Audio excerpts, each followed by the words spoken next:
are released into this nation. In Jesus' name, amen. Ghana Montie, Ghana Montie, Ghana Montie, Ghana Montie.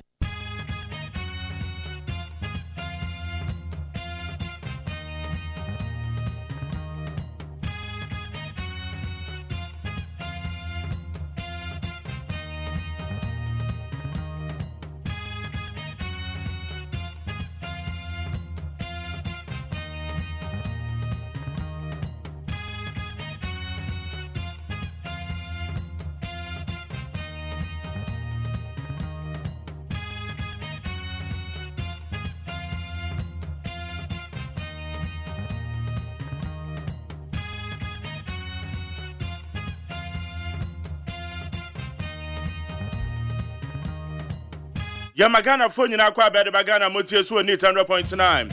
And na ye benada. And that's a we check date na 9 July the year 2024. And the trade up on your coupon so boy ho ba de na chen. Ya tena say ya ba be ya adwuma na de boy ya my Ghana. O my Ghana chichiriye eda ya koma so. O man ye yi ane yesu ye de bia so ye so. Edite dane nyina ne sema hu hia sema ye de chichiro man. And then you can want some we need 100.9. After watching my video now, meeting the Maggerio say AGYEMAN. So we'll call your Facebook Live, you need 100.9 FM, need 100.9 FM. Or call your other social media handles, and also our TikTok, YouTube channel now at Despite Media.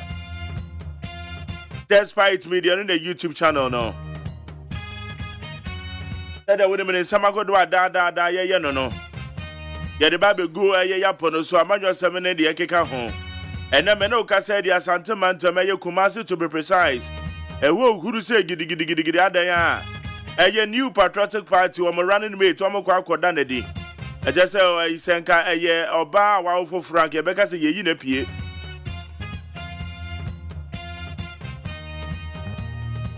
ana kramfo we be so mojo mo say something like that hey yeah, oba wo foforo na yi na pie no.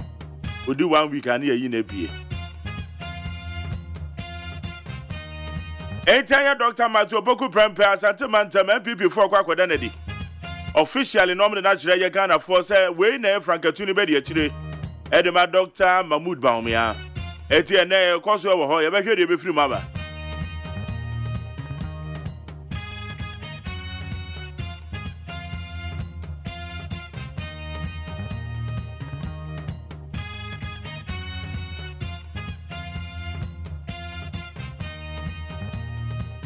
Sarah Surebeko and many a chair Enra, Director General the Ma Senate, Social Security and National Insurance Trust, or the same phobia to 2 joining in an far a 60% stake. A Senator war on the 4 hotels more Maton and Yama, the Rock City.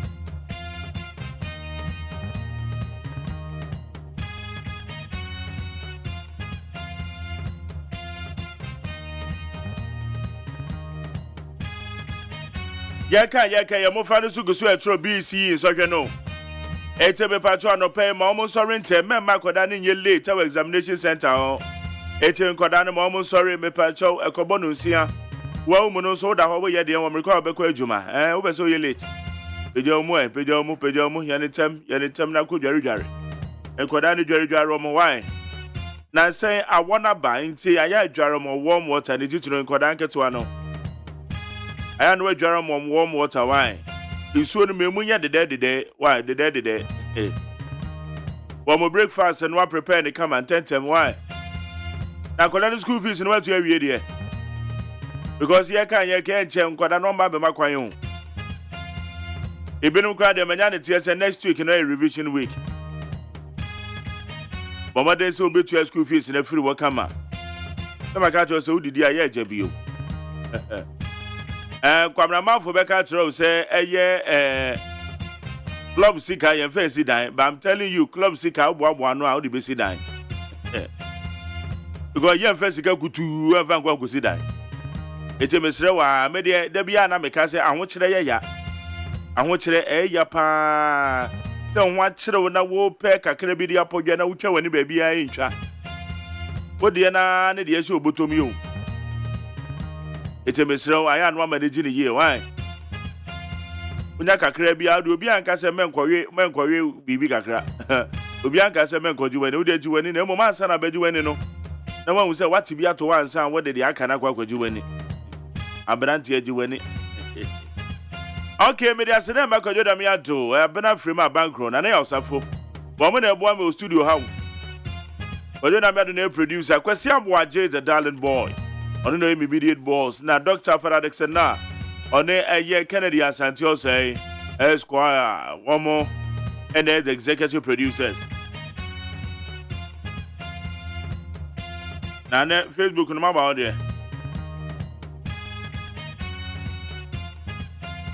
Me check in guess my bad.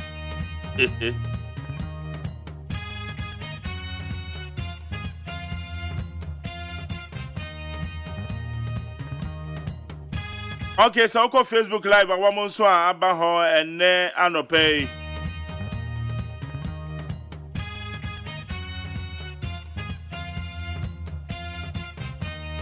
Hey, Charlie, me who messages you know I hear me.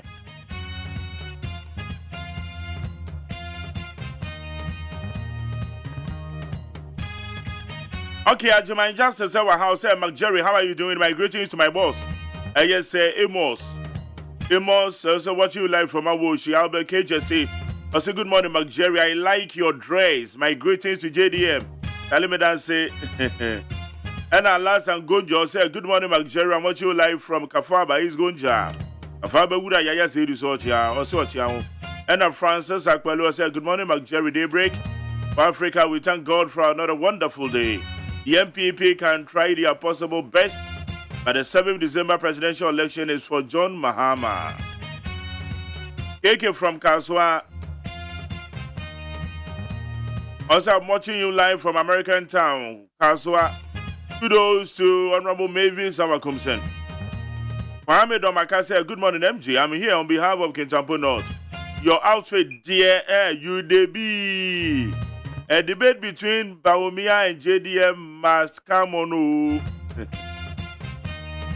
Let me say, Ken Elliot said, good morning. I'm watching you live from Kaswa High Tension. Mesha Kasante said, Ghanaians are ever ready to vote for President Mahama come December 7th, so that his game changer 24-hour economy can come into reality. Well into that day, Junior, I'll say, McJerry, good morning to you. I say, God bless you and bless my family. Quite as well than someone first, though. Oyibo Boateng Niribe here said Dr. Bawumia is ready to serve, so Ghanaians should give him the opportunity. Greeting to Honorable Amoa Wuku MC Achoman Webu Ejasao. Alas and Gonja me that's why.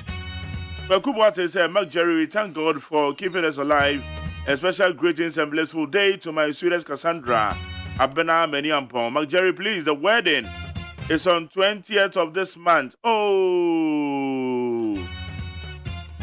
But Boateng, I'm mobile here. I check me up. Why? Because 20th of this month now, my stepdad, he didn't know what you done. Your penny man who could just see the way a bridge you are seeing. But you are seeing one year ban. It's me, my stepdad, and now what you done, a way booty at you see. Okay, Kendall said, good morning, McJerry. I'm watching you live from Kaswa Attention, okay? And now, Nene Mwajingwa say, good morning, Mark. I'm watching you live from so many. A job bata putting, I say, McJerry, my doomsday timetable, 7 December sharp. I say, I'll prepare my doomsday timetable, 7 December sharp. Okay, Mate. Oh, prepare for better me answer. Lamprekin Rashid. I say, listen to you live in Kodet location in Kumerican. Lamprekin, Wakopedi, Okopedi, Okumazo. And now we'll call no Grishin, I say. Enoch Tete Kwambi GHL McJerry, we thank God for another day. Greetings to Asamaika Semeza. Owen Kwame Frempon, Nana Boy Foster. It be where Nana Boacho Foster. I say, good morning, McJerry. Greetings from Brussels, Belgium. Enoch Amufa, I say, good morning, boss. Mahama is the best man. Press for Fufu, I say, nothing can stop Ghanaians from from voting for NPP again. On December 7th, greetings to Honorable Francis Asenzo Boache. I'm your to Aqua. Good morning, McJerry. Special greetings to my love, Rebecca Mawuina of Ashaman Sun City. Don La Vista said, good morning, McJerry. I'm watching you inside Tema. I'm Miss Coach Pelele said, listening to you live. Council Republic was more fire, McJerry. In regards to lawyer Nana AGYEMAN for war, perfect replacement for Napo. Hey, how much as here? We so say, Charlie. I say, McJerry, good morning. Where you, Georgia Day Williams? I say, McJerry, we thank God for another day. We are back live. Back live with a good health, watching you live from Police City, East Legon. Tell Kwabena Mafo that I want to see his face. And then Huda. John Emmanuel said, Mark, how are you? This is your hometown man. Bright Giant Tema Community 11, MPP all the way. Okay, John Emmanuel. And a rich one I hear crowd said, greetings to Asante Boateng MP. Hey, may say, Honorable Asante Boateng, we can't do them again. Yeah, they are from the town, man. So stories I would do with him. Yeah, they browsers here.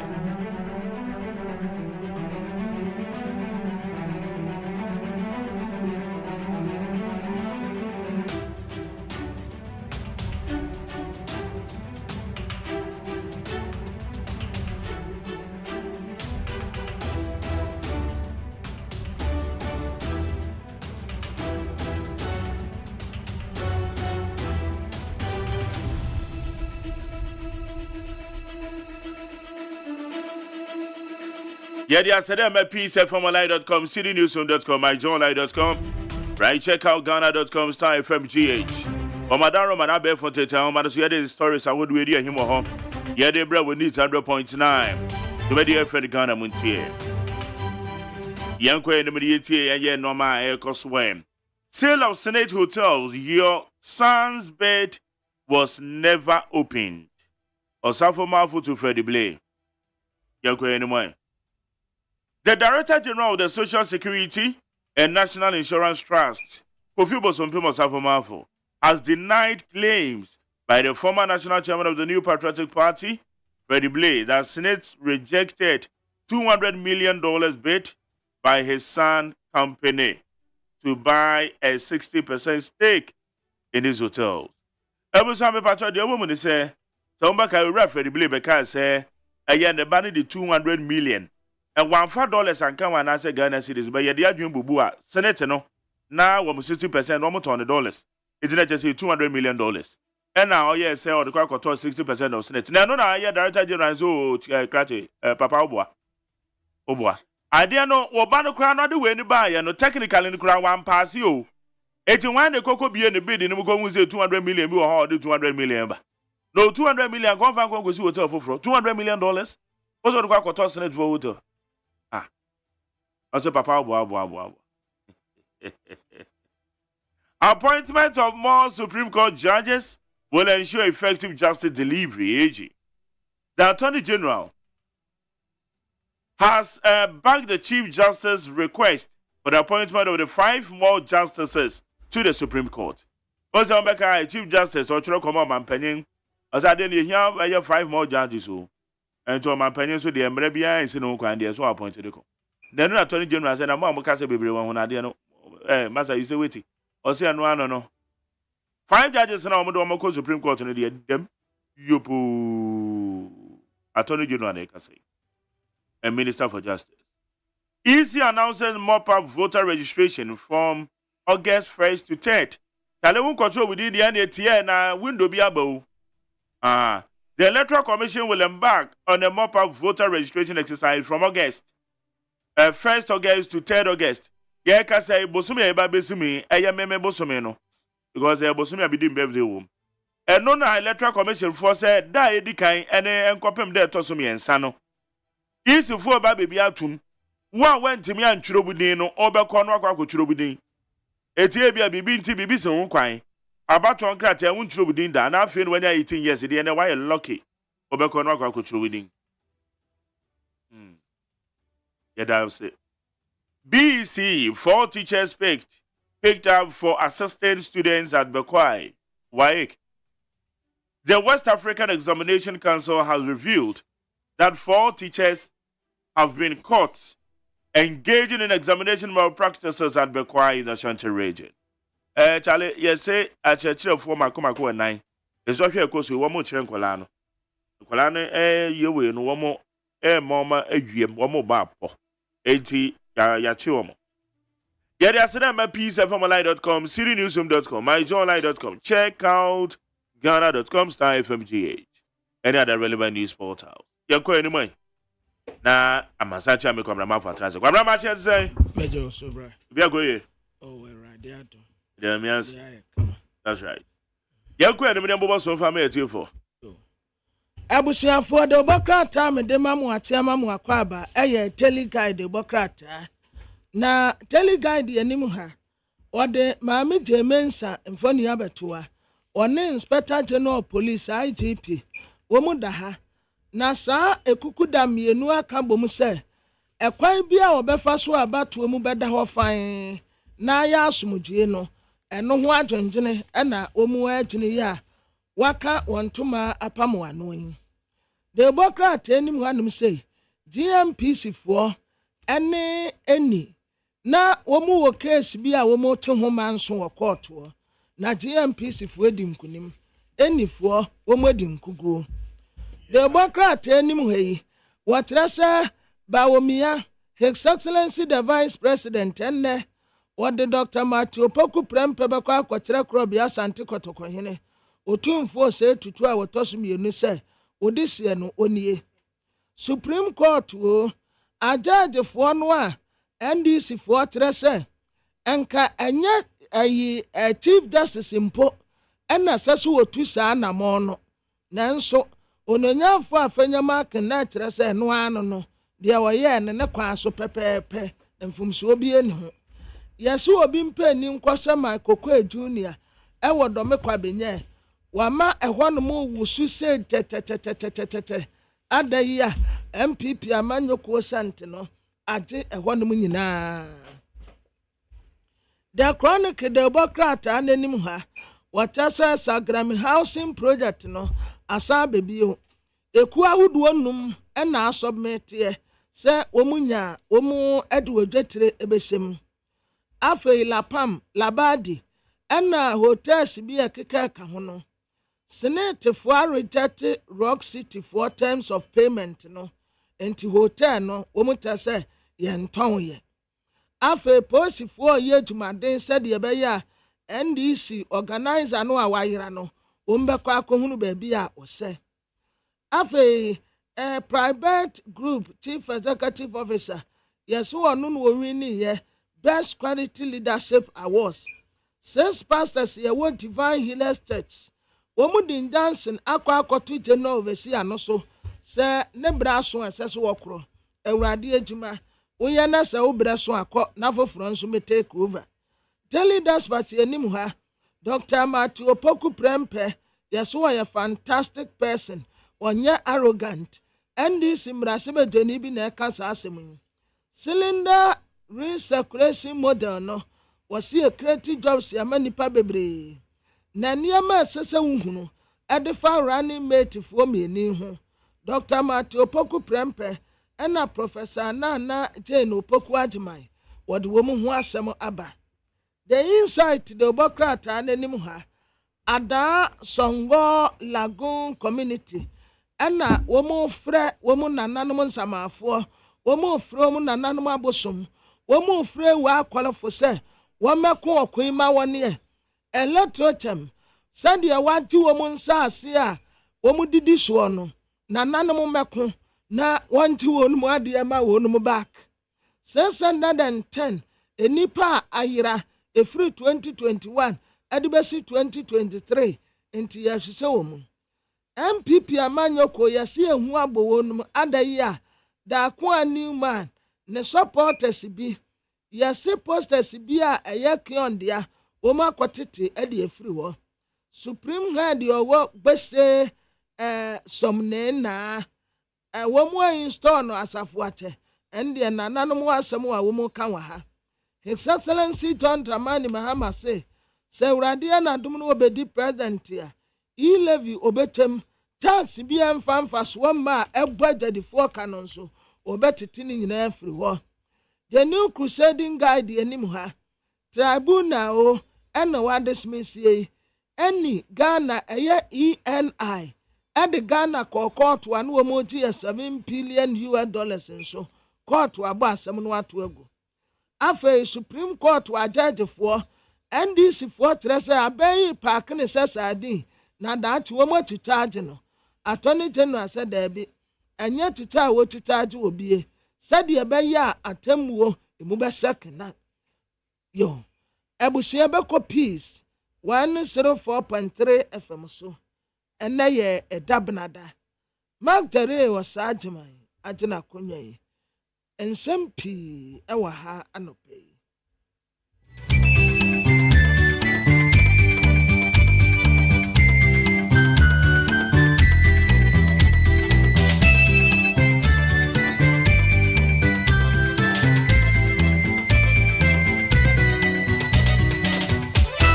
Abo nonsia peace 104.3 FM Suni Ghana de Shemaima mema munyina chi ene anopei ebrason si ede nonsia kase bono esommo kase boy esinam okay 101.7 FM so need 100.9 wo kumase a hello 101.5 radio stations ahodo wo Ghana ha ene amono ne bebro ha ena efa ye kase boy social media platforms ahodo nso edoso obetimi ni akonakra na Facebook live Peace 104.3 FM and YouTube Despite Media.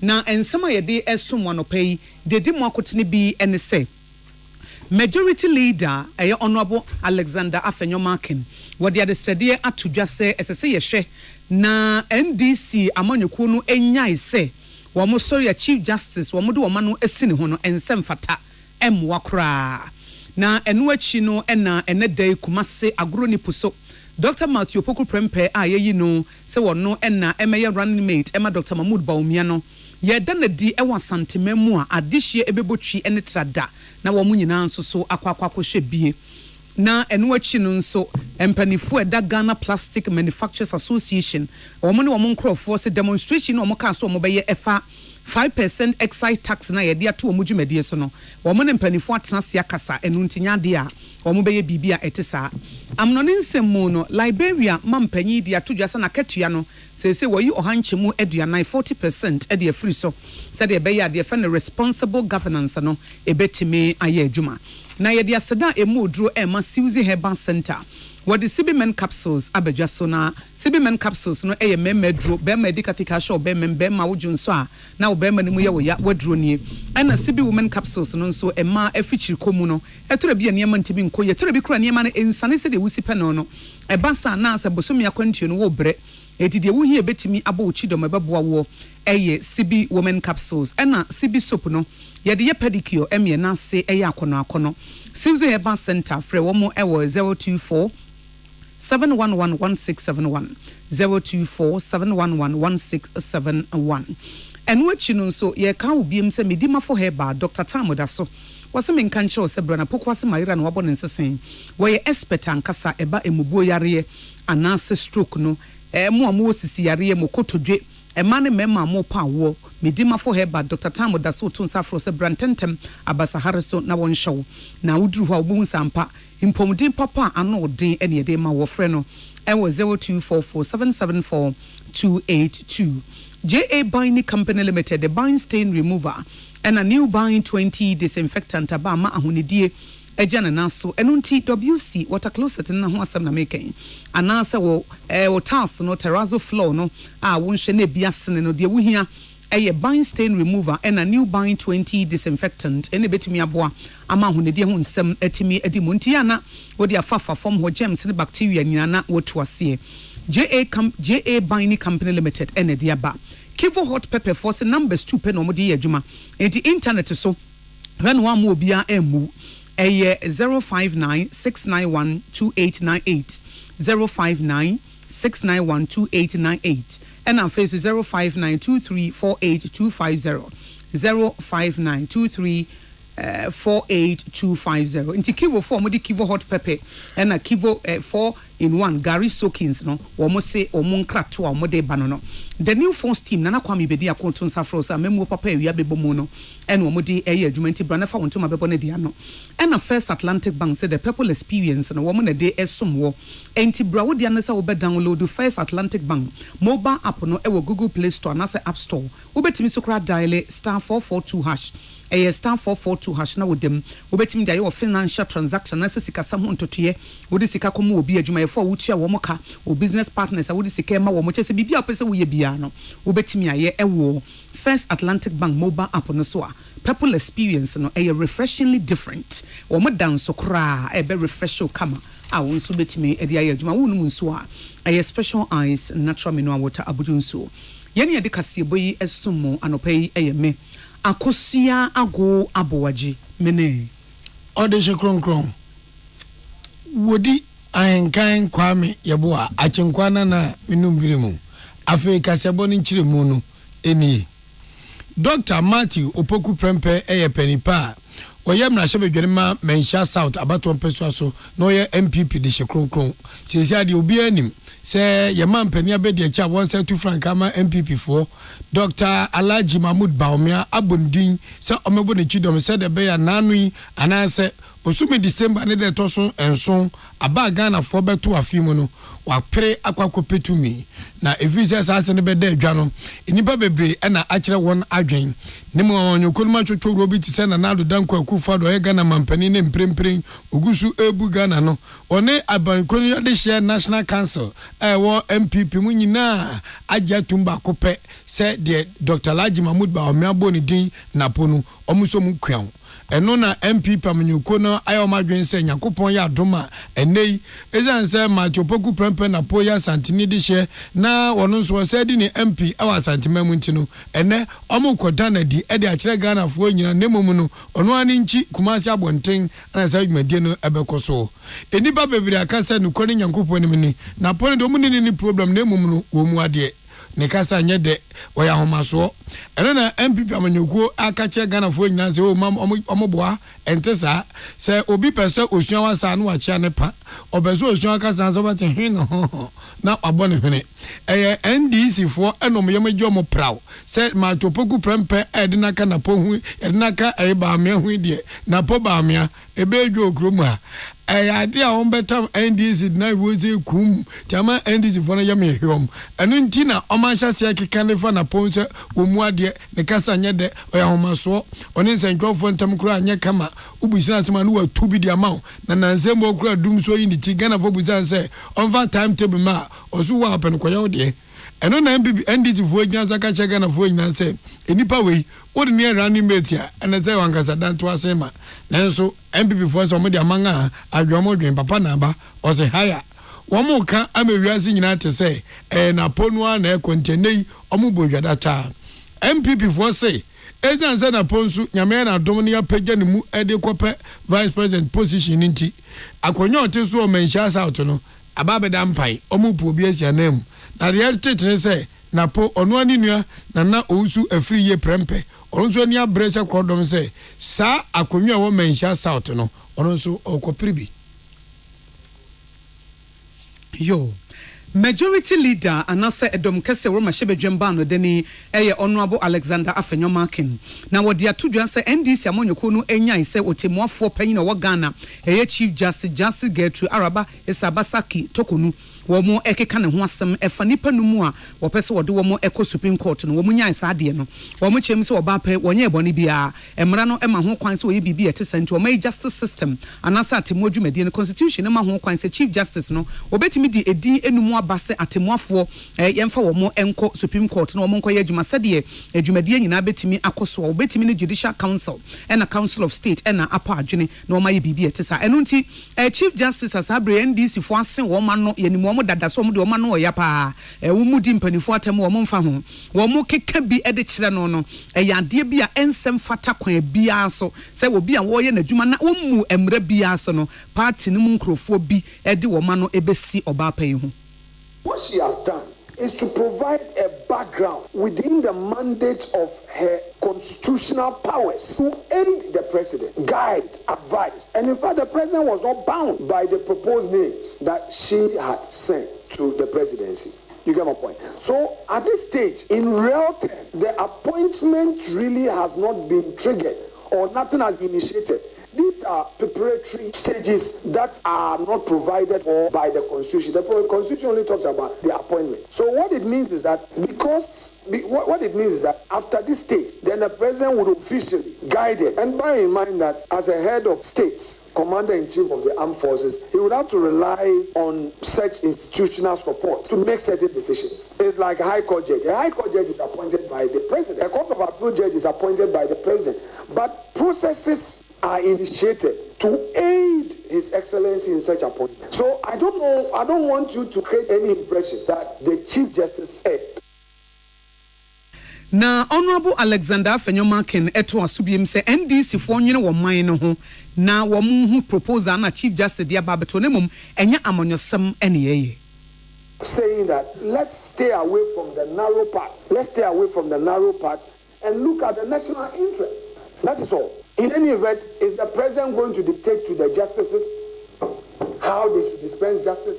In this day and age, that a litigant can even call for a live telecast of a hearing. Now, let's not belittle our judges. Let's not create the impression that a judge is there to do the bidding of a political party. Otherwise, my Lord Puaman would have been said that he's a PNC man, former general secretary, and being on the bench, all he's going to do would be to do partisan politics. But by the nature of their work, they can't even do that. It's not possible. He, for a man, JSC, is a respected member of the bar, aside his politics.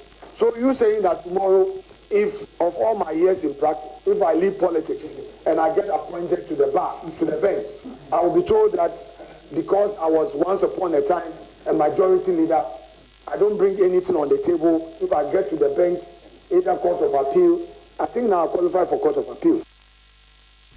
Eni ye Honorable Alexander Afenyomakin wono ene majority leader na sedom kasia e wo ma hyebedwamba no de ne kasa ya William Gintu etintim ede ebesomye. Yes re ashenkafo ntitu ne mofra eba betro nsohwe e wo ga west ne ga south ne ga north a mu free sapeman ne ade eba ne se ashenkafo no ebenya kwafufo bi afa ene omomfa na asama esi ewo kwantempo so no eni enyan papa sesi a China mall no ayewo amasaman ufri sapeman ba amasaman China mall na wo ho no ahyen mienu alo kokwan no intano pese mimi bagman no midu amasaman no ka bia amaka na mse na de na esi a ha din sei kwan na alo ko ewo China mall ho to mo free Kumasi Suhum Baligatanga wada crosswa sama kese ebe nyane mo fa na be sa kochoncho no o nyina ka ekiri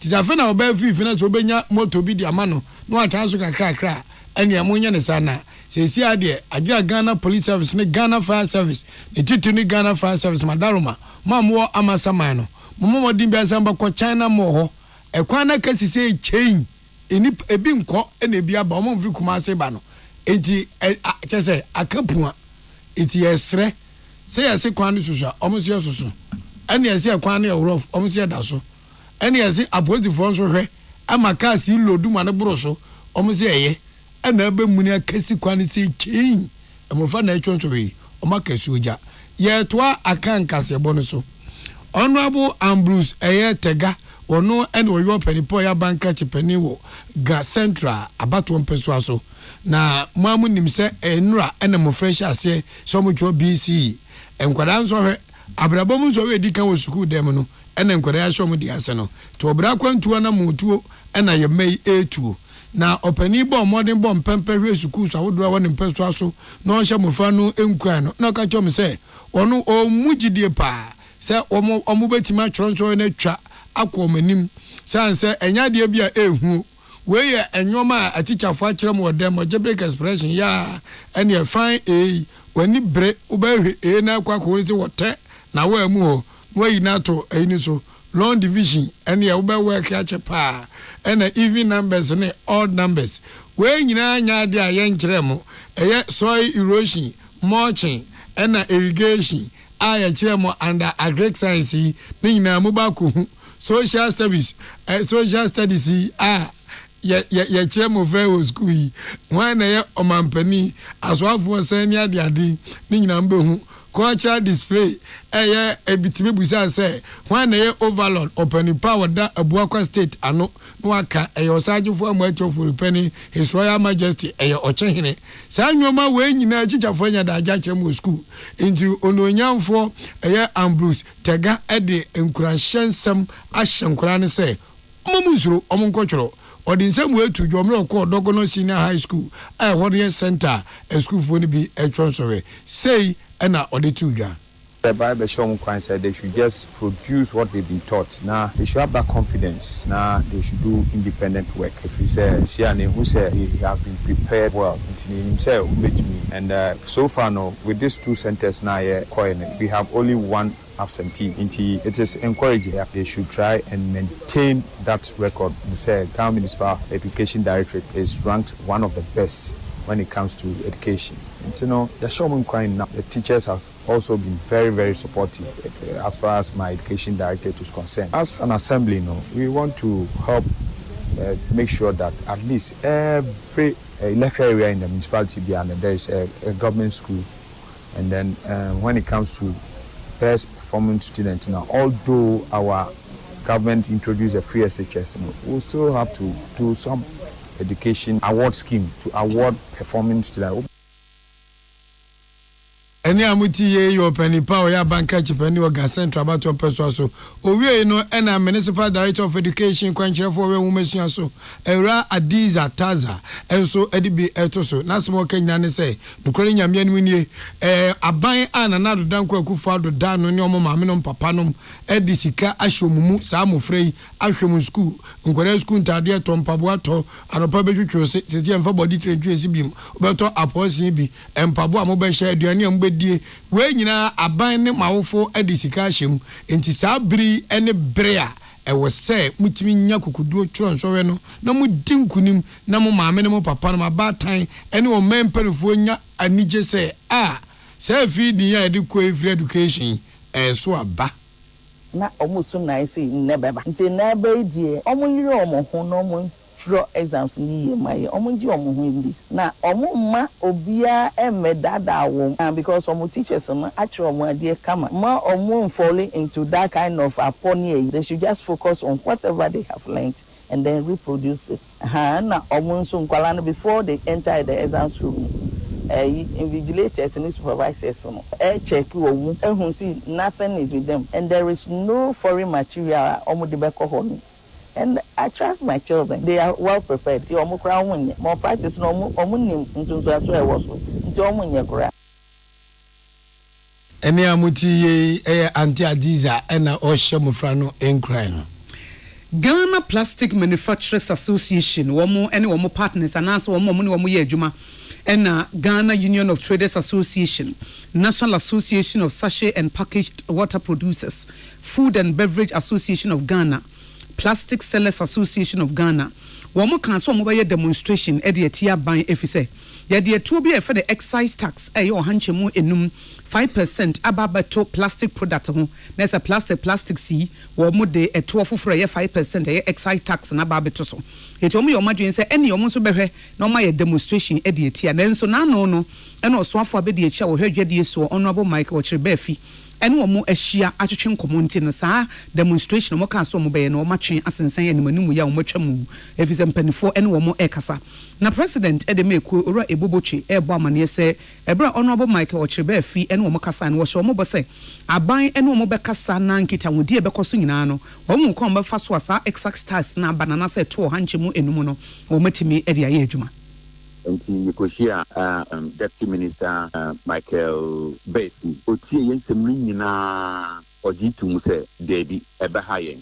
And ye Tatayeno, a Kusi, a buying Ebetri Sataximum, assign. Na Obesign, so I started the process, a honorable minister, started the process, Ebefaso, na ye tax no e free ho na assurances are odima yen no na say the minister was really passionate and spoke very well. And he said, and we need to show good faith as well.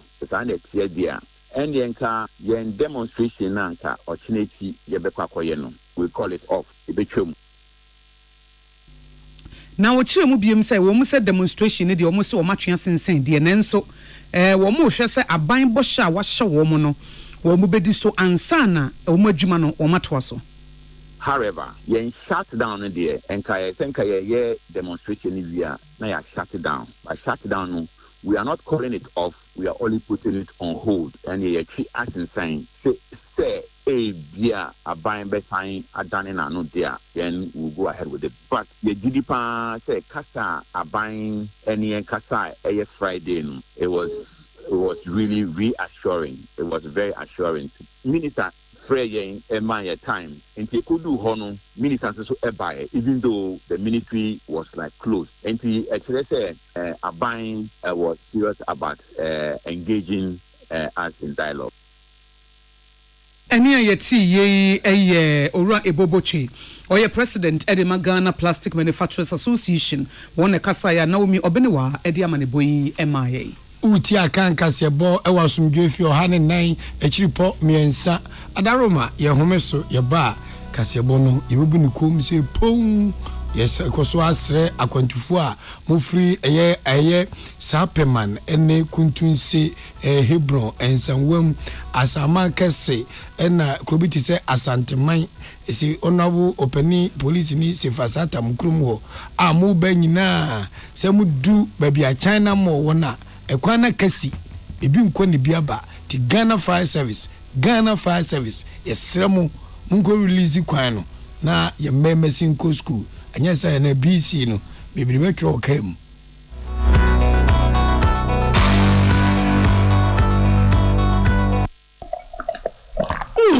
How penny and more than him.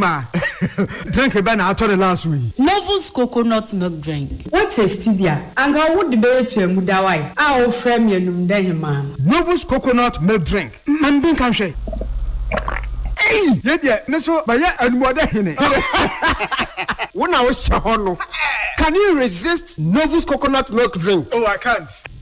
Yeah, how many John? Novus drink no flavors ni na so no mo coconut chunks edem eti egu oni mo e feeling eno enema ne crash no Novus our different flavors original flavor melon banana pineapple and a mango kama Novus range of drinks in aye kama Novus coconut milk drink menoma na me ho asepeme na we no pedudu a ubenya bi we we be friend Novus Industries and Trading Limited 0533 733 028 FDA agedwedi nkrato yatum so wakoma ho hyehyew ana ebo periperi de broni kan hardware no a ede na sese wo ye na so yam so atim so we be packing a farmer Martin's liver salt tira kwai entem ehye nsu agu glass mo ate Martin's liver salt no ba kwa no na wo de agum wo be hu se ehuru wa glass ni mu na wanom Martin's liver salt ye won orange flavor ana ba ko so ye plain wonu mu a ho beto nemum edi na anu na ho nto wo a ko hu doctor Amanfo, the Amoka Freddy's Corner Home Appliances or the Abba Freddy's Corner Home Appliances Center. Home appliances are a papa bia, a biwo brands bang, media, Samsung, Skywell, TCL, TV, air conditioner, freezers, fridges, water dispensers, and media kekeka home. We are good warranty dear. Of Freddy's Corner Home Appliances ukokomemle. CCTV a Boama monitor properties, new business at anywhere in the world. CCTV a need daho, a wood detector, clear pictures. Wi-Fi connector. Ultimate connector my phone. Our monitor baby a wo wiasibia. Freddy's Corner Home Appliances Abeka Freddy's Corner e Joshua Hodwa or ton phones any a home accessories no. For 0544 959195 and 02079373323 and also Boko Komemle satellite in Chehwa. Na ya can discounts any achadia. Ubet siasie. Freddy's Corner. Home of authentic home appliances, phones, and its accessories. Herbal and Alternative Medical Hospital Bena Black History and War America, China, Africa, Ghana, and Penifua Bonabaso say, or Fire Mom for Tiapopa. Amen Scientific Hospital. I had a sabia, or one Fidian was so, Yawudaswa, and Fidian Chiro Yadi, and no sound so sour Yadi. Amen, expert or one Korea, one run when nam. Now, what Dr. Fonia Nurse Fonso, or what's ma? Amen Scientific at the Herbal, Homeopathy, Naturopathy, and Reflexology, na, as Sayadi. So, one I will pay, and I are to same pa, Yamia Dumunti, Yaria expert. Amen Scientific ebe boama inshallah uwato na wonswe dia dance said the Ghana Fonia brochure for be dia dance no Accra Amen Scientific ewo dome Obersnet Flats and Alashibinso our Klagon ebe Shaman Road under bridge ope our Kramate P Fre non sure dia ben wo 0245 275254 ana 020-722-9505 Amen Scientific Herbal and Alternative Medical Hospital Allow Shafi nyamene yaresafo. The luckiest, luck is everywhere, for everyone, yeah. The luckiest, luck is everywhere, for everyone, yeah. Doctors, nurses, barbers, drivers, bosses, friends, teachers, bankers. You could be the luckiest, you could be the luckiest. South of you could be the luckiest. You could be the luckiest. Let's go. The luckiest. Luck is everywhere. For everyone. Yeah. The luckiest. Luck is everywhere. For everyone. Yeah. Doctors. Nurses. Barbers. Drivers. Bosses. Friends, teachers, bankers, the luckiest. You could be the luckiest. The luckiest. Star 712. Luck is everywhere, for everyone, yeah. Here's to the friends who dialed star 712 hash and found no regrets. To the investors who struck gold. To the health workers who diagnosed luck with precision. To the tough guy who couldn't hold back his tears. To the passionate fan who couldn't contain his joy. To the seamstress who turned her hard-earned stitches into a bundle of happiness. And now, here's to you. Your next big win is right here. Luck is everywhere, for everyone, yeah. The luckiest. Dial star 712 hash. Now join in the luckiest winning celebration. Every 1st July 2024. Over dial star 712 hash. Now I can swap to tickets as a group, individual, and now even as a community. Now win is the car cashier. Prizes are cashier in the community draw. Or go for the grand draw on the 30th of November 2024. Unlock your luck with star 712 hash. Now join in the winning streak now. The luckiest. Star 712 hash.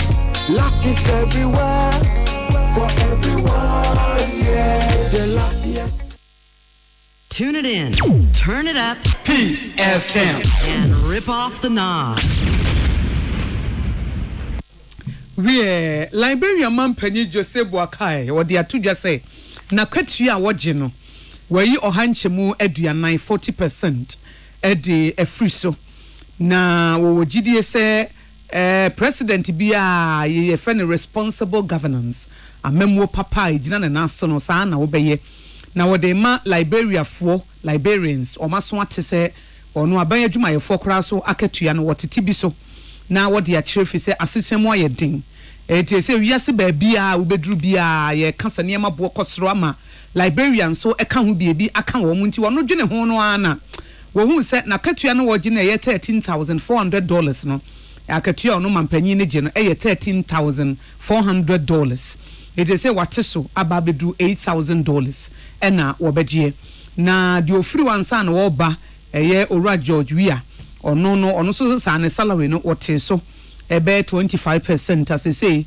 mampanyi fufura waba no ono so se na katua no wote so be 40% se de be ya ho kira say abawi ase nyina so Liberia ebi aka wo mo no sika kakra na ono atene de so betimi de akoboa wo bi na man sitine mu yedin etimi akoso odi There's $8,000. Nana Katriani $13,400 US. Say $8,000. That's the blast house for Cracker Charles Rochelle. So much back $10,000. Oh, okay. Yo. So much of Munjim Busumia Katia. That's Munjim. This is my bonds. Okay. Ye Casabon or ball boom. Women so meet me botche. Ultimate the Eberkin, Omitimica say, the pride of the nation, just say. Omano ho do omano wo ho a na Ghana ha no fa pride obedakom Euro 2024 no emu ayehye ya ka chem se Nyankopon adoma England ene beje amafo so coach ni nyade England team e over hype ajeju am so mu no bo ombe film group stage anya bia knockout anya bia quarter finals ene omadu semi finals match omba bo ne omu bo wie se wi England has said to final. 4 years ago, woman in Italy and a call finals. Italy group stage in Anna by Bem. So they travel to Bagri and Jude Bellingham, ultimate share, second to me more. Kobe Menu, Ghana Nino, Ghana New Kobe Menu, small boy danger, Haja, or Bob Boy say, you know, as well, Mama. And then we say, Nabaye, Spain, one more, and France, and a bubble, 7 p.m. Match remaining 7 p.m. Na Spain memono Ghana ni a free bieni ebobi mom bieni no ehye anomase anomase no eno na ye owi a AGYEMAN krom no na bieni ni no very Nico Williams ni nuane di ono so boma Blasters no ono very say Inaki Williams eti Nico Williams small boy wo fi bieni o Paul Penkadokon wo fi bieni ana entadokon enenei ohemdi no se ni nua pani abama Ghana oni nua pani de ye woni bieni ena ono de kwa no Spain ho na otaba amabesi hotel kakra wo achiase amatu de Summer Mess Hotel na ono no bama Spain no se akwa Spain mem enipa bobo Spain amye Spain fo no uke nipa num amuni ball bopa Nico Williams oka ho na ojiram against France. And found say Yenua Nico Williams is ya Kama Spain. Empire Bonnie say France 11, Africa 11. Omu Shakespeare 4 pa. Na emunyamre ema yen England 4. Endiziano baba ebo nyanze. France 4 timi. Abrofu fita pa jomdomi abrofu no. Omba mienu atamiensa. Elipa kanyina Conte ayi Mbappe. Womu nyina bi before na France 4 abo ma no. Some ye France 4. I'm yenti. And we are 7 p.m. Netherlands, woman England. Netherlands ready. I say moja share edisoshe. O momuni mkapoje. Ombobo no mo bank up no mo yam sishom, no mo yam sishom. Say amaye bia ya. Ti be di o last stop ni. And then Jude Bellingham be see form. Sansuna Saka be see form. Walker be jinem a chese. Nyame adoma. Hebe enumere no ngotwe. Never enumere no ngotwe ka se bodom no. Na England and France a qualify for final. Yo. Eni na odi akosia ago aboaje mene. Nana ahofedua. Na ahofedua de no aba woni na menum bremu. Wati wo ba bia na. Meeting kitu chiremu chire wada England de ne ochina.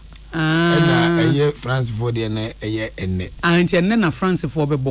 Na England ne ochina. Ba nam se wo pre honhun nti we wona hase se wo free England. Na wo pre honhun nti na de be share na so ponko pentem. Enso enyewe eja yankomra newspaper review no na me wonsem bebre ka pa member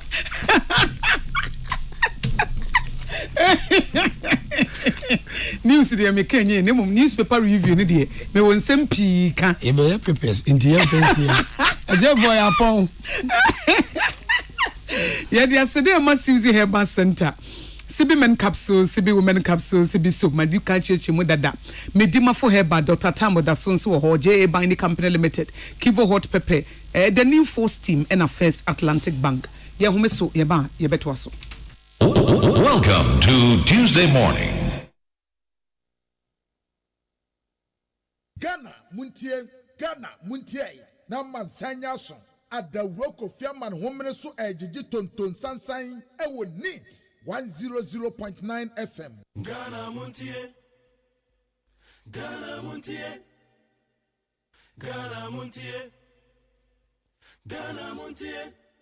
Kwame, me ya umwao. Me ba penyi no kane no ni made pa. Na so na se bua no obon. Me dwene ho amenti ase. Na so we dey simple kra. Fa no ko White Stone Dental and Eye Care. Na yen check in anima no. Oh, jai samani abrewate. Me ba bo na me ka asma chwas me fa ne ko Eye Care clinic. Na wonnim se enkwada bi wono mo a. Wo de sua enko yie nyina no efi wani. Akwada bi wo a abra teacher ni kira de no. Won hu ade ni yi. So wo tie anima na so wo tie akire. E ba ne sa. Fa no bra White Stone Dental and Eye Care. Nye nhwehwemu mfa na ni no. Oha bia entam so yewe ne asia no ama no. Ayampa o. Na sekro ne yade no eba emonka ye. Wadwe yo se bibia ye fine. Wo be ko na bibia ka echi na wani sei. Na sekro masate se wono momoja broso ne esiche yade no. Aya na momoni yade pa. Sapepepe. Onipa bia kra no afimu wankwa check up awani ho kra no. Enye mprenu. White Stone Dental and Eye Clinic say fa wono wabusu nyina. Ebra ne enye nhwehwemu emfa mani ene mo se ho. Oha bia no yebehwe ne asia no ade amamo. Ye wo abafu mfidie ultra modern diagnostic machines ahodo a ye de yesa nhwehmu no. Ye dwuma efon so de. Wani wote enti ba ye beje o fel so. White Stone Dental and Eye Care ewo East Legon. Ye be MTN office kese no. Free was 024 225 1983 and 024 045 2992. White Stone Dental and Eye Care. Wenni eno kania.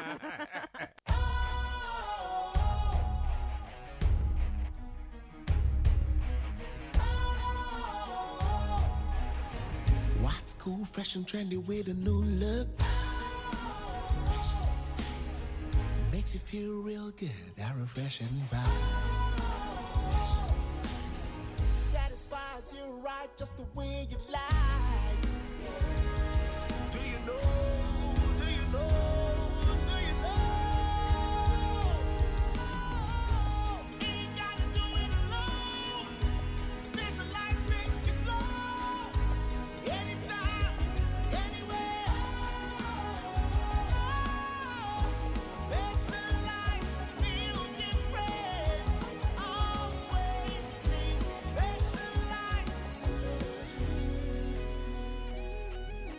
Special Ice Natural Mineral Water. Feel different. Think special. This advertisement has been vetted and approved by the FDA. Ghana Montie. Na mansanya so. Adawroko fiaman homene so ejiji tonton sansan ewo neat 100.9 FM. Ghana Montie. Ghana Montie. Ghana Montie. Ghana Montie.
more ya, Monche you, ye politicians here, ye they are no yet.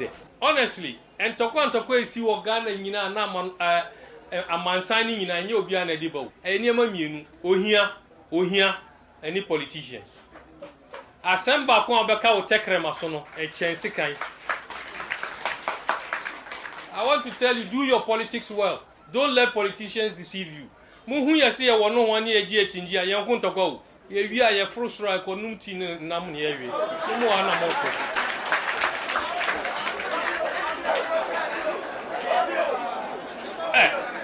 Me catch them on Okari. There are people here. And ne Omuhumia, Omusi Omutiase, or Safumafu or Himpa, and MPP. Ninu Kuma AGYEMAN or NDC. Shelley Aite or NDC, no a minister. Ninu Penny Professor Aite or MPP. NDC lawyer Larry Ajeti or NDC. Ne Papa Waka Baby Peter Lajeti or MPP. Samuel Jinapo or Himpa or MPP. Ninu Penny John Jinapo or NDC. Me and me Jina Hay, me or MPP. Me New Penny Kamara or NDC. Ye fear ye dako. No na mbedako. Me Martina me Jina me catch them one. Me who opposition da. Me party dia wa co-opposition. But me kasa me co-opposition. Look, woman that you want. Look, me who opposition da. Me party MPP a co-opposition. But me dia me co-opposition. Because NDC wa power me didi. Kamara me kono homa me score be mame. And then me wa power. Bibi here na obe frame. Ye kasada na mahu opposition no. Enti mondwin my party and my that's the only thing.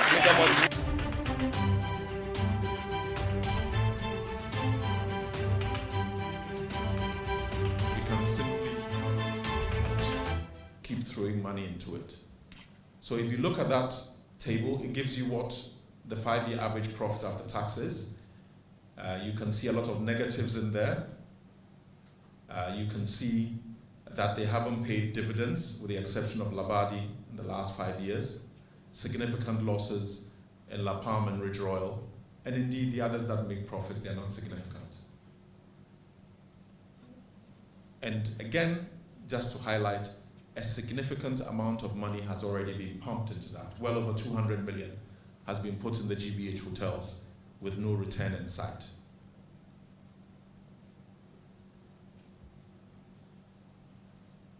Let's start looking at the hotels individually.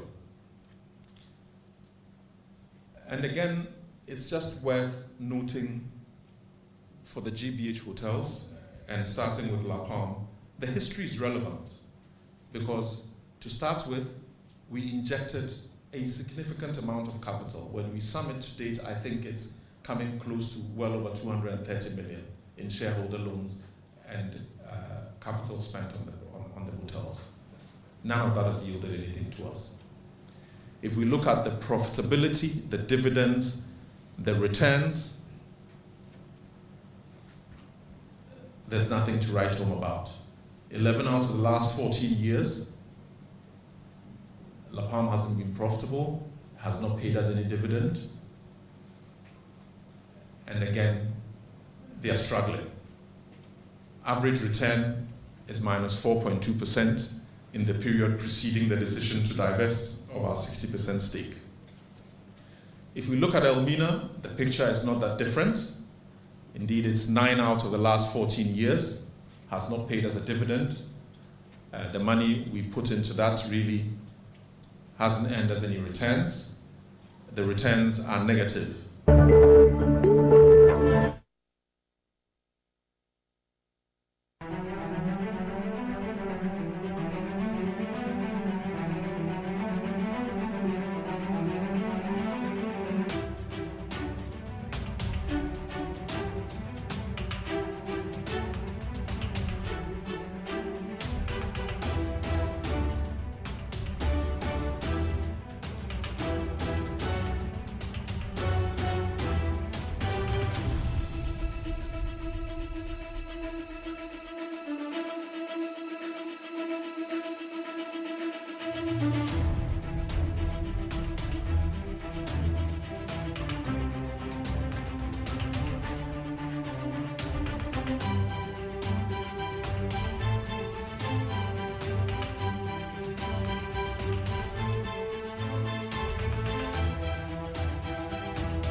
Yama kwa be de Benny 100.9 Jumede ye friend Ghana Montie.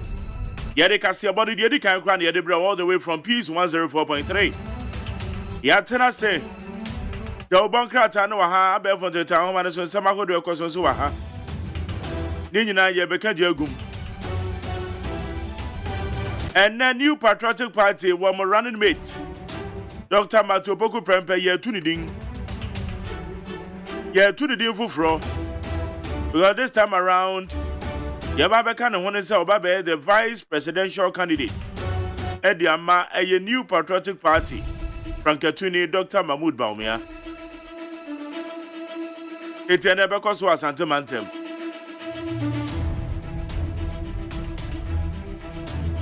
Arrangement band na waho. Omo beko Menchia Palace. Now what to say? Okay, what the main cast. My memfa adium butu swans. And the young queen na yem validating normal 1 or 2 be.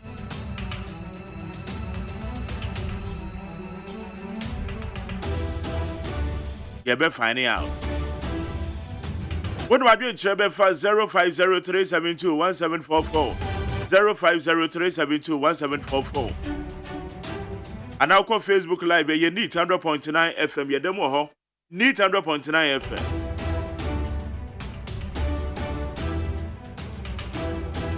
Bibia demo yopo. Enra Director General Dema Aya Senator Kasai. Ora Freddy Blay. Ebra Beka said the bano raised $200 million. And on the side $200 million no be a switch then why. Director General Dema Senator Chirim. The bid won't come up. But the tintin in the theater and they say Enyano correct. Say over $200 million been a year so the back of the and Rusa stage, you know. Because at the end, you were technical, you were financial. And you will propose another corner, the other kind of technical, no pass here. And son, your baby show financial capacity. It is also with the $200 million in the call, yeah, who be a so they tell why. Well, these are the questions, sir. Enra press conference at Director General of Senate. Oh yeah, you're there too, yeah.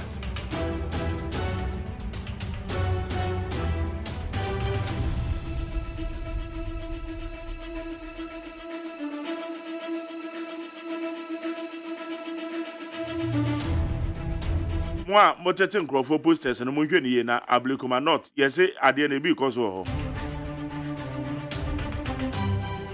Na me say miti we say me koto aba. Emfa wo so bi be wo bi poster na so on wayo.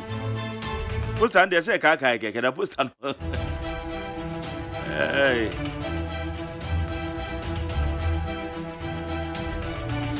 E ka posters na Kofi Akpalu.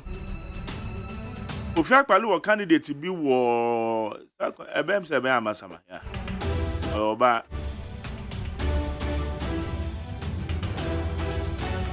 poster no lady the poster dey fe papa. The poster pan dey to aba ka me kra me transfer be vote akọ. Ama ko to aba dey ama no.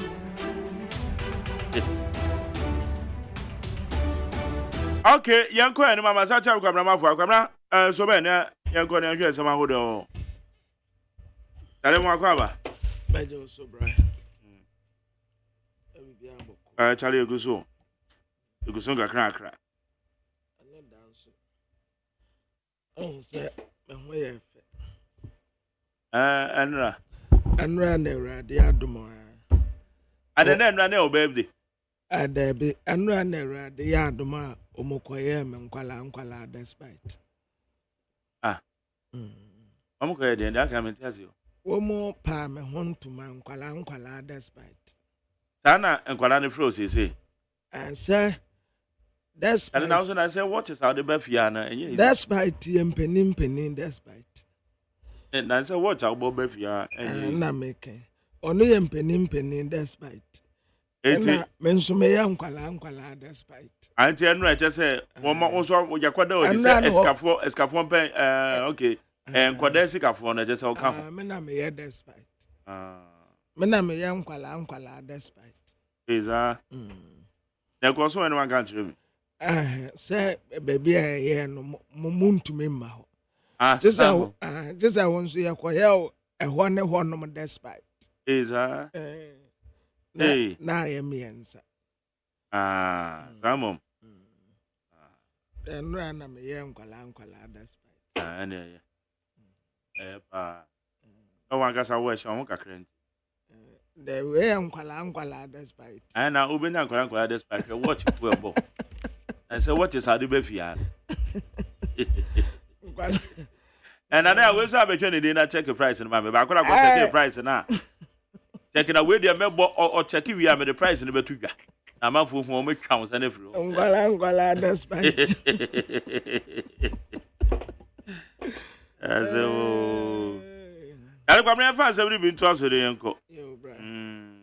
Higher need 100.9. Why don't you the 05037211744 05037211744.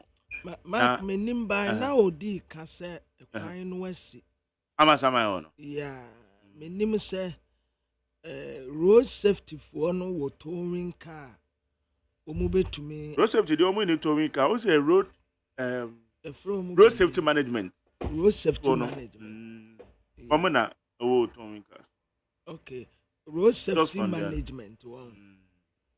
A road safety authority. David. Okay. And only a road safety management and the young yeah.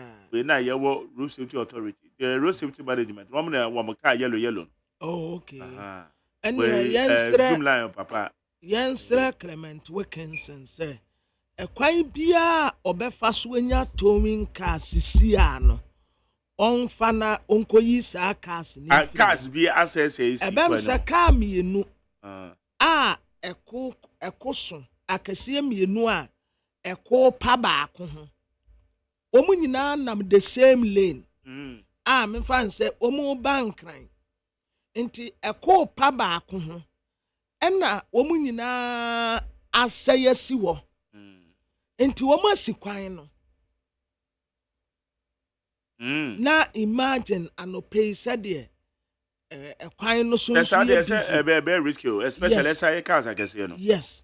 Enti na dawroma e kwan bia so se kwan po se kwan bonio yenkoyi car nim free ho na adese a e kwa wonnyuma so won huntumi hare won kakra because e serious e wo ba bia China mall e wo no e wo amasama e ho na we no esi nti madawroma munkohu adwumayefo no mobo kakra sade e be ya omu betumi edu adwuma mu ntem sade na mafa so be show yeah so be show okay but my fan sebni be na yan fan to aso no pen na yan hwe ya ekoso aye need 100.9 ti ye fa be fonteta homa na sale of Senate hotels.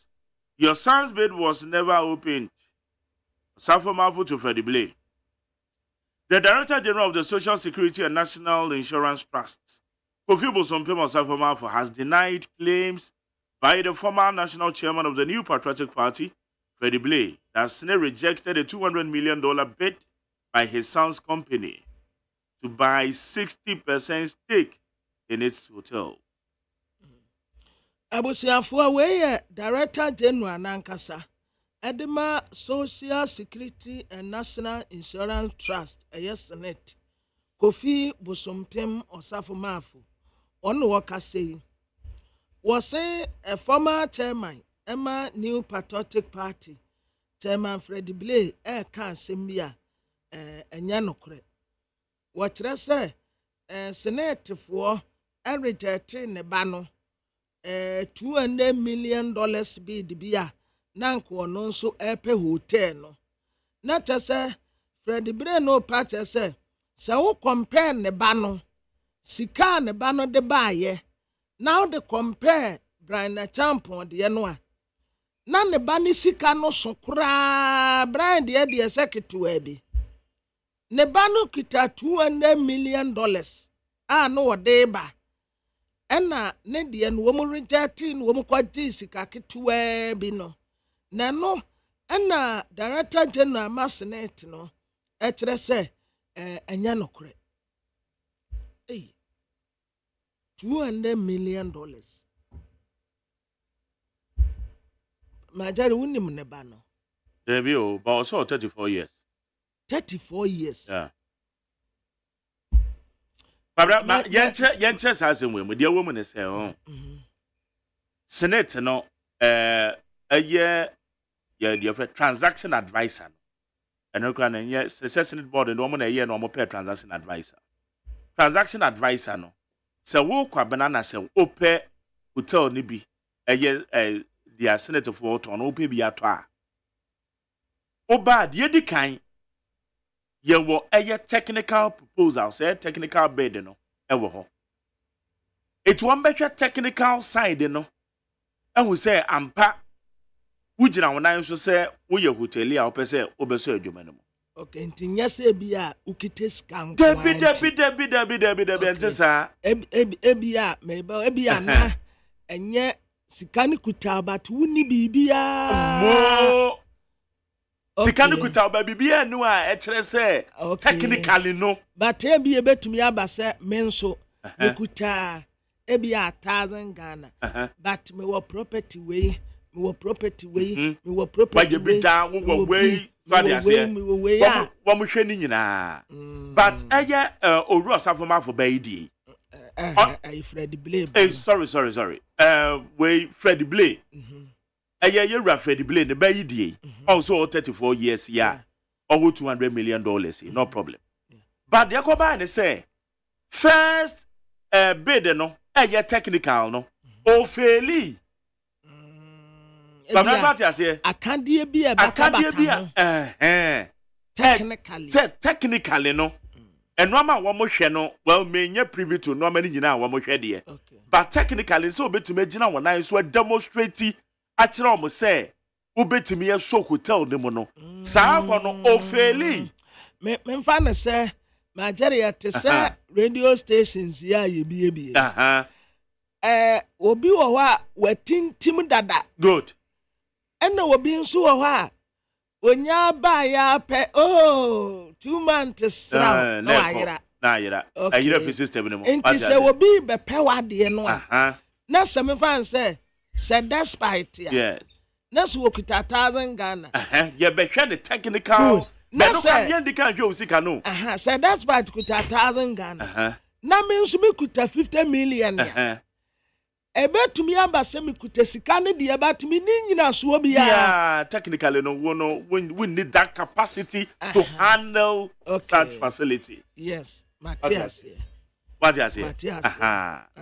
enti eno no kwano na eye Freddie Blay ba no o faili etiama the next stage na ye ba behwe ni sika sem no abroni beka the financial capacity no wo ma nuru kokra abeka what you say because who qualify technical no part 1 mboni akwa part 2 part 1 akwa na part 2 ni akwa kwhwe say envelope na de ba because you 2 envelopes ba ko ya technical wo mu bie so na edi kan wo mu bie so no wa faili okay it is stage 2 ye sika no afi na behwe the financial capacity wo ma nuru ho okay it is envelope no de call ye no say na 200 million mi shemo ampo say ya ampo say ya ampo adanse bi e ne ho asam ni nyina no Matthias Matthias o adanse bi e ne ho but my daddy yeah one Matthias de wa chire Matthias pa but politicians nyame se yanka no kure o mo chire ye nyansa pa o sometimes what's a nonsense we steady me at my quiet because me who say womu a edi politicians net no bebre no excuse me to say bebre na tini nyanya adwuma enti wo kura no a o ka papa no they will insult you woka papa no a wopɛ adepama ye nyina no they will insult you. Until sometimes when I sit down, I say, me ya din no mumre. Oh, na sama jani, yani die, anya se kura bosume soa. Si ya de kakra, ya di tutaye. Yes. But wa wuti fie no a, aya mote so na mu defend asome si mu defend wo benten no. Bisa se wo wasetena mu te sen. Se majani minim yesi awurade nsina na manipa ye odefo obreso adwuma mfa bi nka ho majari wudi ya waburu 34 years. Oh yeah, me bro 34. Who links bebre. But to raise that amount of money, $200 million. 34-year-old. Adia sabi yo, sa wudi ya mfa say owie university eye adwuma at the age of 25. They be 20 years. They be 20 years down to me university. There be because over SS. Yes. Over SS and now over 18. Yeah. They have got 18 years rana. Yeah. Why you do make a crack? Eduma ben pa na brantie we ye. See a kwaye auditing. You see a kwa ko bisa. Ah, ye wo betumi aka say me yense ni say na me nya $200 million. $200 million. Sika wo man kwaje ne sabosia. Na nipa ba akofo wo. That's it. Na wenya akukuduro nso defend say wo ba na bobra. I did 34. Wo ba na bobra. Kwabre bia na be bank loan. Say bank nso beti mama. Bank Mageli, sa bank no a etam sa $200 million ne de man no. Wo Mageli wo betumi akọ akwaje sa loan. Na me dey say the norm de mama. Ye ne say wo obi akontribute wo bank ya. We save wo bank ya eko 20 years, eko 30 years. Mageli wo kwa akọpẹ 50,000 Ghana cedis mpa. Se said wo musi ekwaye omudo fa so a ayate say ohu abo ohu so bi abaye duma ye ni kope bosia e wo bank ya ehwaye bank ya ni pay fa wo contribute okwa kope bisia sakwaya bank fo di say nipa no fa so te say wonya shi I say ye mu bia fa wonya shi but enkwala yi to me ba na matam $200 million na mo di ama wo mu just because why a politician ba na ya bank bempo no kwaje sa abosia no bank bayi but ukoka ya wo supporters bi asabi si wo ma adene no ye yi ato hiyo si amaso akoto atene hiyo obeba be defend ne say Freddy Breba no wabobra enti eye owo bi $200 million awurade asira ne papa ya chairman wonso oya supporter o traza sha okrampo wa doso no fa ye nyina ya bebrepe. Okay, high need 100.9 but Kwabena, in order to be fair to Uncle Freddy Bannon, maybe I say yet to me finding out be cry na our group of consortium be and no can boom no more raise here. No problem. But Uncle Freddy, ne papa no when said do can and there one can sir. But understand the meaning minya yes say no ka say on the banks no money the internet make can say e bi beti my be na bank loan bin so o se ne ba no raise here. Na ye pushing say ne ba no o se ne ba na bobra. 34 years bobra. Majari 34 years abrabe no wabo. Na 34 years na wabobra. Mate. Babra. Say ya media ya wo ya to amunam. Ebeti ma ya wo ya to amunam nti ya tenten ye no. Mekura it be possible nti. Me guys me na me metiri ba no. Majari oso wa teme pa fans what say samye ukunu type ne bi na me na nanso o pa asampa o ka asama ye kacha so wonim ye ana ye kwa an yesi antie fiefie eno wase ameduku na no nana no mu kwa he simple me nana nkaso o ye kwa ha eno ano no afa me nana se me ne me nana no mu we ketu panini nie ena ketu anenie na majari wo sha me asa matiri ba no the last born me aza ena antie via o paninu mom nie o se won nie wo anyini fe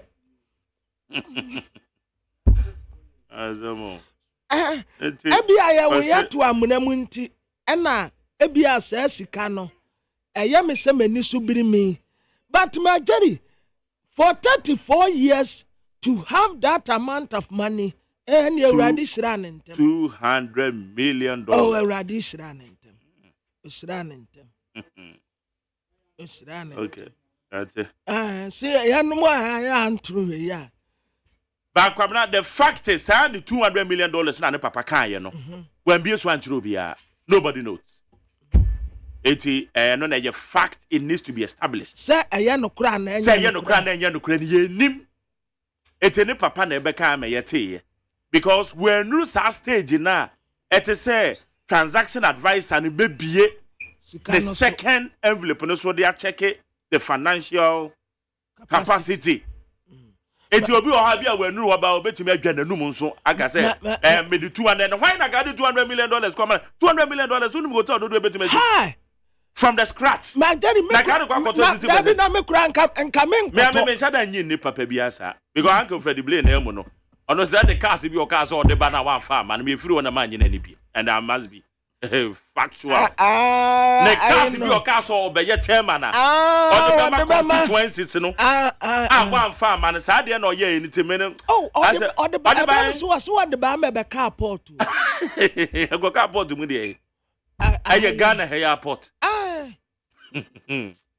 one moment aye UTV 4 any television cameras e call port to ho ade be chama ya to aba no ye rade nyango o ma we pa ade e to le bia na no be yesire o tale ye wa ha bia bi sa eno kwa na me ne wo fada kamera ye me mai ngade ba be chima MBB fo akoto aye Freddie Blay no so aba no gidi ada ya so alande ada Freddie Blay one constituency eno kwa authority say one constituency one van o say dey inti na ba me say na 275 275 buses and you expecting sad buses so they say ebeko various constituencies apanyampa so say obeye chairman no inti buses no way nanta mo na mo kocha wo port wo no buses bienu mi asa bi ba yo said na buses na lande another batch so ba ampa na MBB for kwato abedi ma Uncle Freddie afie menhu buses ni bi eti me sa de no ye no ase mama shede ni enye na ni sa eti me what I'm saying my daddy ne ba no wo ye adwuma wo he bacho mi ni mo yes o ye tourist womu a abrofo ba tourism no oye womu abrofo ba ye womu di womu chinchin ye from say tourism so so mo tourism no pretty tourism boys ya abrofo no ba no womu no company ankasa wo enye say your tourist guide ono no you know womu chire mu say David ono company ankasa ono no company tourism company tourism industry no your industry player and to ye adwuma o Ministry of Tourism me pacho there bi o e che say your industry na the tourism you go ye adwuma Ministry of Tourism na so what beti me bi o wodi na me bi me private tourism wa nkofo ba nsra hwa no mposa na ye die enya ya jeji ya kwakyerɛkyerɛ mu aha ye sanctuary aha ye wosu castle aha ye yi womu ya jejeji womu sika kakra no womu kono enno waboabu anu anya saa $200 million na aba ho be say betima be so beji loan and ye ji loan so dey ya ma tell you one say banks no aya sometimes omunya fair to us kakra obi any bank no adija ko 20 years okwa akopɛ 100,000 Ghana cedis kurampa se di omode ye no obi nim wa yadwuma wetitani ɛwa no wagina ketua se ne wo kire ne no obepɛ 50,000 Ghana cedis kura hwekwan amudi wo mu fa so na obi ba mutumi tam $200 million. Hey, so they say it has not been established though. Assumption here the year. I may say a beer, a bit me about say Okoje Bank Bosia. And a being soon or consortium. Yaka consortium result here. Say tell me no me and yaka and one boom say ye be a juma. Now the Kakraba and America Crab. And the mini consortium be okay. You. Yan to us whenever we am. Appointment of more Supreme Court judges will ensure effective justice delivery. AG. The Attorney General has backed the Chief Justice's request for the appointment of 5 more justices to the Supreme Court. According to Godfrey Dame, the move will minimize delays, reduce unnecessary expenses, and contribute to the overall efficient administration of the Apex Court. For Attorney General and Wakase was Chief Justice request ya what the court say Yamfa Supreme Court to a judge for num and fanka hono. According to Godfrey de Abu Adamano, was say a babua na woman to mano a contem a bear contembrant so na ye dear a cabinet idea spends to be a one be answer. Ebe yi saa ni nyina free wo enti yama no kwan na onfanko. Okay, but majari mi nim dia kakra mi nim fa saa de ho no mi nim sha aye president na appoint sankofo ni didin ne koma judicial council na omu ebobo huansana but whereby ya Chief Justice emom extra letter address it to president and recommend enu na amenti ase pa I to come na ye here education me so me nim say because me nim say when I know say mra no ema president kwan me no me nim oh my daddy the law no allow president exactly so to nominate some for no with judicial council. Or nominate you the Chief Justice. The judicial council. Yes. My education not Chief Justice. Question. Because honestly, me no me so me nim. Oh yeah, you nim say 2 minutes there ekura president. But there be another there is a window and also ma Chief Justice kwan. There be. Say Obenka said there be and me no me no nyina ye nim o. Ma jade wo dia wo kan kura wo ho. Oh, they are making I have read it. Nyabotre ansa na yebepon no medical education because minimum president and the body na only judicial council ansana but and the Attorney General canon so majari etowasum say eno na bema effective delivery and na say effective how because me nyindi say nipa 20 ni nyina betumi atena sedako Omo akwa bia 5, 7, 9 and tenase. Inti Supreme Court wa judge for 20 or say 21. O de jidai. Enye ya ni aye sika na yeditu ya womuka. Ya ni aye sika en yeditu ya womuka ye taxpayers money en yeditu ya womuka. Nipa no beji pay wakọ pension kura akosi se ni ya nyina aye sika na yeditu ya womuka.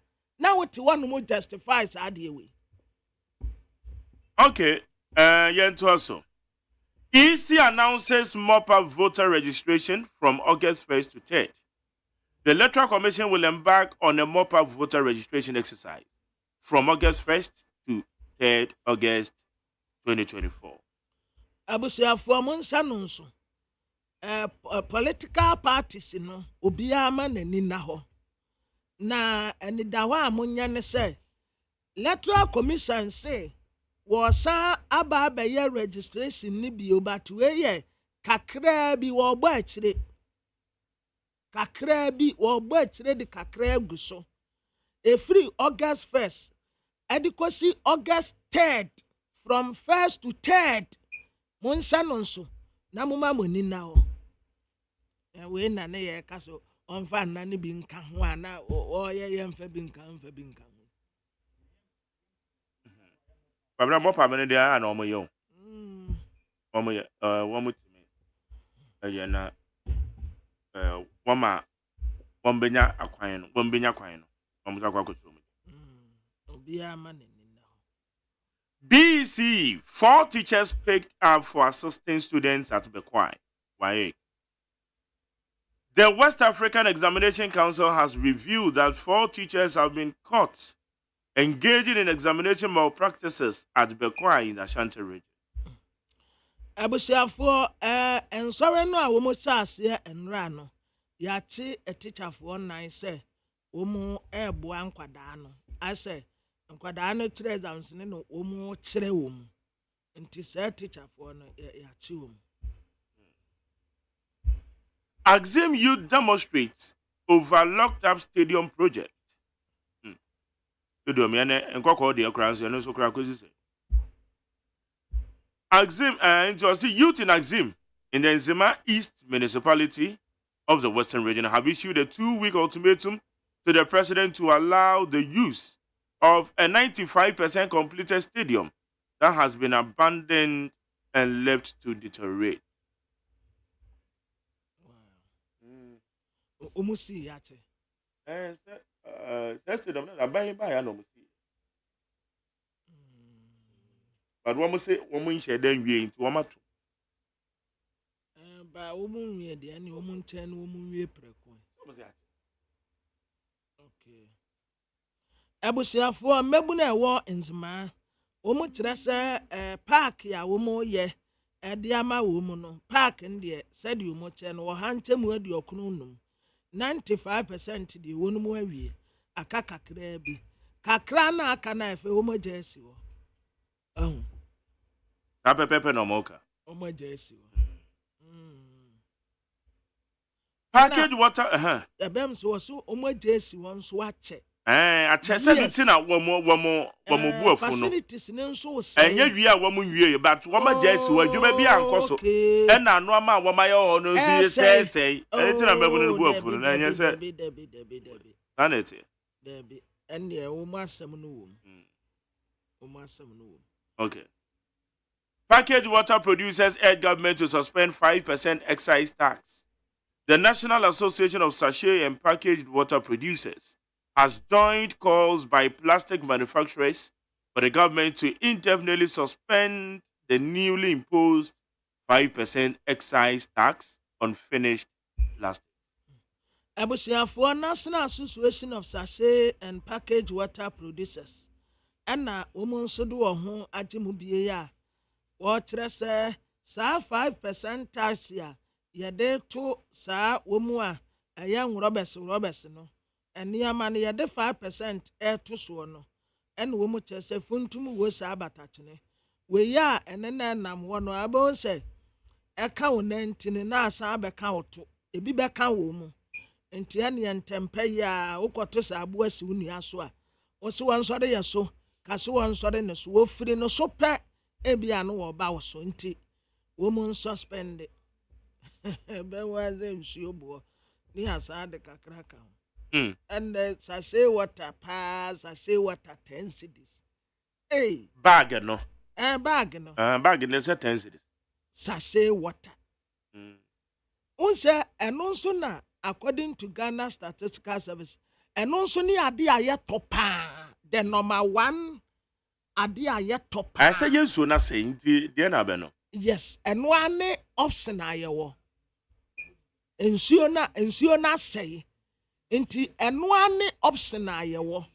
Nti aye sase water no nko a. Ena eno ane ye de bibia na majari wunim say nya da no anka menimu o. Tede. Ye wo fie bi wo wa sase water wo mo num o. Omo na omo bottle water. Na say na the end there who the panel capacity to buy. Me ya na mo say I manento sachet water no ye de yade ye ofie. No one top bottle water no na ye no. I'm say, hey, I am fitting every did be at it. Sa woman no sachet water. Abrande your capacity. Aye. Be a sewer mu ye. One no sachet water. And your capacity, why? Story where you're very important, young Shay. And no pay one who said, my heading, man, who's on Kasai. It will be a man church. Some men know your program. No, that does it. Some men yabbut. Some men say no one out. I'm now with Radinam. Across over dam, VRA announces potential spillage of excess water. Yo, where do my money enter Monty and Tenny? Anything of this story, we are very important. Yenny, pa. Now, one may come here, because I could say, follow up. The Volta River Authority has announced its intention to engage relevant stakeholders of a potential spillage of excess water from the Kosomo Dam. A notice signed by VRA's Deputy Chief Executive in charge of services, Engineer Kenata, to over 40 stakeholders, including the Minister for the Interior and all the assemblies within the dam's catchment areas, indicated engagement is commencing in the immediate awaiting the possibility of spillage of the spillage, if necessary. You go, with the Bosuye na. Abusiafo ayi ena anu asemu eba yenti. Ena wasi we de hu hia no no. Volta River Authority for kire say ensuo no asayema akosomo dam no ayema. Ena yanso yete wo no yenya ya adwene se ye reservoir bia wo nchen. Se eyema ebekwa akogum. Nti yebebie na akọ. Na yaba bebie eba bekoyi eyemonimisem dada. Enkofo ho ba bekem. Enti Deputy Chief Executive ye in charge of services, Engineer Ken Atta, and Westia stakeholders ya wodo. Akabomwa treachery wonum say na womu a womu no musi ayakura Minister of Interior mpo eka ho e kire wonum say definitely wombebi enti womu nhwe kwan a wombefa so. Okay. Engineer. Right, obese route amajandankwa. Owie KNUST no 17 years. Now usua mathematics. Okay. It will be say when you're 34 years no raise $200 million. Now what will be there? There will be it says 17 but nipa na nchire years so the wie yo. Na me tell but no person tell say akwala bi timi ewie school no university the grant say when it say 17 years no you abnormal.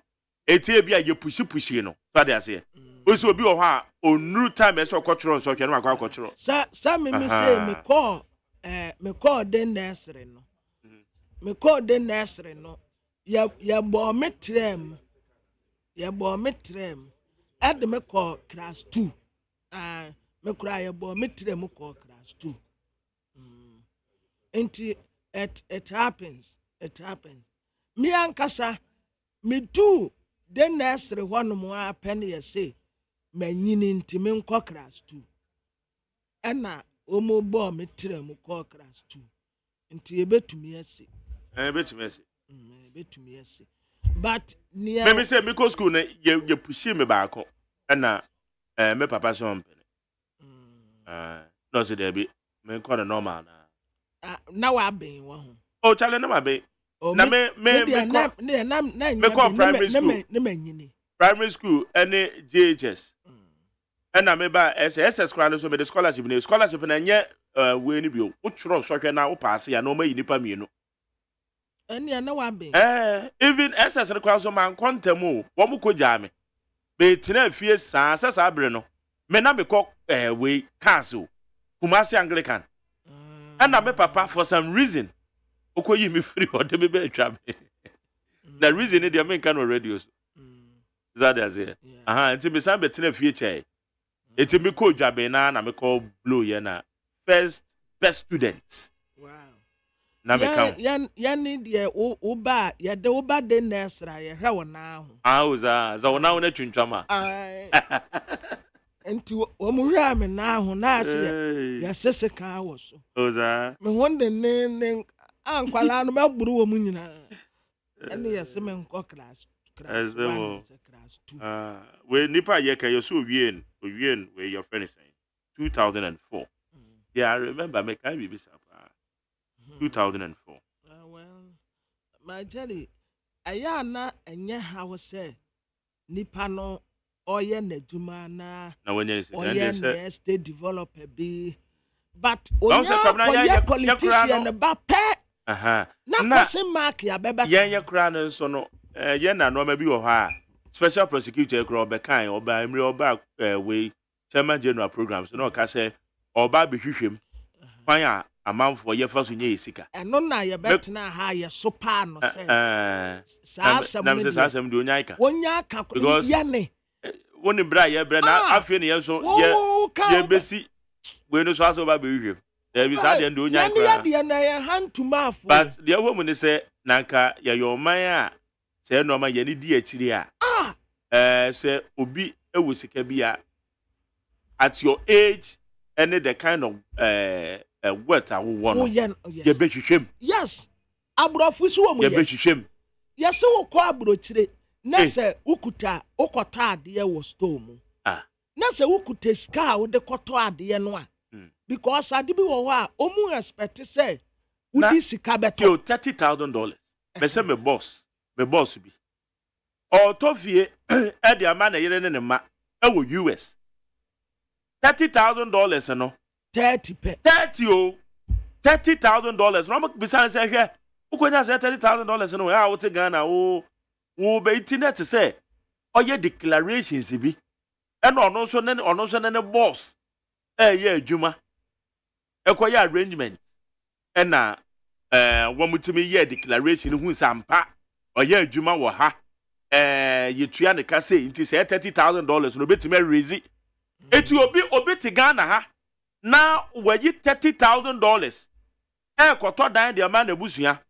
wo US ayo mu wanwa wo mo question no eti say ye serious nation a wunyira ba me kan say wo about 34 years na we ready $200 million eti ya mo yesem ma wo yan kan ya no ntum ya mo yesem ma mo obi an bere no be kwabna oboa me se me hu say bia anye no kre because ono no wambie envelope no mu wo ye chairman oh na chairman ono the cars no the buy chairman me bisa the cars no the buy ana cars now obeka kire say every constituency bia no why ne go try you go try the cars 15 bia buy no eno kra no ya fine constituency ben na car na bisi na ka chairman ni go bia mu na dan ne legacy na ye legacy ni ehun say we enti jale mo partner say enti wo deceive constituency fo ni nyina na kwamna wa cars ni bi me dey me hu ye na nya ne ye bisa question no ma bi wa na ye de ato ba bi o so dey ase ene ya ne ye bisa questions no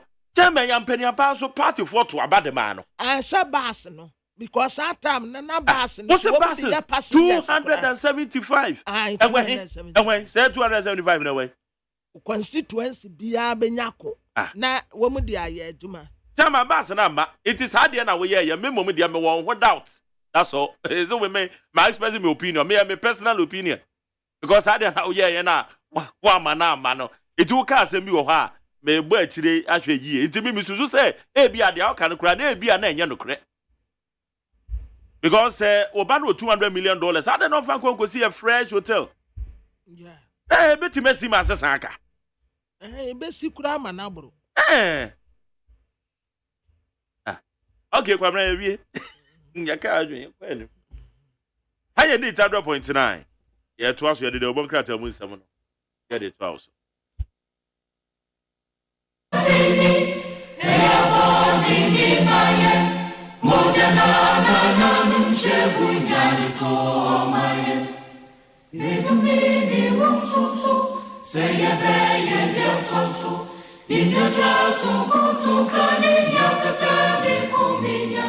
Edi emre muta mayen sasu muta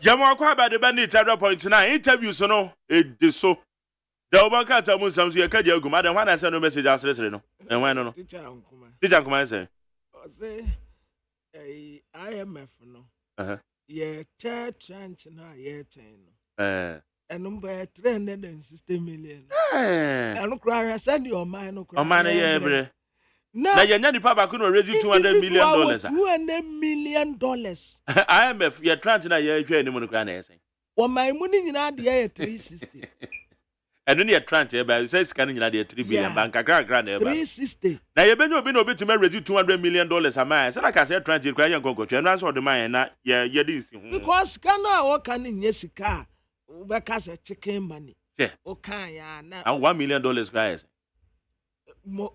me say me boss $30,000 $30,000 enu $50,000 $30,000 na majari woni say wo mu edi dwai se wudu abrochire na wukuta sika bi ye danu bi a me kai me mpo me die mpo san $12,000 na se wo botom kwa wiska posi ni di wachi di kwashia nipa a wo kɔ ne nkyɛn ama wasan ka ho ama mo de kɔto bank I just say $12,000 a you sika we $12,000 ya say wo de kɔto cash ya I say ntina wo say ya ye despite kwada despite ate dada hey dada put na 12,000 and I say this kind of money that time one ye business no to see the mama say medi okay medi Ironman oh the that's all because all class here any medi Ironman medi medi Babra mo ba krata no so re family for nko abusia for the bokrata daily graphic yenim ha what the Inspector General of Police IGP your friend Dr. George Kufu Dampare was an space no a wodi di IGP no and was senator no na oni maami jemensa maami no hwe ne hu yi o senku obi wo ba bi na nkiyama ne se de breya ko de adane nam wie wo ba wi nam wa pizza enti enkabe wa ya leta be hunu no na fono asset to say ante ku abata no asset do so na no kon atemu ni afa ni yefuni ebubu gadget na de da so no okoba afi wo ba wo to ne nsa se yasim enso maami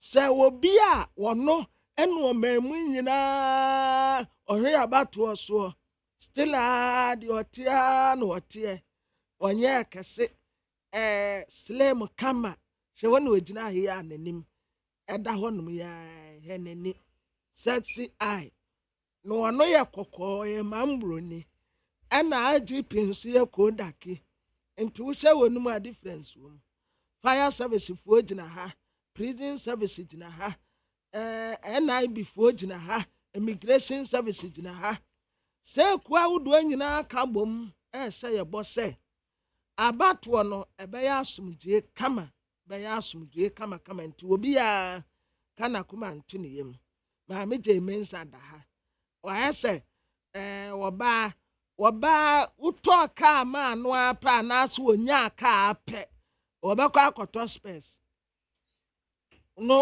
wa quarter space kakra kabi no de ase nania no en wodi beti ka no yase BC candidate bi slippers bi a wo say ye no e de na koto trouble mu NDC amanyoku pani a wotu frank ama wonum His Excellency John Dramani Mahama wodi nimfoni abetoa Ebra was see and some telephone or cut when say what the idea be beba. Na said ye na woman no John ba kono is here the new one in a second when son your first John were your second John. Katas is an proye, what the mama can away. Wo bet what the mountain is just a matter of time.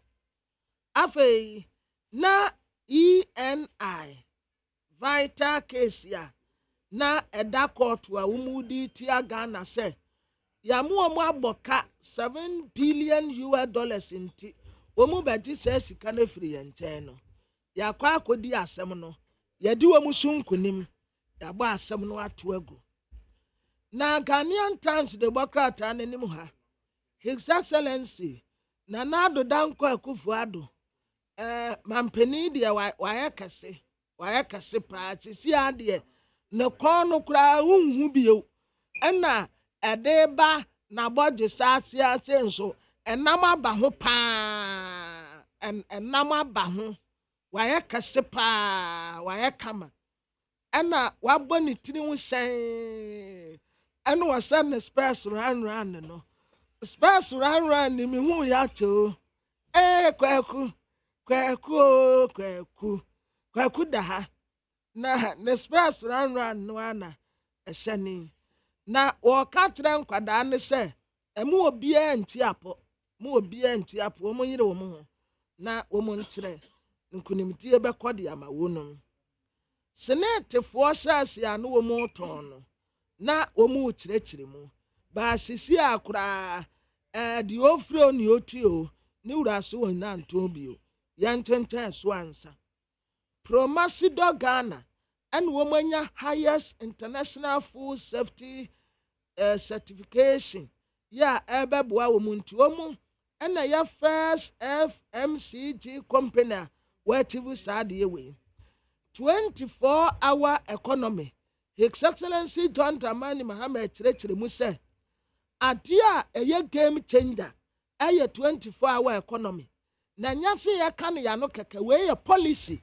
Ya ya ede ensakraye ebeba na the Bokrata your friend say Daily Post wenim ha watra say father for all syndrome no etu afiri ni mu esi a wonya father for all bio esi ade e wonya se anya hwe na wo mpra be tete wote wajai wahunu say want na wanu wa bra na sumda woni ye boni yem oho we jai Honorable Jaislin Tete and wama 19,575 breakfast Ediama 783 BC candidate ya womani aji Ghana Armed Forces yesi yasapon a womu so womu be testify womu di adanse ewo ambulance procurement ayasia ekoso sap 1 sap supina sap 1 ejazade mesi ya kadu supina anya wo de se da bezo banana wo minim supina na we ne de anya no ya se well ya de ohye twon abakot we no sap 1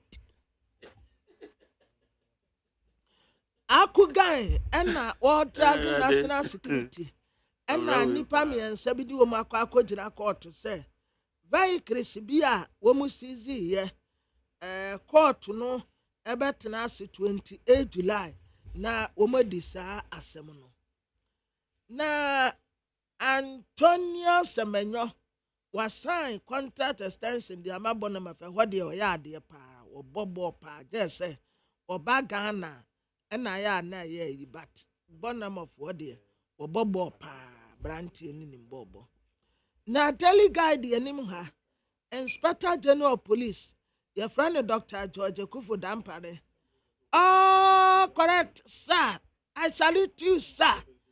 I greet COP Christian Tete Yono.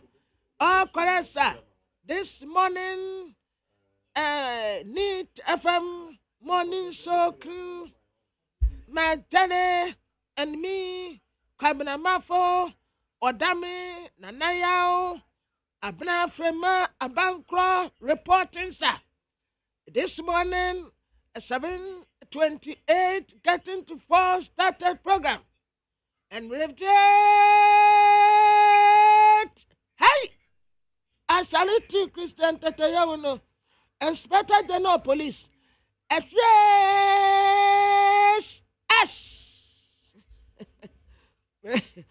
I mean, a posia. And come more quatini pa amin kobi. More coffee, the say, I see accident, yes, Mungo, if no, menko. Yes, say, and call forward.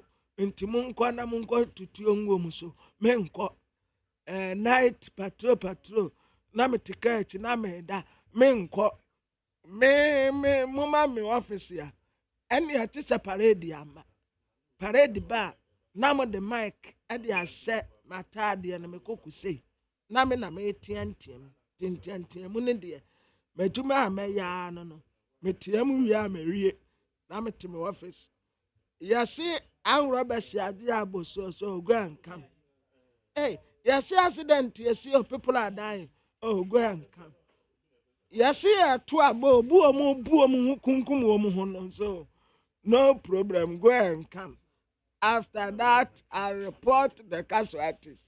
Nama katra GPA mukoba nipa se ne wuye. Na mo be catch them. Nama church ni na IGP. The accident happened this morning. And the fighting that ensued between political parties, I'm here to tell you 28 people has died. Hi, now come baby. And this is Supreme Court. And one more bo mampenin anado subua say. Supreme Court no war parking is SRD. And that's war parking is SRD in Panka, Nyashi. Where dear, on one casa adofo. MPP for and I was swear when Mukogu Supreme Court to na nye won mu da kra fa nyama kan kira se Supreme Court won wo mu hia ajaji a wo mbebua na ejuma na wie peye yase obi mpe ni nkwocha Michael Junior wo dome kwabenya babu yase okwa dome kwabenya Michael Junior what aho keka pa wadi abado me kwa benya wonom no enya aho keka ketua said yankofo si boje ne so babu we seki wonom nyina na adesia no hard work yesi aya amontene mapom na hu hia wo bedi dia wo wi anu wada anajo no wo benum nsua no ayatako adia tia no asa to adidie so obedidia onya exercise da onko health work da enti munyina mu nkobi ebeboa mu na munyina mu aye kama na sewa mi hie sewa mi hie enana omo chan yi before omo the report aba omo de ba omo treso sewa ne ho afi ade a woyeye no ono ana ade a woye wo baabi enye adwuma ne din na wode koye bibia enti wo mu hu afi iya before maya ade pa maya ade we nka baabi a kiye chinkofo aboso boss unyinedi yinedi kwankwansa iya before me bo mabaso Maya dear pa, my my protect him won. Maya dear, Juma dear son, yeah, no. Maya dear. Se baby na sem si anan kuomo sasu se dunkwa mponche. Yinedi. Boss yinedi. Oh yinedi. Adi oya wa anye ni ye kura yinedi. Maya de ya before but teacher mama the chronicle the bokrata na ni boss but adi oya wa anye ni ye kura o wa anye ni ye kura say Mr baby anki ye yinedi o oh yinedi ina dia ni pay yamfa ama yamfa hwen ka odi ho woten hunu the chronic the bakrata nanim ha sagrami housing project ya sababio kojo sa sagrami housing project to adwene da because obi aniwa wodi ni jetre ni sika beba besemu anaso wo beje abanya de we woyɛ utum mu ni batene ya pɛ beje me a me mfa me once di kura mesem ai nana ya osafo maafo ba no ei ebem se data general enya de ya opena utiri nwa start fu white o bra yi wonyini bia o enso sisi a ne tiri ho a start ye fita senate for a reject Rock City terms of payment no esan say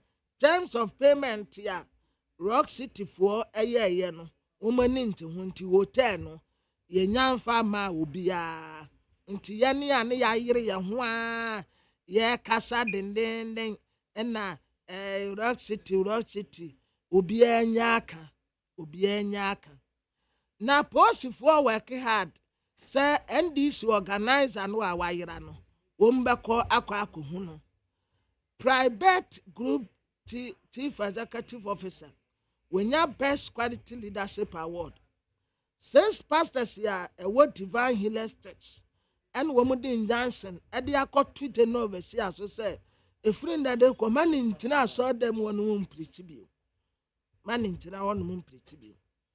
Isaiah chapter 54 verse 17 no weapon that is fastened against you shall succeed. You shall refute every tongue that rises against you in judgment. Akudie bia niwa o start kan kura na ede. Waseme na mebo watomfo se wonya akudie. Nanso akudie bia niwa no mu a wobebu atia we begina da. Akudie bia niwa no mu a wobebu atia we begina da. Ena tetrema bia be sode atia wo nso ye bebu no fo. Enti anopei obia anhwe ne ho yie tetrema bia be sori atia me no ye bebu no fo baby ododo sisi ade me di abo be famo oza se mentna wonya hwe na wo mpra bentete wuchew se Spain ne France and akansi no ba yirbasa na me Spain for se coach no anya ne niama oyeye no a eno de nka ebetumi aye kakra so just small boys no amu abobo na na France fo nso omu nimbobo omu ya ade na tell that party anim ha enne ekwan nyina edikọ asantemantam kropon kumase na Jubilee Park eho na omu beye no eye Dr. Matthew Poku Prempe napo na napoyi na ye kwa akopa ne ho entuma ye kwa akombeli no ye kwa akoyi no de akire ana ye se wo ka se ye kopa obi ho ntuma ekogu nani ye kogu nani mase eti ye koda ne di akire enti owaha cylinder circulation model ye Dr. Mustafa Ahmed si creative jobs ya mankofo na wodimienu abetoa Dr. Matthew Poku Prempe na Professor Jina no Poku AGYEMAN na oya comparison benam sempa we who compare abua soche di oda no ole ono ngokoto abasakum who compare Dr. Matthew Poku Prempe to Professor Nana J Poku AGYEMAN sa comparison we dear at say appointed ne ho tutu preko wasrade ho emutwe ada songo lagoon no electrochem magdan ene yede ma no ya wo tu nchine wo ho na magdani yede ade na ma no 15 years ya wo tu nchine adehye ne se wo monti ase enti ayemonim sam dada se wo ma ako na ye boni petuo wo ho no wo mu adito boy wo mu so wo mu mpene ya ati wo mu anu aduane enti wo mbeye dede na omuni aposifu akwakosi eni na tututu akoso esi ase omu akwa omu abre enti omu gya ekono ade ase na nanom nsa enti omu akwakosia wulomo ena gina hayi omu nyina frefra ntoma ena omu kura snapo omu kura nwan omu kura niama omu de frɛ na nanom abusum a omu tirimu ɔden sɛ wɔko wɔ die omu makubi ma omu enti ampa ena omu gu nsan omu frɛfrɛ abusum a wada nyina omu gu nsa afrɛfrɛ na nanom ewa akɔnsamafo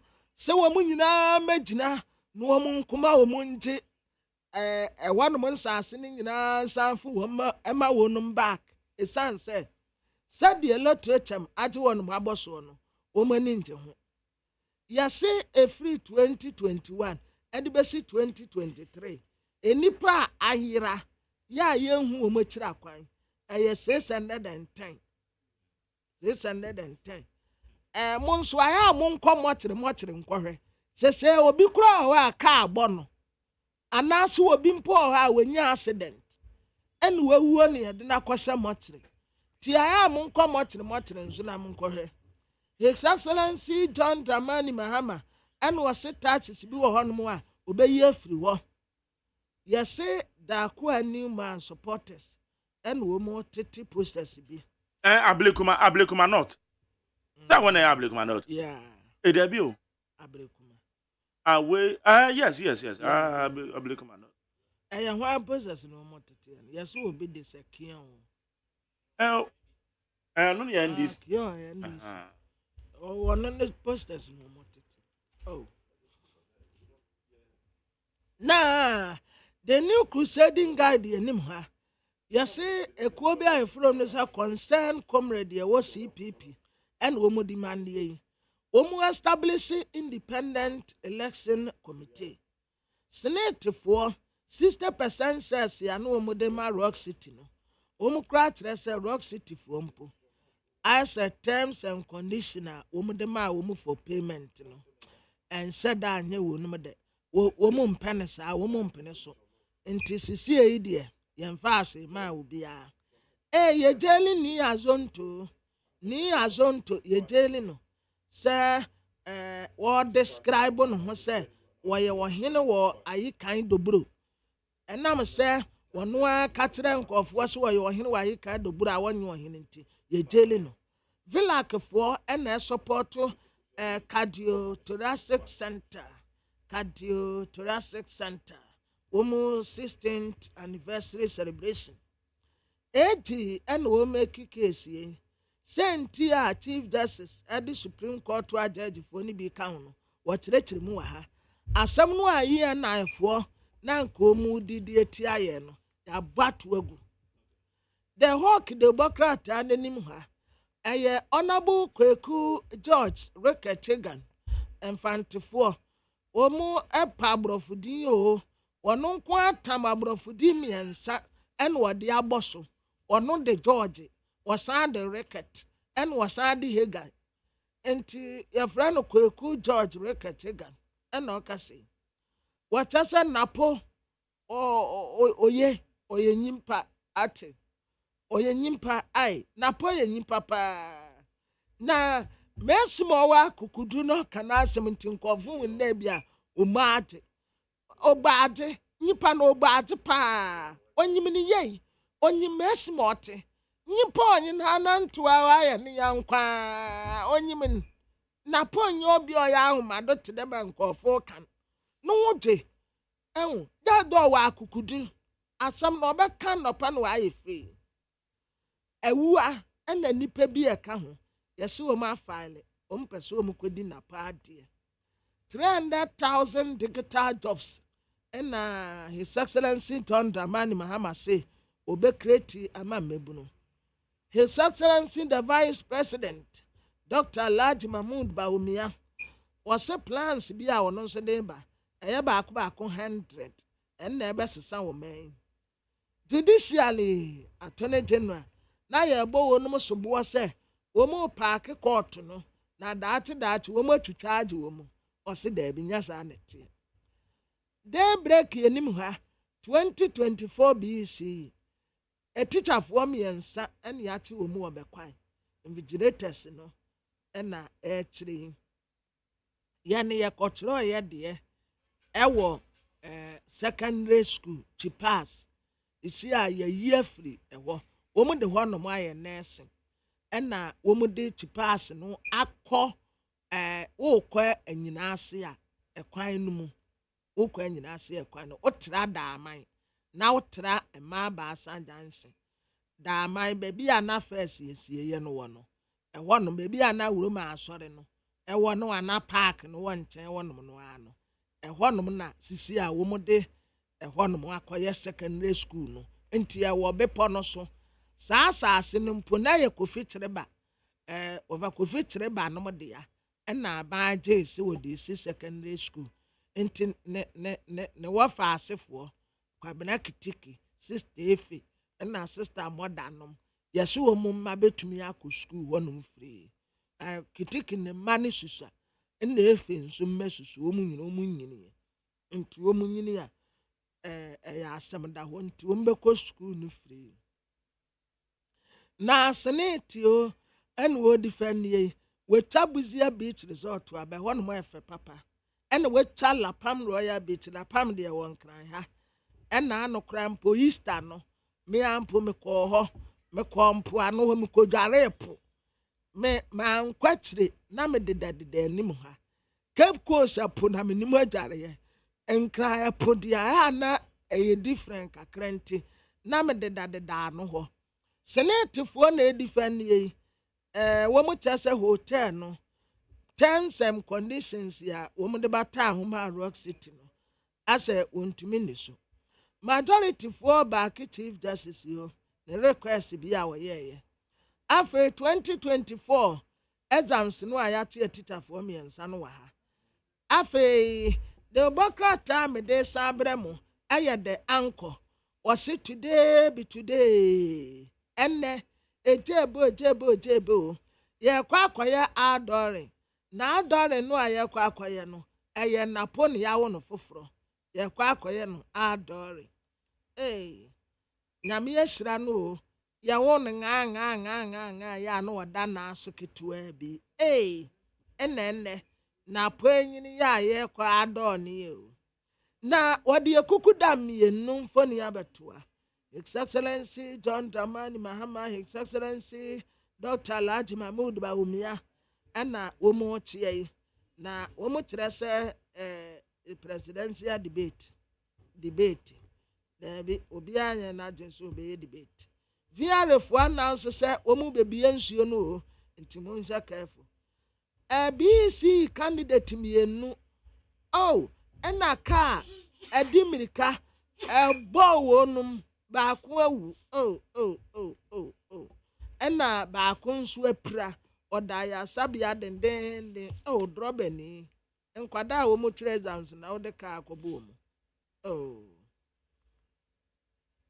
The overseer de Bokrata nanim ha Samima Muslim or Hase Labour Party we near woman no a signal etma MPP amanyoko say this time around omu vote wonum out na senate force womu ton 60% shares and na Rock City car say obeto na payment no our cars obey no ne terms no said ye na wo be payment no wo mu kire se enye wo num de kura nti wo mu atenya san ade no de pay kenkran yes money na hand cash na ground money na hand cash back na ground wo said ye na His Excellency John Dramani Mahama was say father for all no wajai kata se ne proye na wo ba be ko atia Konfwa not teaching hospital chief executive officer.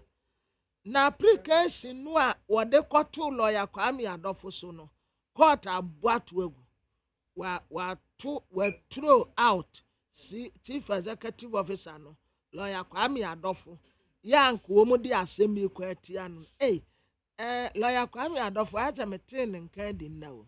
Lawyer metia wo. Se wo ho ye.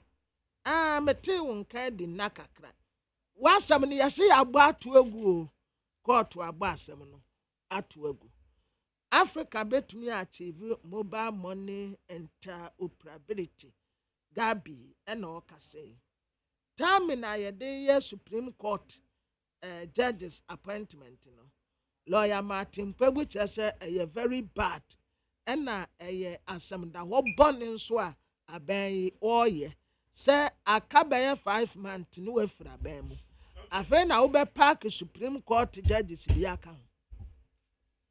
All right, high need 100.9 masacha me kwamama fu na bua me a enkrata yede emu nsam yede bra we need 100.9 so nti ye be kwa ma so na yede interview sa wodo no so aba beto awo so ye be kokuma se na kwa kwhwede ekoso yeah Ghana Montie Ghana Montie Ghana Montie Ghana Montie.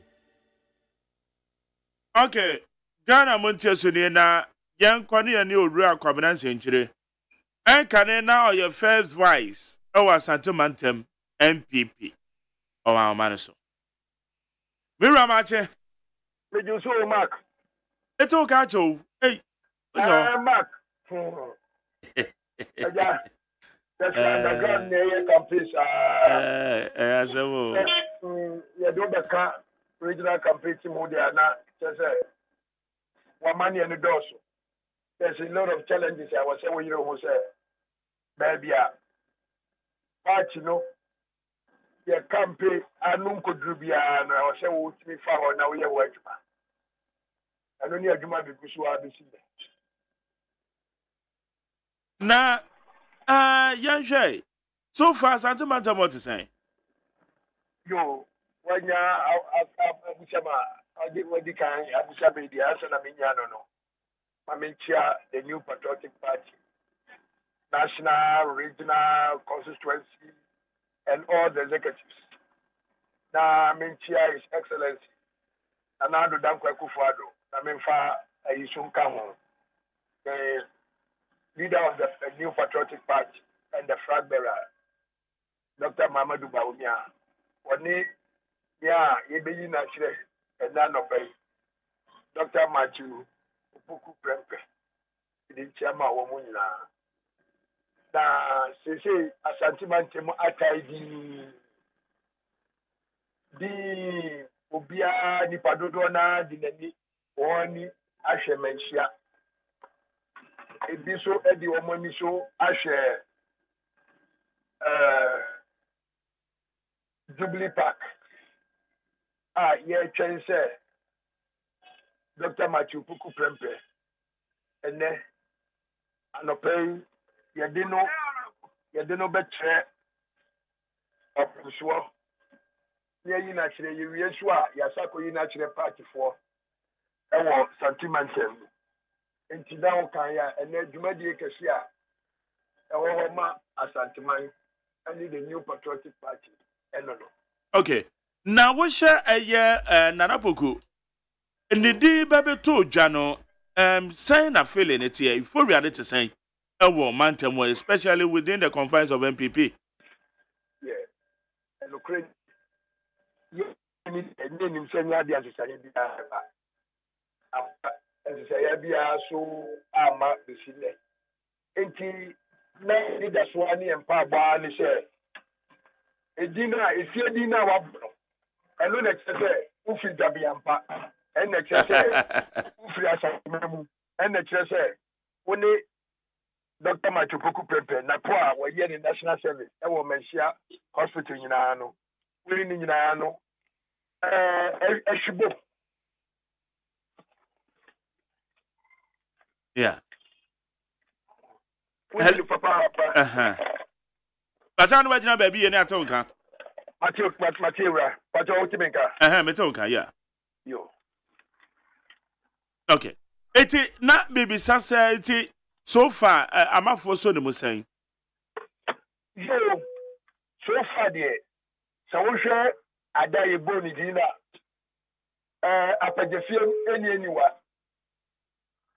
Ya kwa ni eba nchia ni trimkwa ne de ma ne nana na adruwa na na pagya hene trim kwansem kwa na ekone ba de bia lie na chese eye goodwill sentiment memrantie ani maba wa nyina so no ebose say near ye one of them are almost started from the scratch engineer dia come and say ye benyi e wo party ne ho enti sa na tie e wo sentiment mo na ye Pusha na obetimi di aba on board, especially bo party and hoarding e wa sentiment obetimi attract sa vote no. Yo medasi majeri enukreni ni nyina no ebe fi titiru na no ye de efele dada na titiru no so no ebe fi Dr. Machokuku Pempe ho ene sense se obema ne ho kwan na obi aba ne ho se obema ne ho kwan na obi afa no obefa se ye nchie se ye konkonsan se ye bibi biara ebeboa ama watime ko na nim biara no nyina agina titiru na agina Dr. Machokuku Pempe so fi se wutie kama ni Dr. Mahmoud Bawumia ko ya obestatam ama sentimental mo aprobo ye ko a o ka semfo bi wo se on society to me kina be di wo no on society enti sa afuto no bi so na metima masama na ko Dr. Machokuku Pempe ho se to me na be di no kura no obesa ba fom mo on sister said the be ya ebama obi biara se wo NDC se wo MPP ye behwe no na yetimi atimi ediama enfaso aba no so ba sentiment mu ha enti dodo na nkasa so ebegina ne ho se obi mama ne ho kwan na obi atimi aba ne ho obi ma ne ho kwan so dru ba bia onro ne ka hwehwe na wo hwe apagafie mu a apagafie mu na ye vote dodo no ewo because alaba ni bola hunie kejetie nie first line nie Think Island nie Benshia nie Abyss Park nie Mbrancho Mbobo womo mo ba homachi be yi bola hu no mabe banchi bodie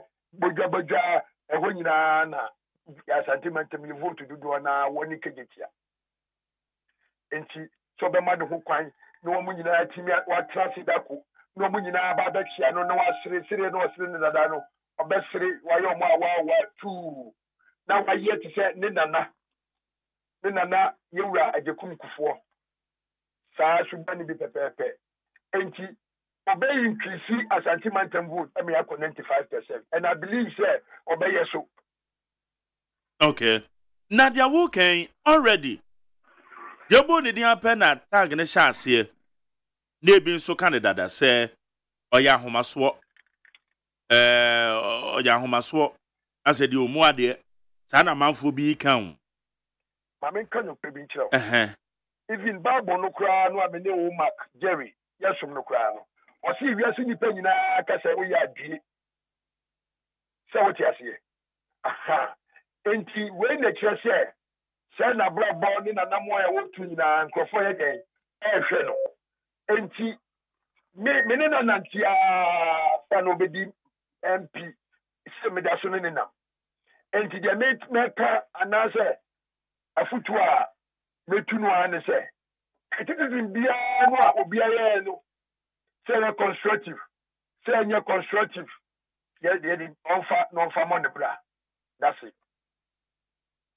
Oh okay na entimin kiosk ade ni free ho exactly on ebi na open so e ka che Dr. Mamadou Bawumia wọ́n sọ wọ́n sísáì túmí nyina ẹ̀kí no wọ́n sísáì ẹ̀ntì mẹ́bọ̀ mpa yẹ ama wọ́n kọ́pìm sẹ́ ẹ̀fí nẹ yẹ bẹ́ tó aba no ẹ̀bí ní sẹ́ ẹ̀yẹ kọ́sọ̀ no na nana pọ̀ kùsù ká ho a ọ̀dẹ́ nàpọ̀ na ọ̀nà nso ká ho na wọ́n ní bíbí wọ́n ti na nkọ̀fọ́ kásọ̀ ọ̀yẹ́ ahomaso a yẹ àná ẹ̀yẹ mi nwanwa nana pọ̀ kù wọ jokes bi wọ̀ hɔ a hwẹ́ na Benshia South no one constituency deputy woman organizer mansa no otomore ene ono ana duma daroma wapije ni mu kakra na posia ni nipa mu bebia mo lewra wo so ba ha o si na popa wo sia ugu nipa ni mu ase se mi to mole na poka ya no twem me yedu bebia o si chairman ya tu aba na position enso aba na ono abetu bi ono anim se mi lusu o ka nipa mu no atwem no okọ no osere so ya na eye ni sunu ne ban no o ye huro ni acheche so just na say DBC tama vice president by na school feeding for the boy chenku of from war ono ante nim say school feeding for how many regional minister honorable Samono Semen Santa one tawa wo ano mo hunu no mo si na bona mo tie ka no si anya mo ko minister Semen Sawe mo si so but people take it as a business na mami tsewa there and central for no be no mark minka se mo nyina obi on prewa se no obe yisu wo umetina kan se ma be so kan nyina papa na abebuo kitwa bi bemu a ye che ho be 1 second na ye there two social media near the same at the same more granting for do so nyina kitwa bi na o twemu house na maza ya fatete ene wo koye bibrai no di huru no e ho no twa ya o de say no but say agrodi so enti yere kanu even though from so any power but sometimes you know it's a joke so what you say enti sanity okay na mo campaign team say we said the yabo running mate at the free region yimu at the new strategies be baba table no so ana biblical honorable Dr. Yu, member of parliament for Fidasi and campaign coordinator for the southern sector middle belt what does here say a bomb by year and then Yamiya Yadum that be a diary near the running mate 7th January obey the vice president near the campaign team I say that you know so as a strategy need to be fentiga and no we are Dr. Muhammadu Bawumia incoming president or no best starting the year with him so ya fa middle belt ha so what you say na Dr. Muhammadu Bawumia be a year John Mahama Songo no ho no kwatiti no enti John Mahama de ya hwe ya obetu akwatena beni ya betiti na wonya de declare him open say e be declare 7th January 2025 92 million na samaka so mbetete na sane say won say message na mode magana phone o mode atweso ato aba exactly so what you say so na ye nkonka say ye tiada ya branche se do ka chere na do dan ko fufu ado me bi atwam ni se onya campaign mamratie no se so yes ye che ni se onya campaign mamratie because be be ko bi abese ko sinachi be be ko bi abese sinachi be be ko bi abese sinachi and oni ho o tago on be brese sir I'm telling you Mark always a message me ya duma memre minimpa Sarah the Dr. Mahmoud Bawumia when you say campaign even of all reaching regency for greetings you saw what happened. Now compare to us about the camel. Let's just say and you call the post and the Mahama and the FIFA form for the card in my and this was apply for floating and sign you declare in 2025. In 2020, you declare results and say we lose. How don't renew about because we ebi obi be say region mu a eba ye eye banche ene ye de abongum ana say baby an na kebeko so obi betima aka say well not necessarily say ofri asante mantam nti na kadwumadi na mbeko so ho we no so etimi ya Ghana eye bibi e de abatable no so asante mantem. Exactly. Unim bibi. You see, your bottom one, your certificate. The review. Exactly. So just here. And a question about that's why if you remember that. So just here. And I said the question how deep can be sabe no.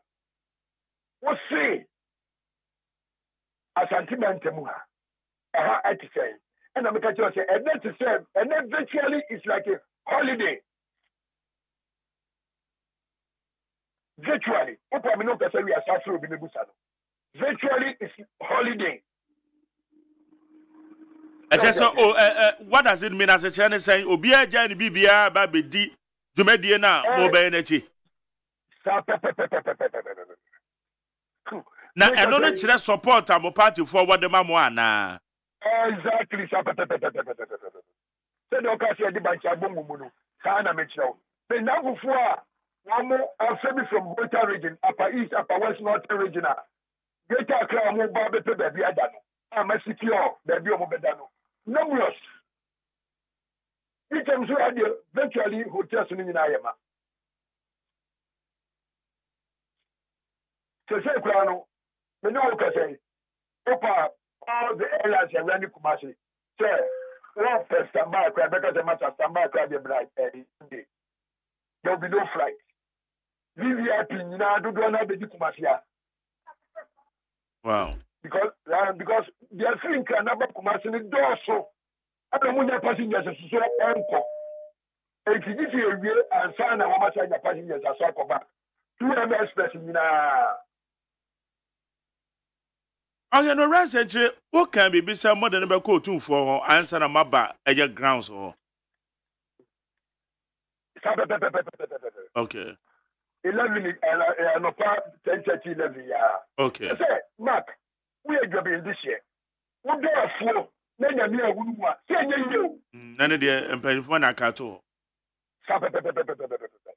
into free santia we are this year free apagafiem ni papa any yewura kwami chichie apagahene so esa otia patam se siasa ya ni papa no that say estefata say e was say you didn't kwachia opemso ye hu say Dr. Mabud Bawobia wa nyi obi a say ono ane na poku sanachie etie was say afu aye bedoi opemso hunu mu na afu ne de ye so de be obi nkobo no kwadu anase obi enkoka no wasembo ne bi ewo baabi sanachie na ye ken na deputy national secretary deputy general secretary edema NDC Owura Mustafa Gbande wachira na dwen se MPP mashadapa na bo pesa mode amanyosem kofu fore eye the Ashanti Kingdom especially opemso enu nti na mashada kwa akoyi eye Dr. Matopoko Prempe well uso mo say me nim baby ofridie I don't know Gbande free voter yes as also voter yes and voter no free no me munufo fi say onim amamre ene onim amane e kanen ka so ojama asledun katia ene ka what you say Dr. Matopoko Prempe nina kanswa so oye yewura obebu Ghana hu se amemmu papa ni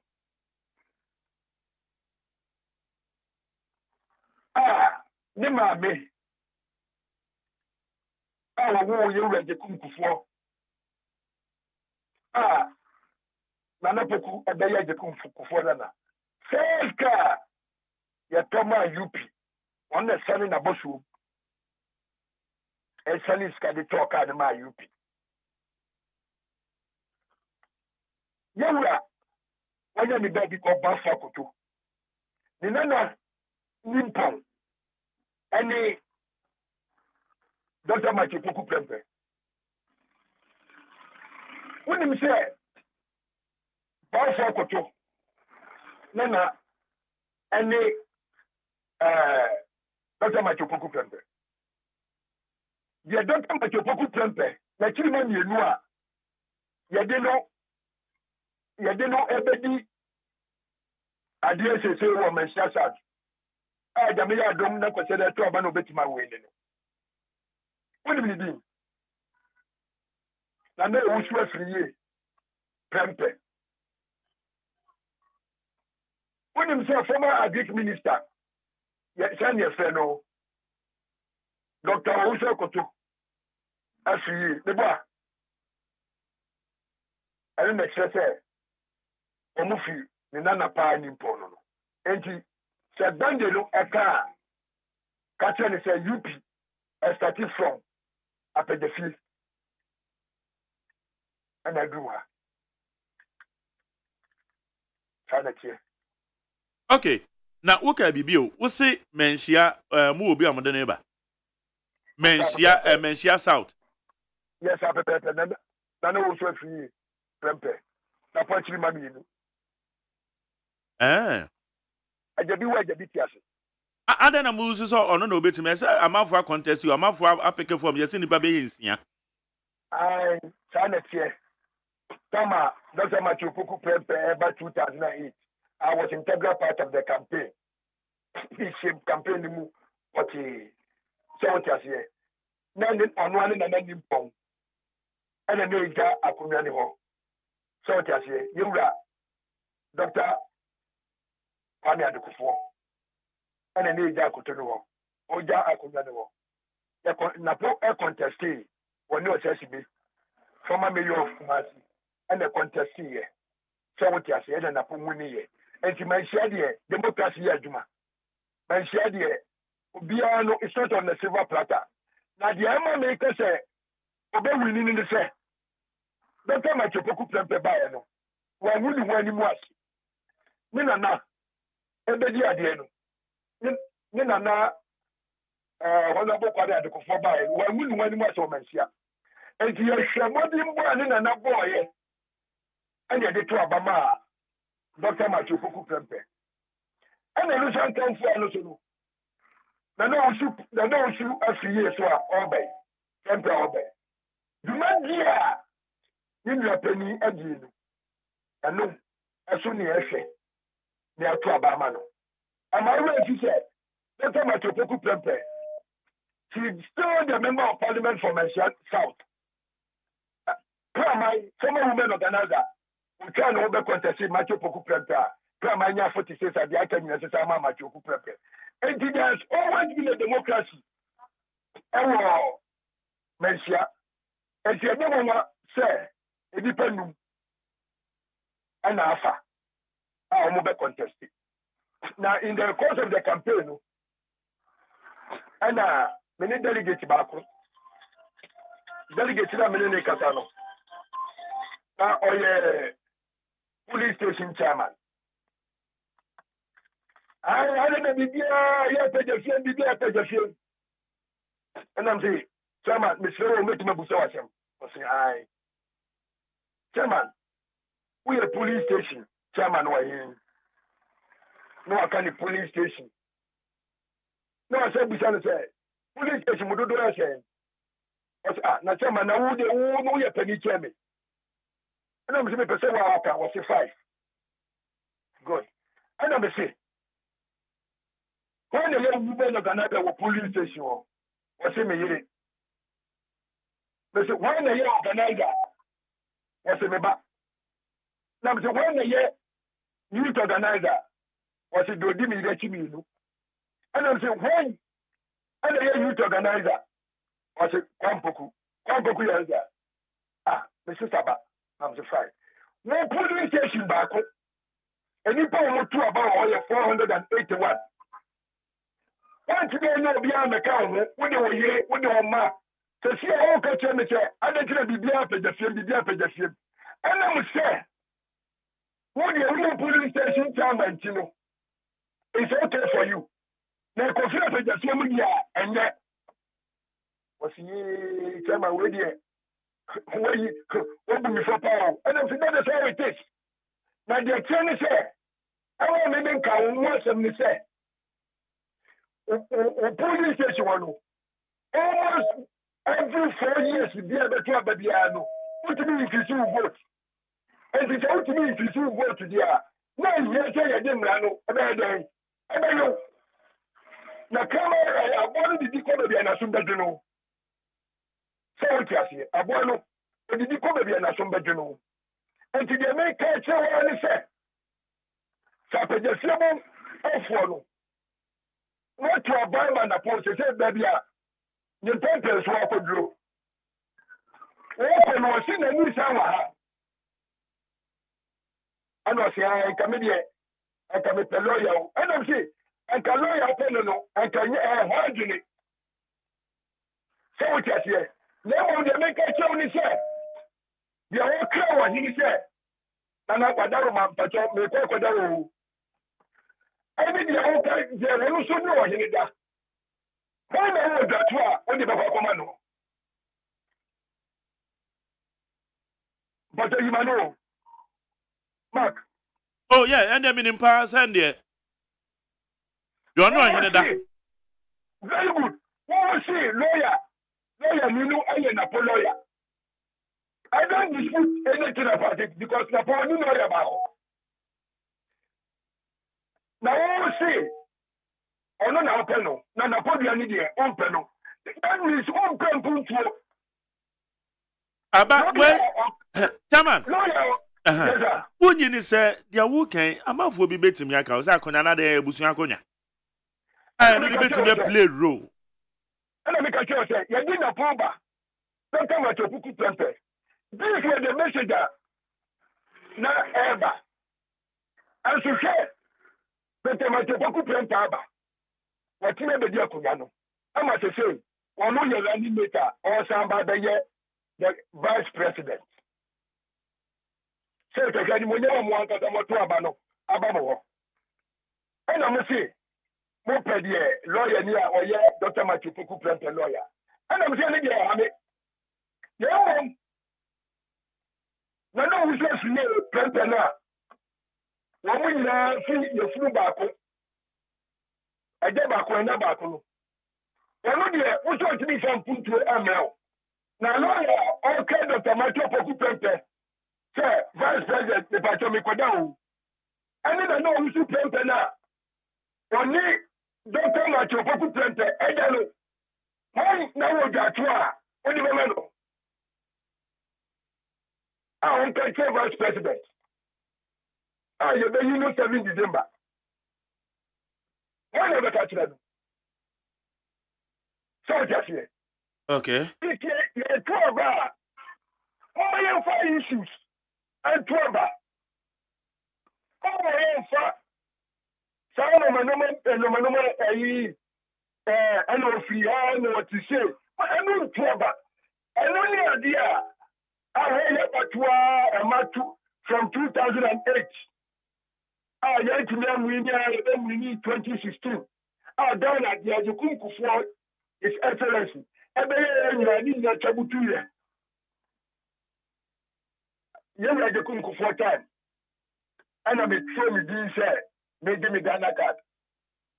Me say 2016, 2017, 2018. Nana the Danta Kufuado, Excellency. And then Dr. Mahmoud Barumia Baya, me Saka Midi. And two free say, Enka, MPP by Nana the Danta Kufuado, twice in 2008. And go quiet. Send your quiet. So it has Enka digitalization, abandoned the Maya Shama, to say Enka, you are quite a new more. And to be the mestre. Mama, you can't conform no masem. Now, a quarter my near without questions, sir. That is no Atuaba. And then will be can be anyone here the trouble. You do maybe by. Now, will be a matches, Rollins time, will be a matches, near the 1 CD. Ababa wan si di kokoro near the ashim. Area near the man now Kokotoba. And then Nini Nature. Another damn for to say, Ubeko school free. But laptop na wouldn't see Cabetobino. Be. And the free. The name me, yeah. Oh, the man who called senior high school in our set. Let me tell what you mentioned. Let me tell that bill. Let me tell what a bill. And no idea a year me, yeah. And then come here, me toy. And yes, you learn my chest and empire, me decoy. So say, Ninano, Abanaria. It's your fast da. Any chance of forward and trying to get it. So the Beya, Sansom winning, and yet to Obama MPP. Yet my breaking it, my Jerry. Okay. Joe. And another say it is we are part of the regional campaign team, right? Exactly. Okay.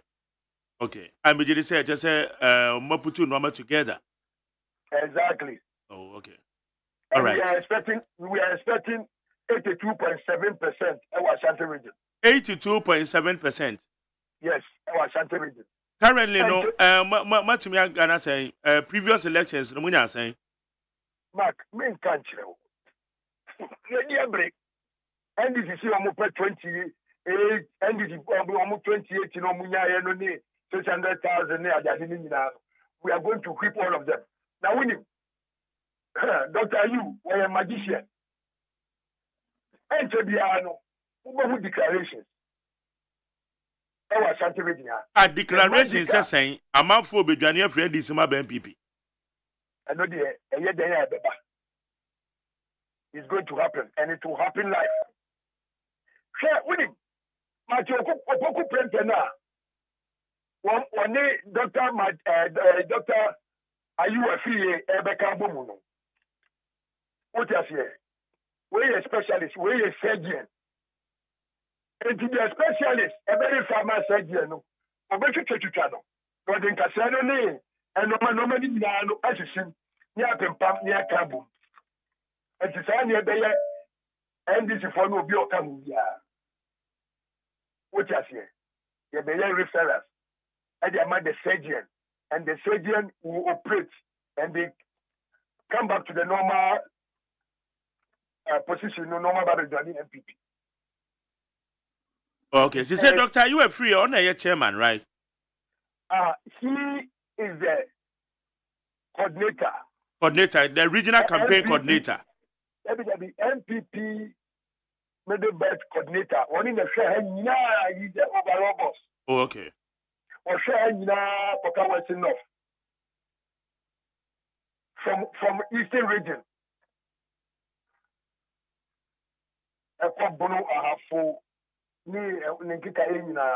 Okay. He's in charge. All right. Yo.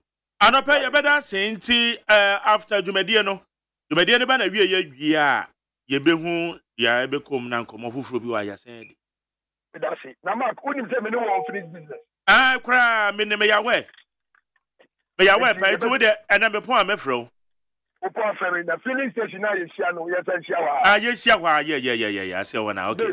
Mate, better so far. Bye. Yane aye the former first vice chairman Edema MPP in the Ashanti region. Your friend no you rock Kwabenan century. Only any didn't come currently there or a member of the regional campaign team Edema MPP. It's Jumediano. I'll say one day so many so 87.70% percentage on Benya afu abato e Ashanti region. For the channel for 0503721744 0503721744. Yeti JDM. And somebody be out there to join the fight against corruption. The thing about media is that it is driven mostly by adverts. Unfortunately, things have gotten worse because businesses are suffering currently. The budgets for advertising has shrunk. And also because of the number of media that we have, dividing that little budget amongst the media makes it difficult to be able for the media owners to be able to guarantee bigger salaries. And so even in turning our economic fortunes around and bringing the private sector back onto the path of growth and growing our economy would create a bigger pot for us to be able to give more advertising to media houses so that they can improve the salaries of media people. But in the meantime, if you remember, we set up a media development fund. There were a few challenges at the time, and so we put it in abeyance for the meantime. But I think there is something that we can look at again. Set up a media development fund. Government puts seed money into it. It was meant to improve training of journalists. It was meant to attend to welfare of journalists and so on and so forth. And so it's something that we are willing to reactivate. And together with the GJA and all the other media umbrella groups, we'll sit down and see how this media development fund can inure to the benefit of people in the media space. And so those are all things that we are willing to look at. The other question was... So on the exchange rates. Yeah, on the exchange rates. The immediate issue with the exchange rate and the economy is that the best signal Ghanaians can send to both domestic and international investors is that we're ready to change the current trajectory on which we are. I think that if we hold a successful election, we demonstrate to the world and our people that we are willing to change this trajectory on which we are, that is leading us further into the abyss. It will restore confidence in the economy. That in itself will send a signal that stabilizes the foreign exchange. Currently, nobody has hope in where we're going. And so people are hedging because of the rate of deterioration of the value of the cedi. People are hedging for other foreign currencies. And when it happens like that, then it puts further pressure on the currency. And so we would instill fiscal discipline, because eventually the main driver of the economy is fiscal discipline and fiscal consolidation. And so if you only want to ramp up revenues, but you're not willing to cut expenditures, then you have a situation where your budget deficit is out of kilter. And as you know, we had a budget deficit that went as high as 15% of GDP. And unless we instill fiscal discipline, we'll continue to have a situation where it puts pressure on our currency. It's like a household budget. You cannot spend more than you earn. And that is what this government has been. Spending more money than they earn, borrowing more money than they can afford to pay. And that is what has, created the situation in which we are. So we must reduce the deficit, we must instill fiscal discipline, we must reduce the debt burden, and already there is a debt restructuring going on. And so we must continue the debt restructuring, but make sure that we put in the buffers so that we don't fall into this situation again. In my administration, we set up what we call the sinking fund. And we capped the stabilization fund. So any excess money that was above what you go to the stabilization fund went into the sinking fund. We also committed other revenues into the sinking fund so that we could anticipate debts that were becoming due and pay them. This government came and depleted the sinking fund and did not replenish it. And that is how come that we are in the crisis in which we currently are. And so replace the sinking fund, create more buffers so that the economy is more resilient to shocks. The thing about the world is it's unpredictable and shocks will come. But it is how resilient your economy is that will make you be able to come out of the shocks. We all went into the shock together with Côte d'Ivoire. Today our economy is so battered and bruised. And Côte d'Ivoire's economy is much more stable. And I just saw a video of the president waxing lyrical about Côte d'Ivoire in 2016. Today, I don't think he wants to hear that comparison, because inflation is lower in Côte d'Ivoire, far lower, single digit, and our inflation is at 25%. percent. It went as high as 54%. And so discipline is important. But apart from that, part of the reason we're suffering is the collapse of the cocoa sector. Cocoa has been a traditional pillar of this economy. And when I was leaving office, we did a syndication, cocoa syndication of $1.8 billion. The banks had confidence in this country, and so they gave us $1.8 billion upfront to put in the cocoa industry. And this syndication has been going on over the years. Currently, the last syndication we did,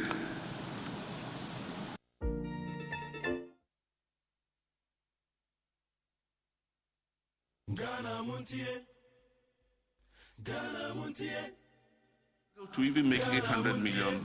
I don't think we've received $800 million for the syndication. And so that injection of foreign currency that was predictable and sure, that used to come into the country every year, helped to stabilize the foreign exchange. Today, the cocoa industry is a pale shadow of itself. And so one of the things in the medium term is to revamp the cocoa industry as quickly as possible and make sure that its impact in terms of foreign currency injection is revived. Aside from that, we need to quicken our pace in the oil and gas sector.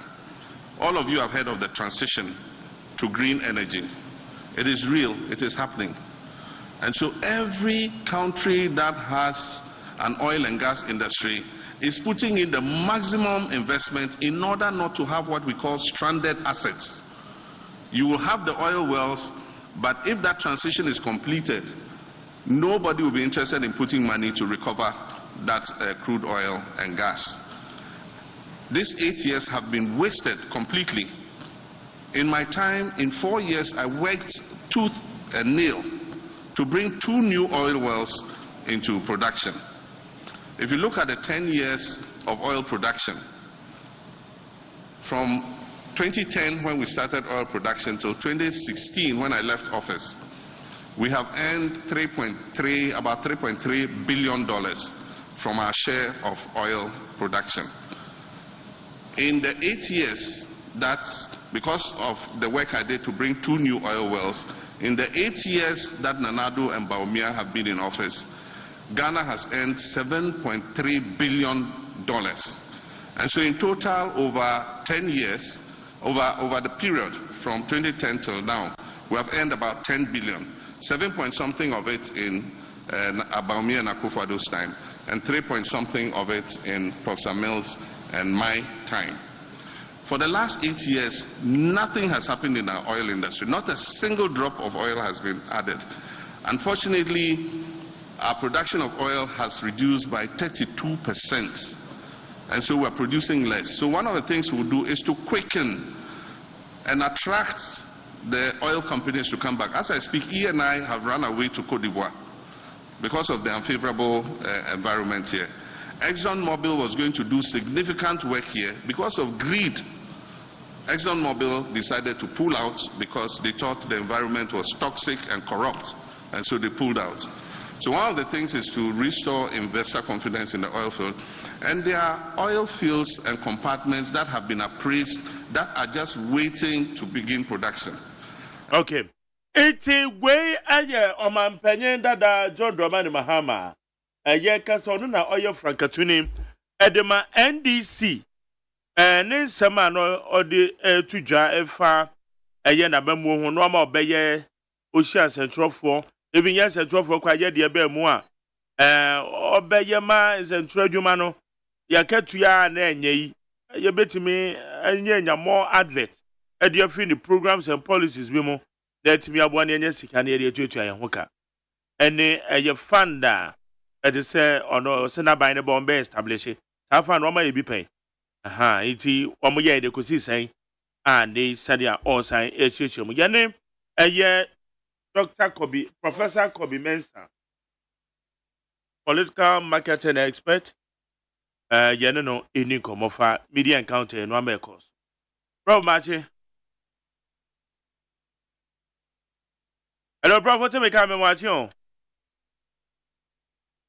Oh, hello.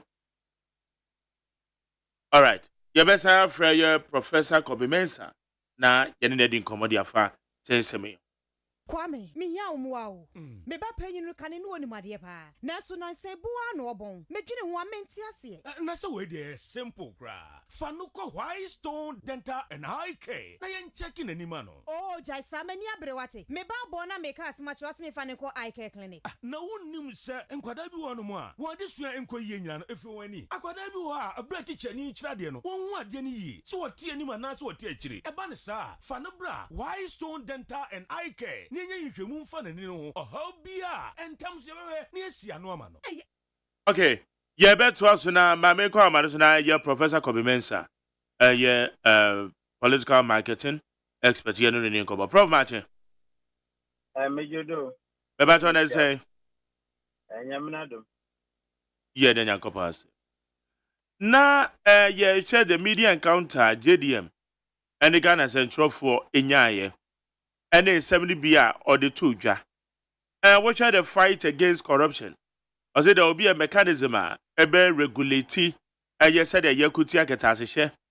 And what your procurement breaches are cause you back your one bang at the Asuya by procurement ministry. What you say na share your procurement and Samson or natural mechanisms or the big go. Na etimi abo sense me nyina or the two dwai was assessment on this.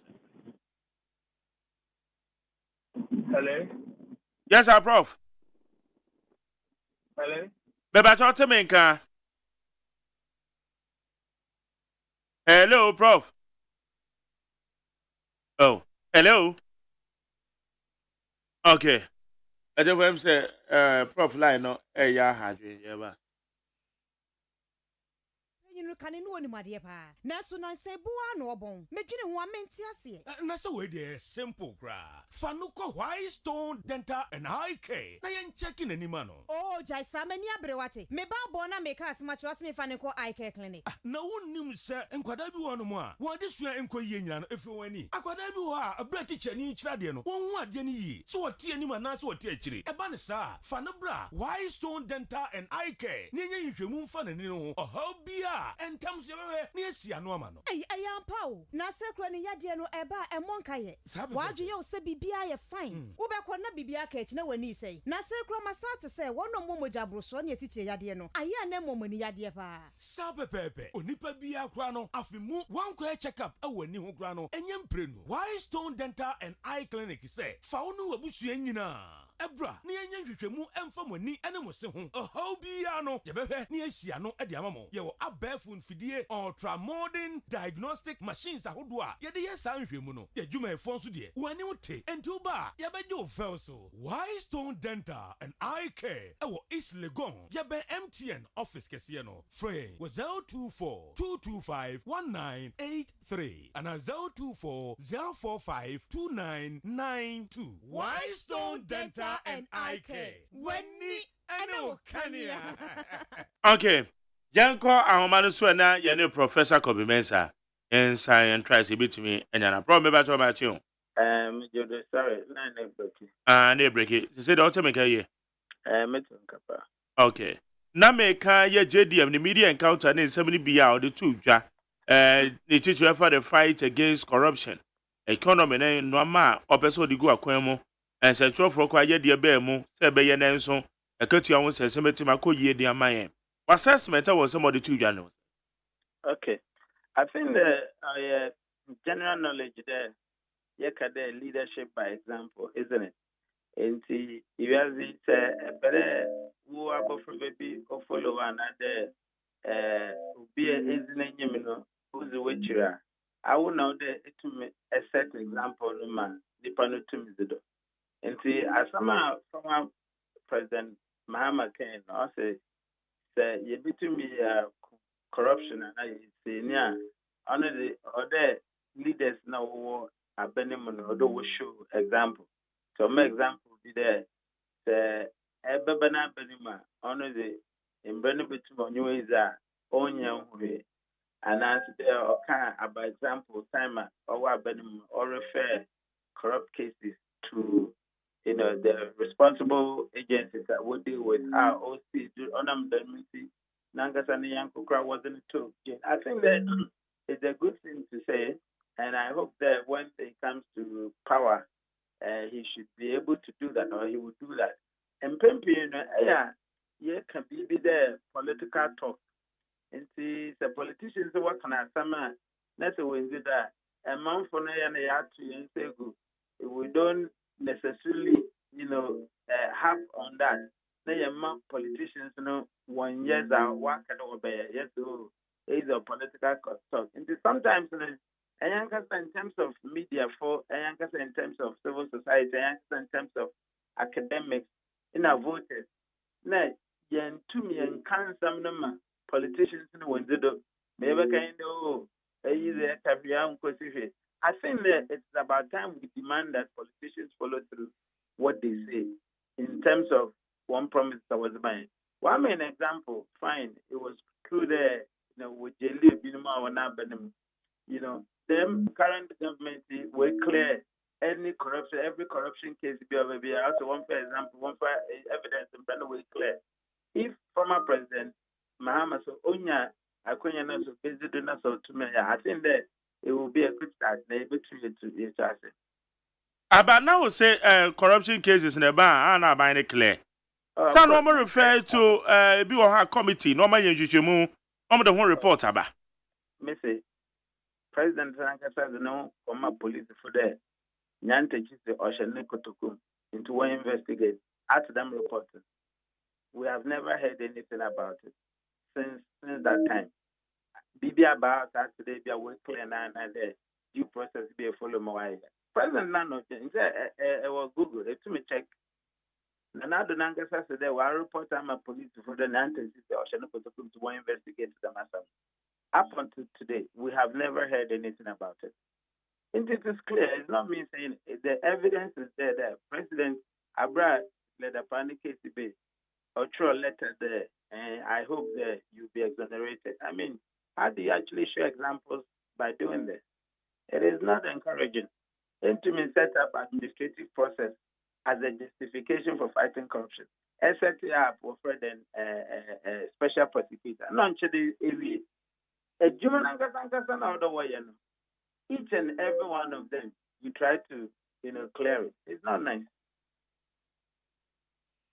Oh, okay. Now, no, sir. Because or clear the same. Ain't yansha JDM. My say a leader. They can nezeye nina odo usan. Is that one bo obusumbo. Now only the power or the weight of presidency also. And amanga sadebi amika de Ghana, yes the bupi yes mankofu. Even nipa wenyi keke na pina wenyi and test na adwene hu de na adwene dempo immediately would defer things to them. Will be police in your village. Na nkofu was in this camp one was on the offensive. How would you test? How would you know the police which was this case? But we defer to authority. And to say a president say what will be the wire corrupt practices. Now, immediately, a past statement that I know you'll be exonerated. Do you know what you have done? You have already influenced the process. It is evident that, yes, a year process prosecutor, but it doesn't mean I solve a problem. Up until today, who appointees, states in Zaman world talk, a lot of ill, but Papaya is me. But this is a man. I had almost about 120%, confidence in Nanado that he will be firm, he will be stern, he will be very, very incorrigible, and incorruptible. None of them has happened. All right, but what is the assurance? Sir, one more can say, said the JD emissions and so for no can.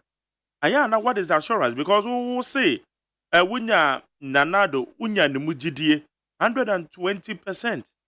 But as we're disappointed too. 80 ways, so what is the assurance? I agree with you perfectly. You see, governance is a promise. And so that to be obeyed, in government or a promise or more, sometimes it is difficult for us to evaluate the obey. And the expectation and the delivery of Nanado very, very negative. Now, Mahama, the time the complaining there he has not been stern on corruption. His people a lot of accusations about corruption and he was not dealing with it. All right. But one main evidence, another example there, he dealt with this particular one. Of course, it's not enough. But I mean, even in the Bible, what's it that there was a second chance, Papana and a rich man and Nebano, from the prodigal son. When he had a second opportunity, he had become wiser. For me, the principle is that when they get a second opportunity, they behave better. Yes, it is not enough proof, but I feel that perhaps we had actually learned lessons. And I feel that we had become much more resolute in our demand hopefully no sober, but it depends on a number of factors. In that Kenya. Kenya is not changing because of demand on your citizens. No, in Mofama, no to Mojina Street. In Payfo today, yes, but it took young people to get into the street. For since your papa no was like 50% of appointees, World Coffee, was scrap first lady office, early budget allocation. So for me, I think there's a citizens, and I'm not saying the young street, but I think there's a citizens you demand not the politicians with the Ampayanya. They will take a cue. I am sure Mahama has taken a cue. Why? Because we voted him out one time, 2016. 2020 when two movie. Na sentiment fair influence but na may change the fortunes of your political party. Not to you. If they don't win this election, you can imagine the impact on the NDC. So certainly, I don't think that the NDC full party for no will be work can send me 1 year. Now I'm for and the second chance in the I don't think it would happen that way. So for me, I would take a cue from Yene Abayobu, Yene Prover Bayama, Yene in some culturally and traditionally Yakan. So what is the Uber I don't know about but there are a lot of wise sayings that suggested that Nipaze on year twice, at least a bit safety. A bit my papa. So that's what I'm actually taking on. And I'm sure that Oya Bajumba, if he is given the opportunity, he wouldn't be doing things in the previous times among forwarded more the accusations. So maybe that's my point of what we call belief in him on that score. Social media encounter are necessary, eh? Absolutely necessary. We have actually been denied that kind of engagement. In some ways, apart from COVID,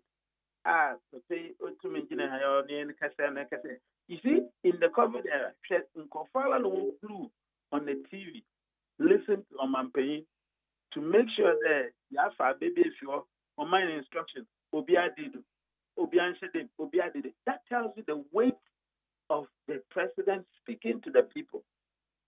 Share economy or 10 years in some bureaucracy, plenty ticket from into Papa into me about the difficulties and how he's trying to solve it. Sanzama is a tougher, Ufia, a frobusian for Nanyon Casa, a book from now, and I'm about 2 a.m. Nanyora Casa, and you won't back Casa, or as but may try the me try the. Have you ever heard that from Nanado? You will fear it, the Minzaman. In Zaman by a tougher, 1 a.m. We get to me from into here and then as a Kawi school fees, a basically this year. Have you heard that? We haven't heard that. Baumia, our was the economy now and a champion with that. The only time Baumia when he was chosen as a leader of the MPP. Very, very opportunistic.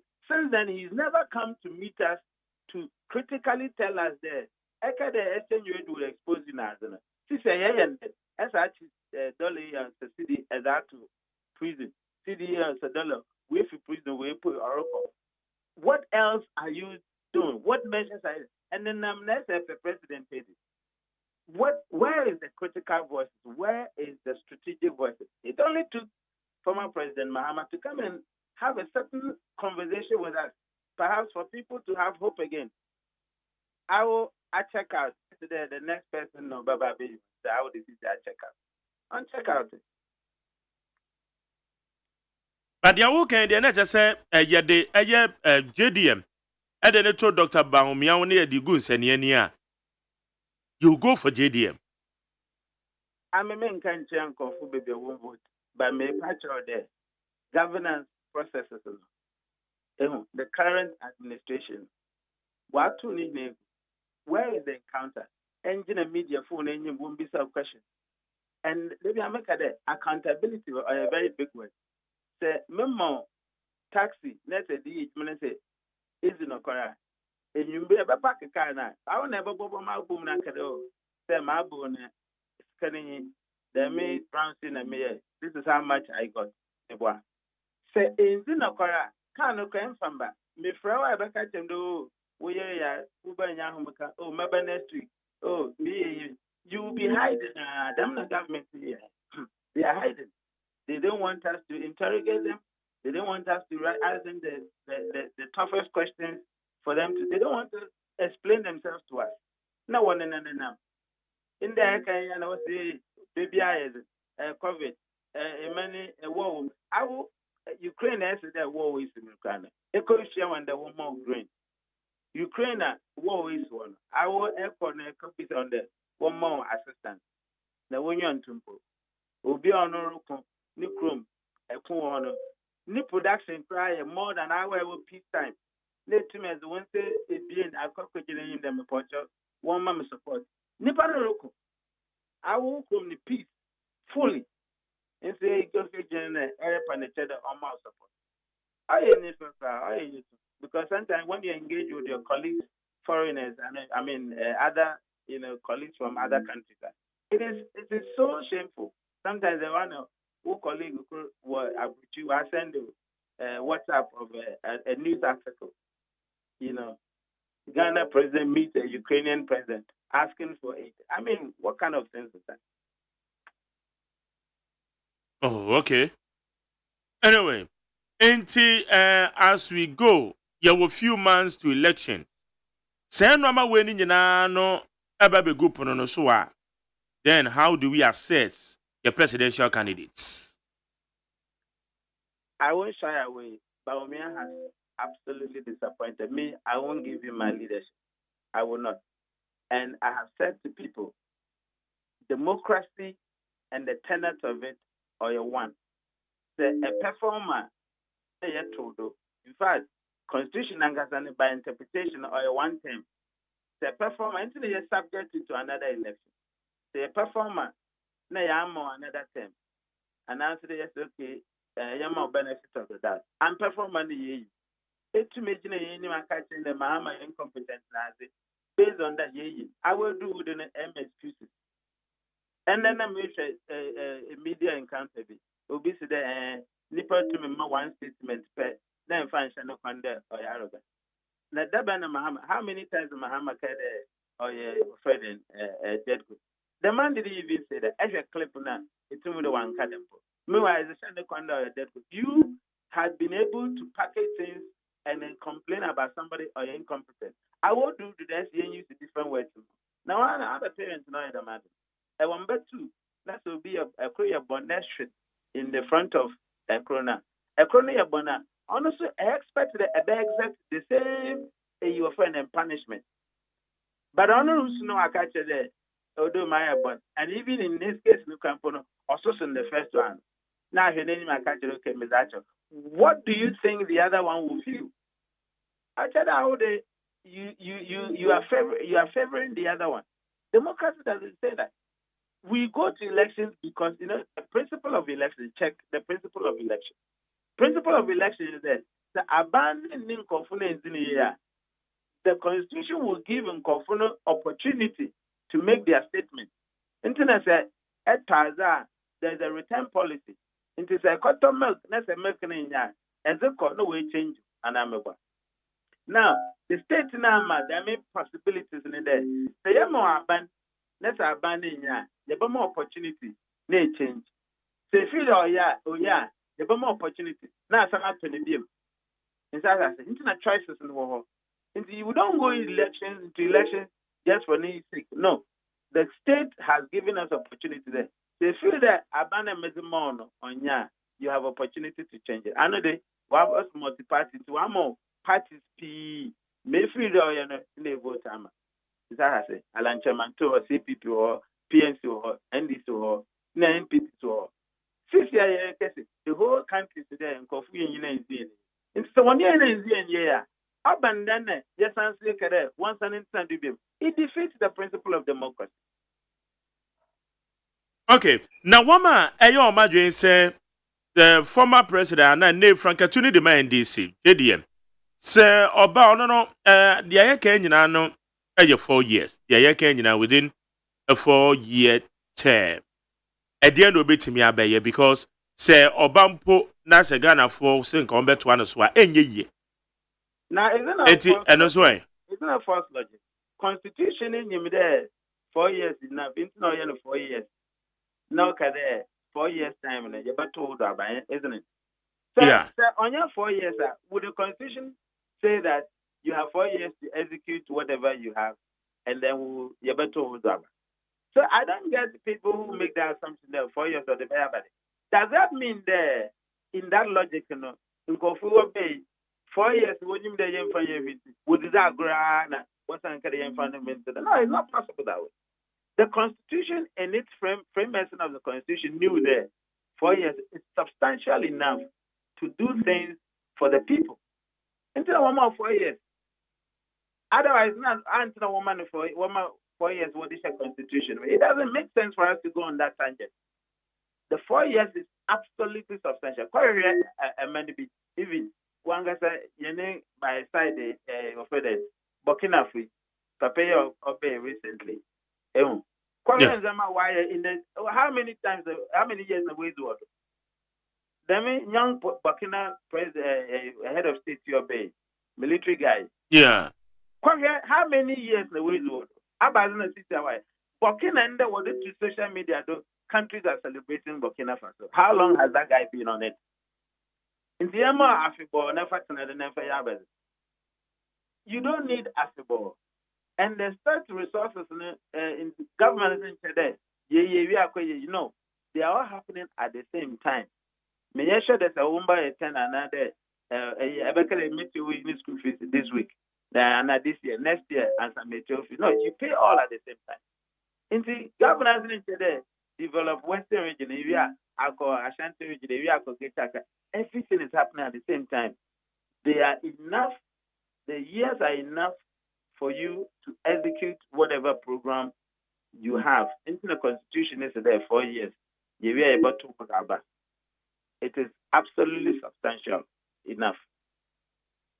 Okay. Robert, I'll pay that's you. Let me show. Yene political marketing expert our University of Ghana Business School, Professor Kobi Mensah, and the end in common. I'm a follow so ha. Yeah, Bania in common. Yeah, there are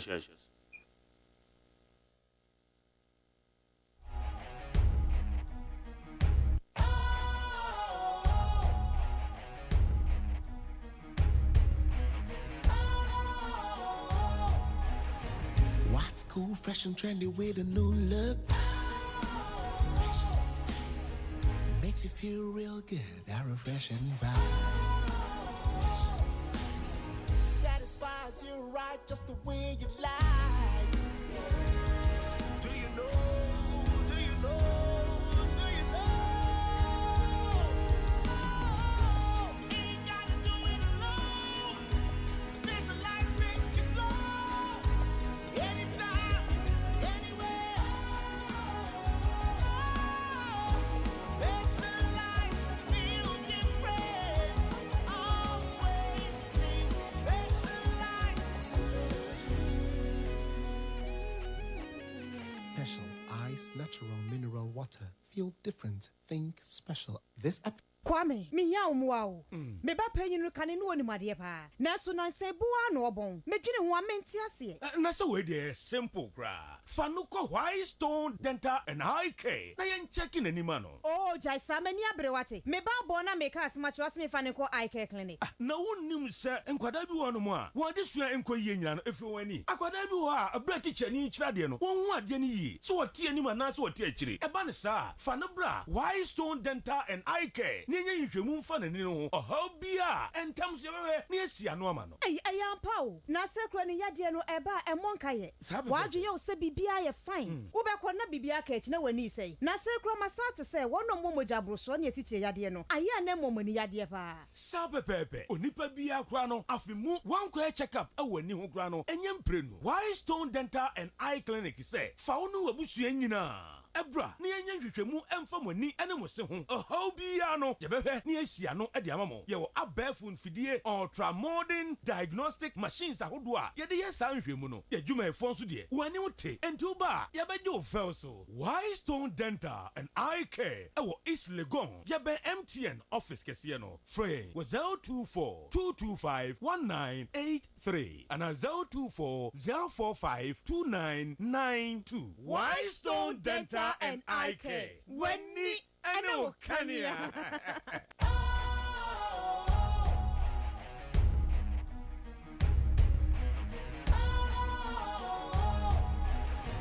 What's cool, fresh and trendy with a new look? Makes you feel real good, that refreshing vibe. Satisfies you right just the way you like. Do you know? Do you know? Do you know? Ain't gotta do it alone. Specialized makes you flow. Anytime, anywhere. Specialized feel different. Always think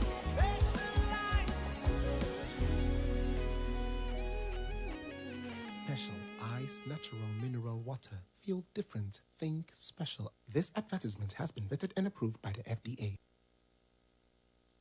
Yamakwa ba de ba need 100.9 so. Na abedafo no so wa ha. Na na kansa eye movement for change. What na say? Taran so na Akin Sopoko is a member of the MPP communication team.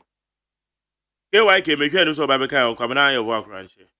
Amefa messages ni bi na yenko yenim. Na ha. KK the free aye kanso American Town Kinky House. Also, Ghanaians should not listen to ex-President Mohammed because he has no message.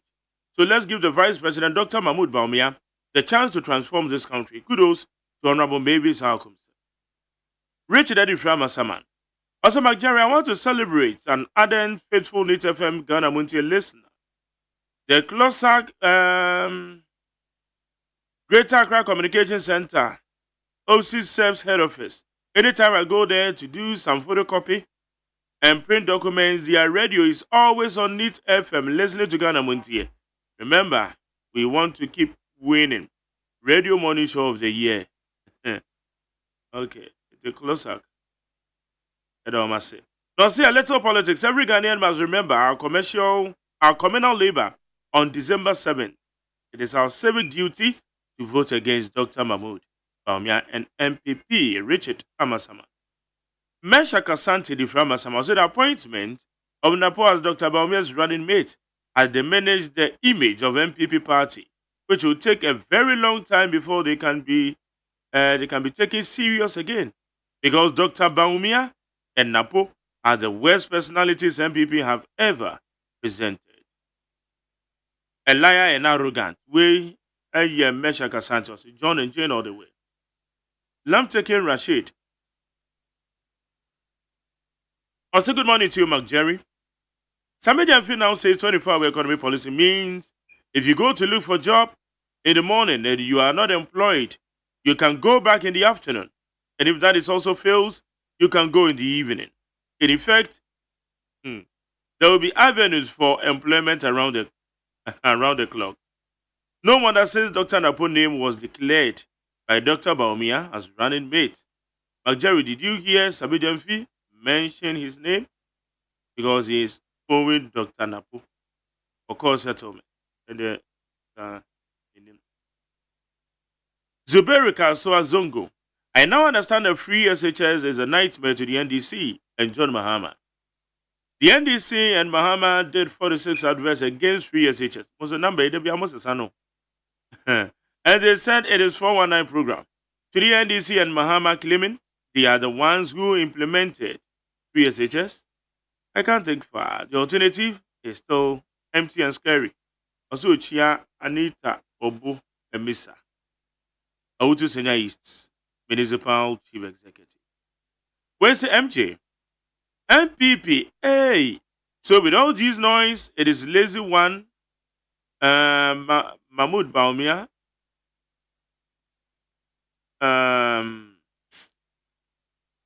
Dr. Mahmoud Baumia has just chosen Dr. Matopoko Prempe. In fact, this is a more doom for Ghana. Alosui Mano and Odiabe. Paul Africa, so I also strongly I believe that no matter how hardened God will show himself strong for the MPP in 2024. May the Almighty God grant us victory come 2024 general elections. Paul is from Kaswa, American Town. Enoch Asamaika said Dr. Baumia, as head of the economic management team, has led our economy into this economic mess. And today he is saying different and altogether. Ghanaians, a vote for Dr. Mahmoud Baumia will be a worse of what we are saying today. Vote for John and Jane. Tochia Owen Kwame Frimpong.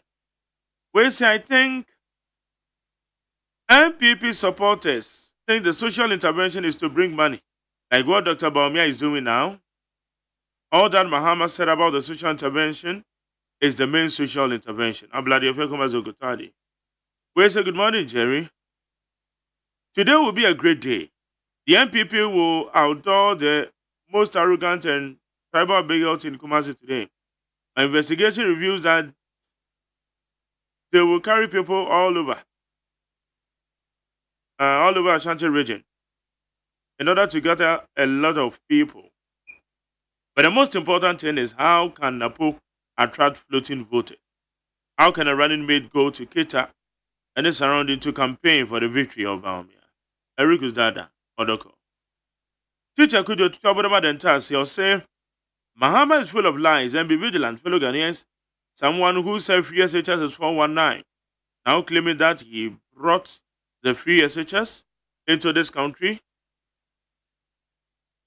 Desperate Mahama can lie, pa. John Mahama will always go down with a proof of evidence. Mahama never introduced free SHS. What he did was a subsidy, which is 38 cedis out of 482. And on many occasions, John Dramani Mahama said free SHS is meaningless. And it's a mistake for a country to introduce the NDC to come. We say in 2016 under Mahama, Ashanti region was the richest region in Ghana, living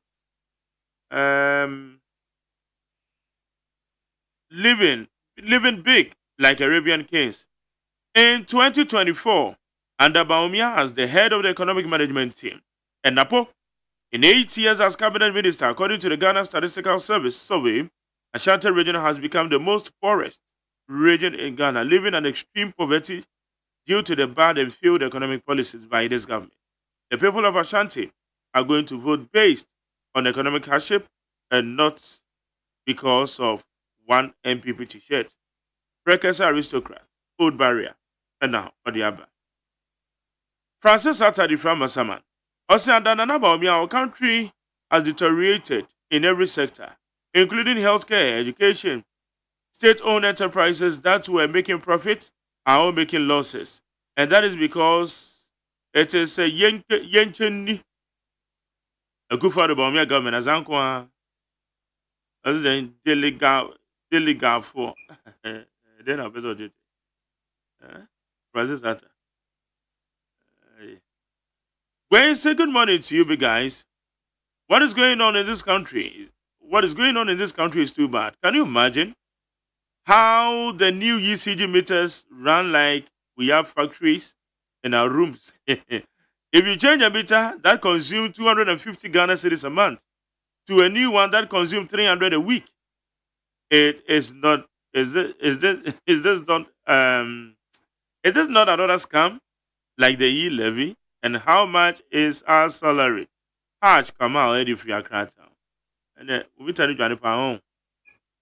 We say this is a fantastic combinations, but we end up Ghana bed and special greetings to lawyer Makoko Jr. Dominic Obenya, parliamentary candidate. We say Jerry, good morning. MPP has started again.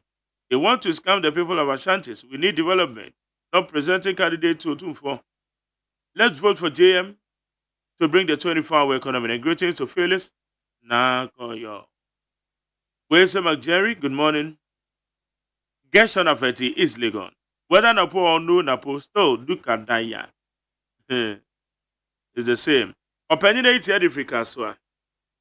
Also, I sometimes wonder why government official one still walking free. He would have been behind bars in other jurisdiction. Mr. Ford Taker needs to be retired permanently come December 7th. Regards to Honorable Mavis Tawakum. We say good morning to you, McJerry. In actual fact, Baumia can go to USA, China, India, Russia, Israel, or even in the moon to outdoor Napo. Still, Baumia will lose the election. And my regard to Eli Kulim, Akurugu Dominic Pabenya MP. When say McJerry, my name is Ebenezer.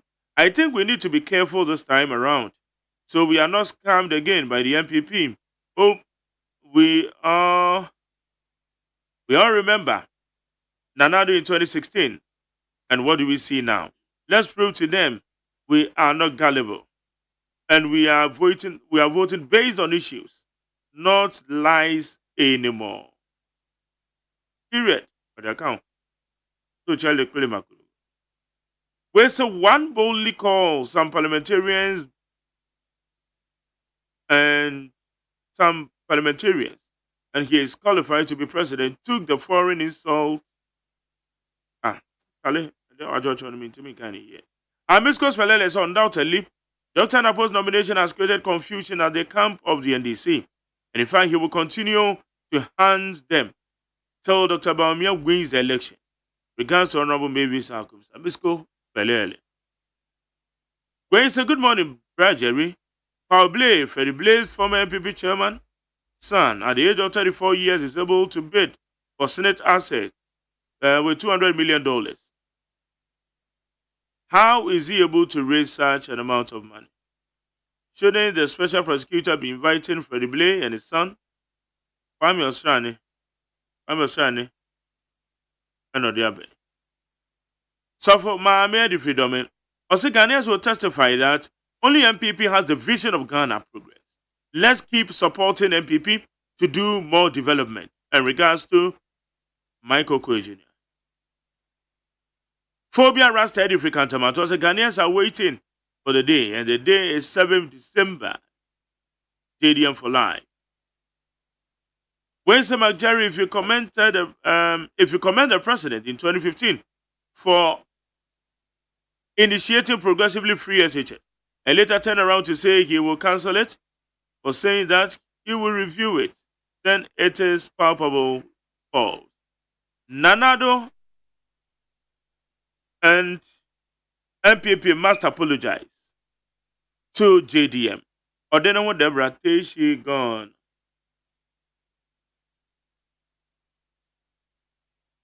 Okay. Well, say good morning, Mark. I'm perplexed. 34 years can provide such an amount of money. What am I doing? I need to wake up, and God bless you for your good work. Peter Mensah from Ashama. Alas, I say no to the sale of Senate hotels. If Brian Champion is good in managing hotels, Nana Akufo-Addo should just appoint him to manage these hotels for better Ghana than selling them. Alas, I say.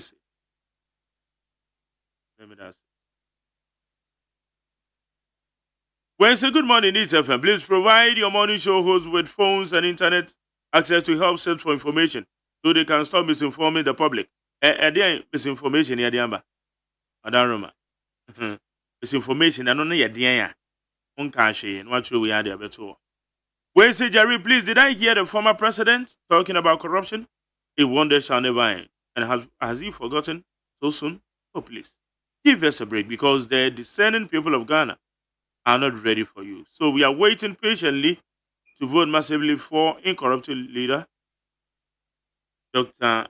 Baumia. Thank you.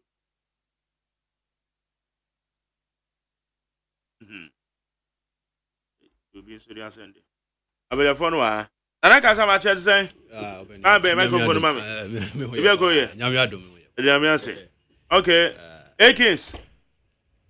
I'm dead. Coming over here. Bibia ko yede. Bibia boko. That's right. Nyamiado boko. Okay, better stories on the table. And then MPP against Bechas everyone. Mona moko outdoor more running mates. Our sentimentum. Ayeka say Jumedino. Echo swap. Everyone ya TSM JDM. Akasa or save or no cry. You can forget it or no chassis. I don't know. I don't know. Sorry. I don't say progressively free. Yes, but you bedru. Okay. It's an any go. Over mefa akwanya is na machiao. Anyway, TFO nyina na maka say growing up no we were growing up listening to you. One offer adakabre. Yeah. Munyina and I must say you are one of the leading voices in Ghana.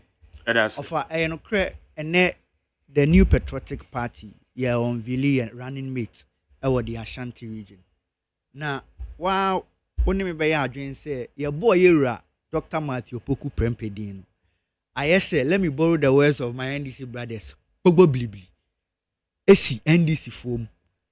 Esan say the kind of caliber and personality era Dr. Matthew Poku Prempekutano. Any how or complemented the ticket of Dr. Mahmoud Baomiano. Ama ye nuamu NDC for Abu Huye. The other kind, I've been on several platforms. Amaka say, going into the 2024 elections, as typical of every political party, say would in fear watching 8-year cycle now. The party now is see mwankasa internal party members mono. We needed somebody obetimi galvanize a base, amaye. And so I was very happy when Dr. Matthew Poku Prempe yebonidin because Dr. Matthew Poku Prempe any nejuma wayama the NPP as a political party. The interest or what in young people investing in party people and now you cannot choose any other person than Dr. Matthew Poku Prempe. And see, I was not surprised. Now Osha researcher independent bodies tilted towards Dr. Matthew Poku Prempe. Na yaboni di minuanum NDC4 try so hard say omube pe bibi akafa yera Dr. Matthew Poku Prempe ho. Na de edi kan omanya bibi ankamfa the competence of Dr. Matthew Poku Prempe ho. I have listened to the top ranking members of NDC omu communicators. Obia kan onka say Dr. Matthew Poku Prempe de odi adwuma hye ne nsa ontimi nye de ontimi nye. Nemo de omu nyina aka ne say na Dr. Matthew Poku Prempe arrogant. Ofa the edi kind Ghana has said one share people will misconstrue a lot of things as arrogant. Mimiti hey, me obi am a ferry in my personal life. And to know semi ko baby na me show bi na me chiana na say your doors I would always want to be in my private self mayor madi. People always construe that attitude say ekins the on penny pa or arrogant. 2 Ghana has say obi a very assertive we are firm. Said, dear wo can say, when him dear wo can kwa dear, ube make sure say, and no now ube stand by. A lot of people misconstrue that as arrogance. And that attempt by the National Democratic Congress said, change the best Dr. Matthew Poku Prempe con say, or arrogant, it will not wash. Na sa o pese who say obi arrogant or fa uti hey. Say ya pese ye hu usuban whether you are arrogant or not. Ya beba wo dwumem na ya hye omma woni omma ye adwuma pen ye buso om se aso se offer Mark Jerry or ye arrogant and say ni suban te say Mujina abonte na mo keka de mo pe. The people who have worked with Dr. Matthew Opoku Prempeh before. The teacher unions. Yeah, papa the dean of UCC. Now the former general secretary for UTAC. Aba bontia kase. Dr. Matthew Opoku Prempeh ye ni pe bi asa udini ye ejuma no den ekoso. Dr. Matthew Opoku Prempeh nye obia oye arrogant. Ofami busa asembio na obi oye arrogant o man ho so de. In his reign as an education minister, there was no single teacher union strike. Obi oye arrogant de. Say ne oni nipa be kuntokwa bia. De bia. Nanso under his reign 4 solid years, ebi see that no single teacher strike. Now, let's come to the competence of Dr. Matthew Opoku Prempeh. Aso se ejuma na ye de ba be hye Dr. Matthew Opoku Prempeh nsa no aso se ejuma no obetimi aye. Ye de ejuma hye ne nsa as an education minister and as an energy minister. Aso what deliver ana. Those are the things that Ghana for hye. Those are the things that the ordinary Ghanaians are looking at. Dr. Matthew Opoku Prempeh ebeye the education minister no. Offer the capitation grant. Dr. Matthew Opoku Prempeh eba as education minister na capitation grant 4.5 Ghana cedis per student. All free as an educational minister no are increasing to 10 Ghana cedis, which is over 122% increment. This is the kind of results Ghana for ebusa. Dr. Matthew Opoku Prempeh eba as an education minister. Na people yankwala omo BEC omo the basic school. Majority of them na sabi omo nya sikampo entua examination fees. Ama de bia no year bia no nipa dodo na drop out of school. Under the leadership of Dr. Matthew Opoku Prempeh, this government absorbed all fees, examination fees, BEC in all public education. This is what the Ghanaian people are looking at. When a Ghana for LPTA. Under Dr. Matthew Opoku Prempeh, under the flagship program of free senior high school. Offer this program Ghana for mame for any papa for nyina atemene as omaje nkwa.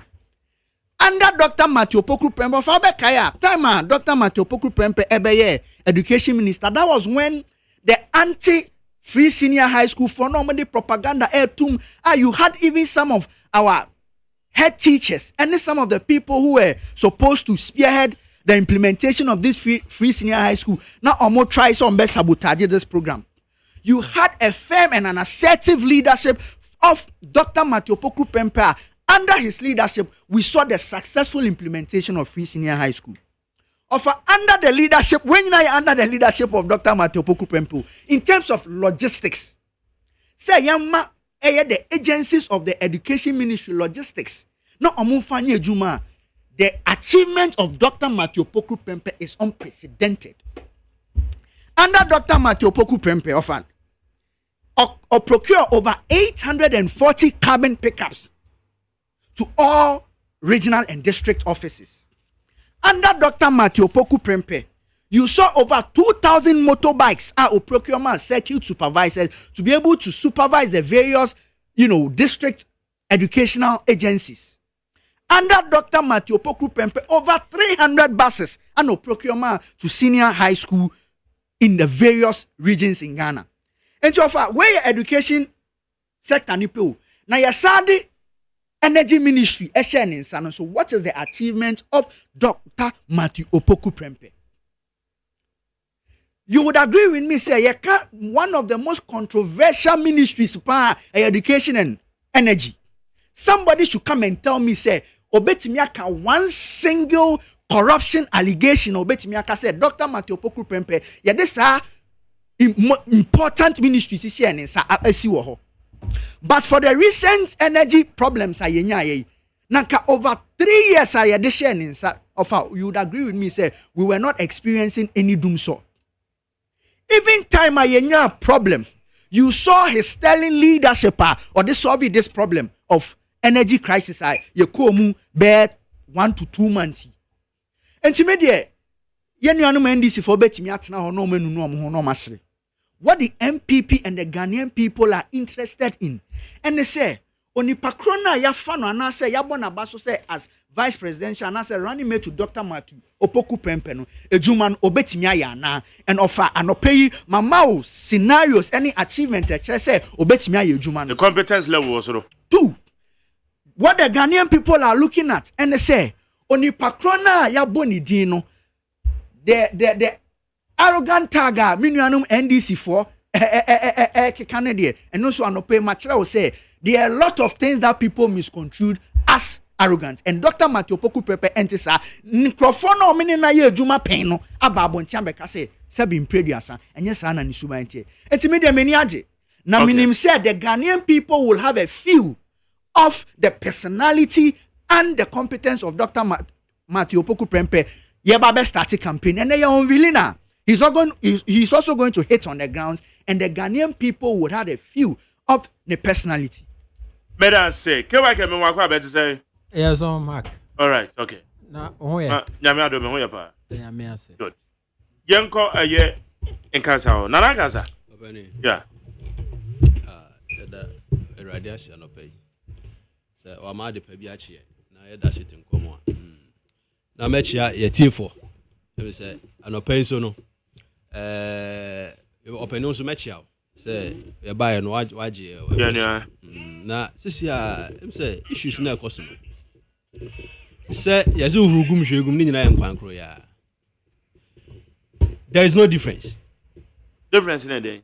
There is opening. Yeah. Yeah, kase kauna oh. Sisi a me put all this into scenarios. Kauna ye Ghana for this e kan na e beto aba. Now we are kauna na say who drive a new mate omu ndi no kra o sake o manamboa. Etini sisi a no the issue nyina ne say emrazo. E na sisi a emra na aso no so akuntabu e da ho ne say hwe nkoso.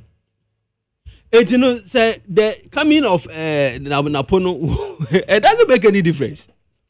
Because sabi ya papa ati akonya so yi. Hey, you say at Dredre Ben on you what? Ojina ohye so.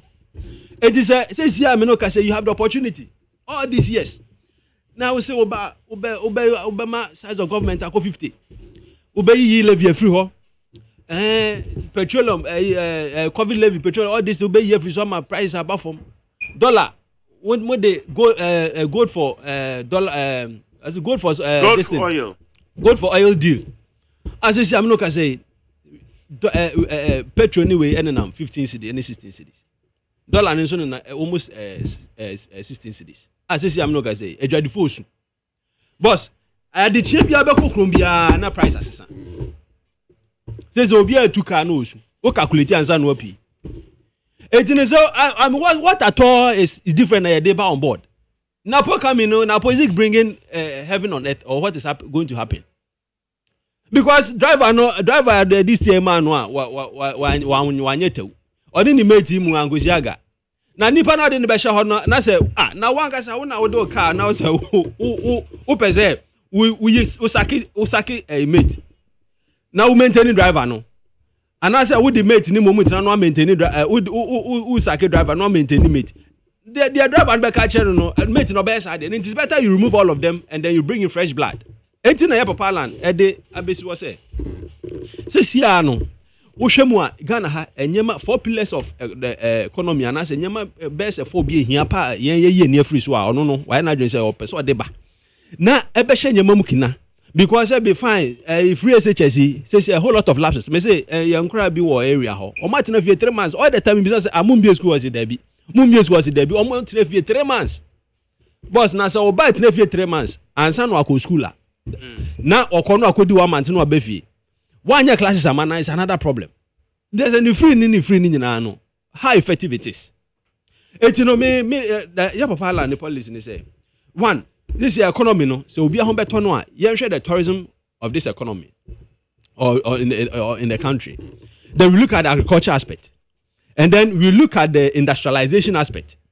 Saying na ya initiative you say even one district one factory say na any on one brain child or the buy ya na na do this can ho omo ya adwuma trika but at least every so free aban mu no afi the adwuma no kra ntimi nkoso etino o hwe say industrialization no ɛno na ɛne brain child a ɔnim hyehyɛ a ɔde agu kwa mu a ɛkwan bɛfa so achieve salvation no na ne nyinaa ka bɔ mu a yɛtumi abɛwie effective macroeconomic whereby economy a wonam mu a wotumi say you have a stable state of mind now another baako a ɔka ne sɛ nyame boa na obedi akonya no a sɛ adwadifo mu koyi nyema any mu rate ne all these dollar issues ni a your amount fish rate whatever your quantity of goods you have free rate to be charged and yes all quite yes you say and no so charging in cedis it is emphasis say 2 cedis are 2 cedis will be a tria and yes all quite the dollar never convert here na a whole lot of issues ne pressure ne ade it is say here no ono no hwe se na be ya all these things will work now you can say na po coming new one my team from last week now na po asa there's no change nothing what tip there pa na wo hon mo pa be ya nti mutimi nyane say ema ye ho ntoye promises am ma nyina nti there pa mo de mo kan kire say there pa nti na ma mutimi nyane say ah still I mo be say mo tena konyo yeso so it is some of these things in here issues are when you Ghanaian na ye wo ti ho say awotie mi a wo beto aba wo esia no ye ma wo bedwo wo ne wo ma eda ache ho na se ye tena ho na se ye ma kuro na akose ya se se nepotism ekoso wo na wo wie sika ehye wo mpaase wo ne sika kese ye se menura captain shows o ekura na meteze ze ye nua pani a se be nyame be efa ne kra koi ye nua dwonkuma $30 million eda na account mu masa musu etiefo mutie mie musu no sika no so betumi anya bio musu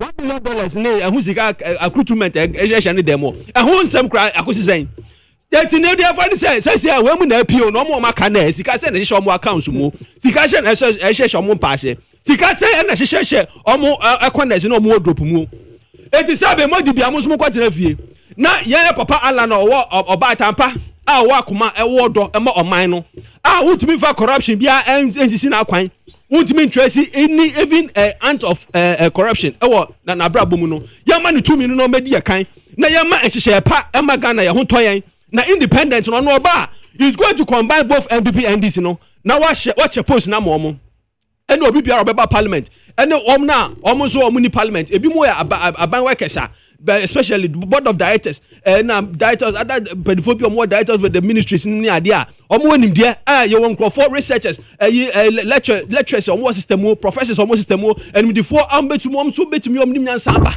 no matim de bebu man enti sankrofo nyina na ye parliament obeka om nyina bomu enti no ono independent no on tira ho ma corruption koso so ye ndisi ni a ukowie sika obeko wo ye NPP ni akowie sika obekom eti ado de dey no obe make sure say pepper be adwuma because say ade akoso no say tiefo so hwemu a because say ye nuan mandis for e power omo fi say omo chi ndi fogu MPP fogu mu a na so omo so ba omba retaliate enti sia no we cover we na we cover we enti sia no na akoso ba ye papa la na agenda ne say ono oba obi biara we competent a person obu oman no obema okwanya be biara wo no oma okwanya ma onso ayeden it's a leadership no office obetime di nipa nim kan a obe create avenue na ma obema wo necessary resources no wa shout den no ma training na wa ayeden watime abu man ni bi na bebia wo bia onso bright ho ama ho aye fe na nipa ko bi a hye wase a wo hwe omo no ana wodi omo anim no wadi no kra ma omo se ne be ya because here kasa nso ne e pray ho obi ho no mo a ye na kwato managing director a certain company ono no hwe ne pocket na workers so bre eti ye sanya mani nyina na ekoso am ye nyina ho kire yen ye baye papa land the fairness no de be adwuma na nyame boa na obenya tumi ne dia na wo a wo wie sika dia na get ready obe konsa wom because na adwuma o de ba no a very serious deal ne agenda na o de ba no etu ya ndisi oni MPP ni o na se ya more assignment and na se ya more position so when your party official na ya more assignment ya more position say ye we na corruption ne masa san kwasa sem de sebe enkoso etino yesre etiefo me say ye papa ye nua donkuma wuye ye say 30 million den $30 million yes me patcho me captain program so I mean captain evidence no provide here me patcho Enya bia onu so ready. No sa meti ya no. No sa meti ya no. But allegations in the main program. Bibi sa akra no e koso. Eji wo kuta statement. Yo. Bank ni na obi na ma obi aka je. Wo se se ka say $100 million at the account to me say ah. Send enya din I say there is let's like there is a bit of truth. But na no there no cry ya ma miss that pa issue. Wo dey find say 100 million any agreement sika e wachiri. Omo ma cancel e. Aye nim. What you say? Any Ghana resource no aye ye chefa. E na obi a chefa ensase aye ton e sika sam say aye chedi. We go this way ye wi a chefa. Aden unkwa na didi ye. Etino etiefo edamase. Na mbo aye niem yetimi embe university no. Edamase. Masa say nyame aye ne de wi aka aban. Ah okay. Aban fun we de. Aban a woda on set alarm. Problems e wo man mu ha na no abenya ne wo. Na woda sore na wo kotua bills, wo ba school fees, untimi ntoka ne a, untimi ntua nsuoka. Sebe ya be provide 3 square meals cra for a day no. I am sisian kwanti untimi na. Sebe wo de ya fa o camera ne o microphone na tisi chrome. Na bisa Ghana for no monka nchiro. Say man no cra say wo mukunu sebe wo mutumi no na. Omutumi no na because aho kire na wo so no be de na wo cra wa kai say wo connection bi sha ha na say odi ye adwuma. Enti Mark me de ubisa me a mimpom de ye na emom aka aban na montu na oni ye tu no enye. Mark na me ba na metie oba. Na meti se me nua ya hyase kasa na opese ope akado on de fe na akado no white wash o se de ende no o pebi no de awoshe napo kuraba sebe udi firi abrochiri ba kura ye kuraba obi eni wa ya ye kuraba kura o factory ni ye yaman so oni di mo bedidim kuraba se ne etie bia ende ye kuraba then napo we know ye nim ni firi tete why then enye yen na ye ka ne ho asem you see the best way to convict a man is to use his own words onipa bia se ye de kokogina se ni bia mimi su amara asem bia ye de bebo bia no ye wu anu mu asem anything I say oppose for crap person be fa wa or catch us say you may remain silent because anything you say can be used against you in a competent court of jurisdiction meboa enti onipa bia ye wu anu mu asem and a convict no wura Matthew Opoku Brempe enye ye NDC for ene akeka nsem de agu ne so ono ani nsem a waka atwamu no eno nene ayi na ama Mark Jerry na me no me kranche from day one no said that amba ha me catch us say maybe I want to borrow the words of Dr. Muhammadu Bawumia. Or say, the best running mate will not make a difference if the flag bearer is incompetent or indecisive. And Dr. Muhammadu Bawumia, you say incompetence, they say they're not in China there. Or no, a 2IC, the man are down Kwekufuado. Incompetence is swimming pool, come them, how mudare. What be our $5 from 3 cities, 80 pesos was a na say me no ka say 4 cities man mark 4 any 16 say difference in the woman no esopa within 7 years a man for crap project say by the end of the year that is in December it is possible say mo the dollar na be ko 20 cities petrol bo yentimi nto time ana NDC wa ban mu no petrol 1 gallon na yesen ene isa sika na ye de to 1 gallon no unhia sesa kura wa kire asa na de to 1 liter. It's the best running mate will not make a difference. And minua meba minua nsem bi okeka yeso na ye yurudo irada sem o ka competence asem and also ye ne ye frɛ Owura Matthew Opoku Prempeh so arrogant. Owura Matthew Opoku Prempeh in the year 2020 okotena Asempa FM and oni obi edi nkomo or refer to Vice Chancellors Association of Ghana our office UPS say association hunu me wo video no ha o say association yes o say association hunu me wo video no ha metimi the amount now no produce amabo o say association hunu be to say Vice Chancellors Association atakwa Vice Chancellor da no actual akwaje front page Daily Graphic aye publication say omoni aban enya adwene. I think that time government wanted to introduce admission a centralized admission omo nyina be admission omo the students na ma your friends universities no and the vice chancellor said say omo ne nya adwene and omkoje front page association no and publish here. Napo went to Asempa FM and referred to the vice chancellors, the esteemed professors, among former Sua, Ngoma Mom Timabo Bill, no, of Realm say, almost association, the video is there. Matthew Poko Prempe, ya. Or no, and he's seen in a video. Say, or Tim Rasebe Jeffy, I referred to the colleague member of parliament, say, Wapodam Pa, Wapodam Sebi, not being near Juma, Siabontin. How does it got to do with a memo? My main century, we are saying I won't be obey biano. Books, and enough. Your character is also important. What office hey? Sanka yadia ka umushe and now the utsara utiti and penny for any more hanoma. May also say console yachiki you efro. Console Mike, yeah, my metric console now much on Sarah Martin on night and metric. Your character is as important as your certificate. Certificate alone is not enough. Anything in your school no. Ni yɛkyerɛ yɛ de fat disciplinary actions mu na ka ne ka uba school abesua de na ka abananka watcha ati na de aboy miensa to market teacher ni ho bɛn. So your character is also as important.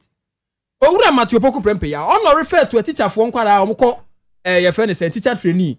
Say omo pass here no person ya papa omno mko training college. Na nka wo kura no Ghana your private property na nka wati school a kanya de aka abefa your friend say teacher trainees. E don akɔkyerɛ de.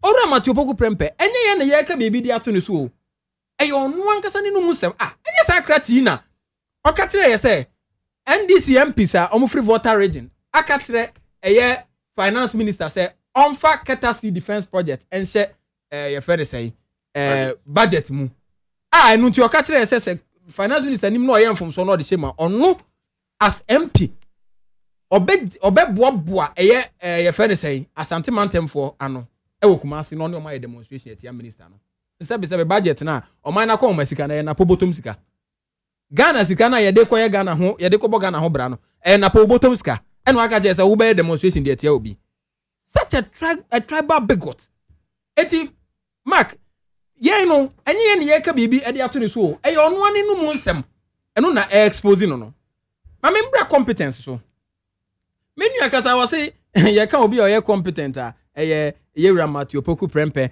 ena oba no for the past 3 years ena dum so menua Matthew Poku Prempe se opa akọ na adwuma mu hona kobisa all the places that he has served as a minister kona kobisa go and ask the number of people technocrats any civil servant they have issues with his professional conduct go and find out na Kromano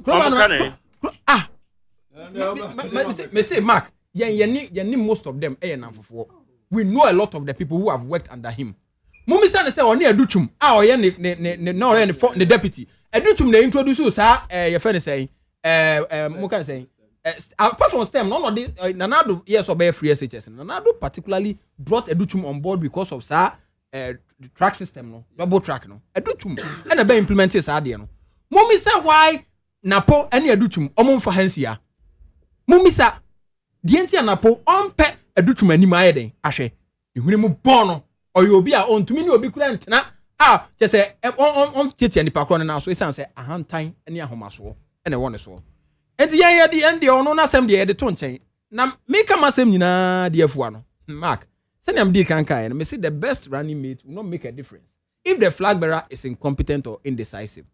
Now mamenga sem chiro a section of MPP for me no otie ono akra bi obaji atum one must say the choice of Napono any Dr. Baumia choice omutrema is a condition over be the ma condition ben yewra ohini ajapon why na ka asem we edadwa ba bia kumase kura de omo party fo ni bi se omo pa omo nko se bia antoa no nko bodua se edahe me ka tire wa na wo se wo se edahe ma tire o matumi na tire me se kumase Canada na mam condition anya no kre wo se wo man fa man na po a on ka campaign ne ho ejo ma ka tire so omo party fo na kumase ni bi wa ka tire so omo pa won mum kwanto am mesi no mum kwato no mko bodua akwa ba akoda bia what Angel FM ba da bia ofese da bia okasati ajo Muhammad kra Angel FM oni Kwame Tanko na Kwame Tanko ba ko Ali nyesa Ali oni Ali na ye interview okacha Ali me party ni me manyini wo mache wo mu o cheche the position na wo so wo mu pa won mum mesi no mum kwanto no mko bodua say Dr. Muhammad Baumia na yi na po ana eti ye nim say Dr. Baumia na mo no o ye indecisive the choice of a running mate kura no a problem head the kakrakapa de ma no na fe me nkoti na me nam na me sante say yes om say one mo de na po ko Asante Mantem no makopa ne hontuma. What is the effect? And I'm running mate makopa ne hontuma. Yeah, pa ne hontuma. How UPS yeah. Auditorium. Now who determines the venue? Who determines the venue? Who near fekra. Ma mini sanjina hokra so ejina simpie so ekasa eka se bia se ma to Ghana fo nyina asum. Hwe we amukoi.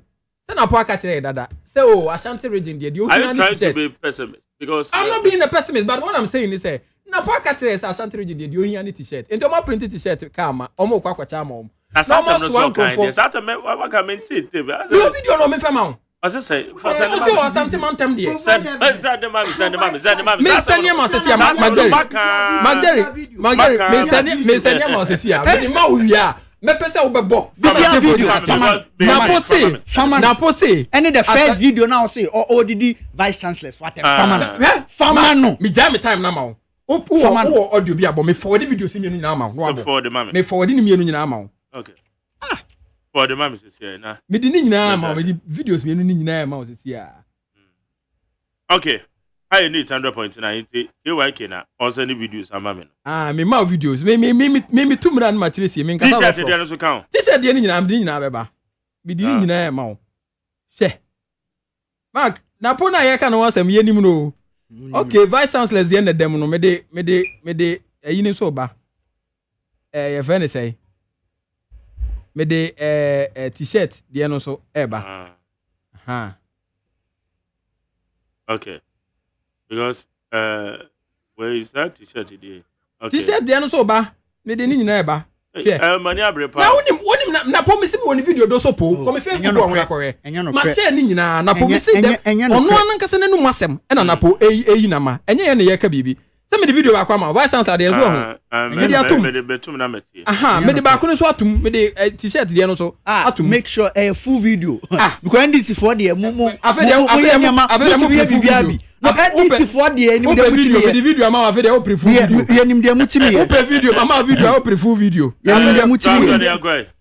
Eti Mark, de ye ka nyina ne se owura napo ne addition ana se ye de ne beka Mahamadu Baumia etikete hu yi. Emfa hwe ma eni susanso bia eni bibia ebeye e de amaye.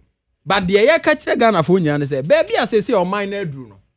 Sabi o mampani kufo ka kire ye in I think 2001 or say 2000 obeye mampani no. O se hwe wasetenam na to abapa. Se wo hwe wasetenam a Mark enei sabi o wa na first pa no uhia be se ukope e friend say bia $1,000 odi be bia 4,000 Ghana cedis ene ba akoto no na nei upe $1,000 na ye 16,000 no uye dadini a ese wo hu say baabi o man na dru no we are in the abyss me ne ukata say ma Ghana ye sika sem baabi a ejina no etise se ne wakọ Galamsey site na won se ne omadidi ase na no ekuro na e wo ho na nkasa no de ho kan wan hwe akuro ni nyina bedwiragu. That is the state of the Ghanaian economy. Say Ghana economy no it is a table and 9 yen de tea so wodo nan kan kakra bia wan hwe ya ebedwiragu amati no ebehwiagu ama ye first glass no so be den ebe papai on mine sika sama to ape Mark on mine ba bia ye gina no unemployment ye ebra na ye fira akonya so unemployment was a little above 8%. And name no ka say unemployment is more than 14%. 80 to about 15%. It tells you that there's a problem. Mark, Dr. Mahamadu Baumia ti kromai na na do kwa kufu ado de ne ba no.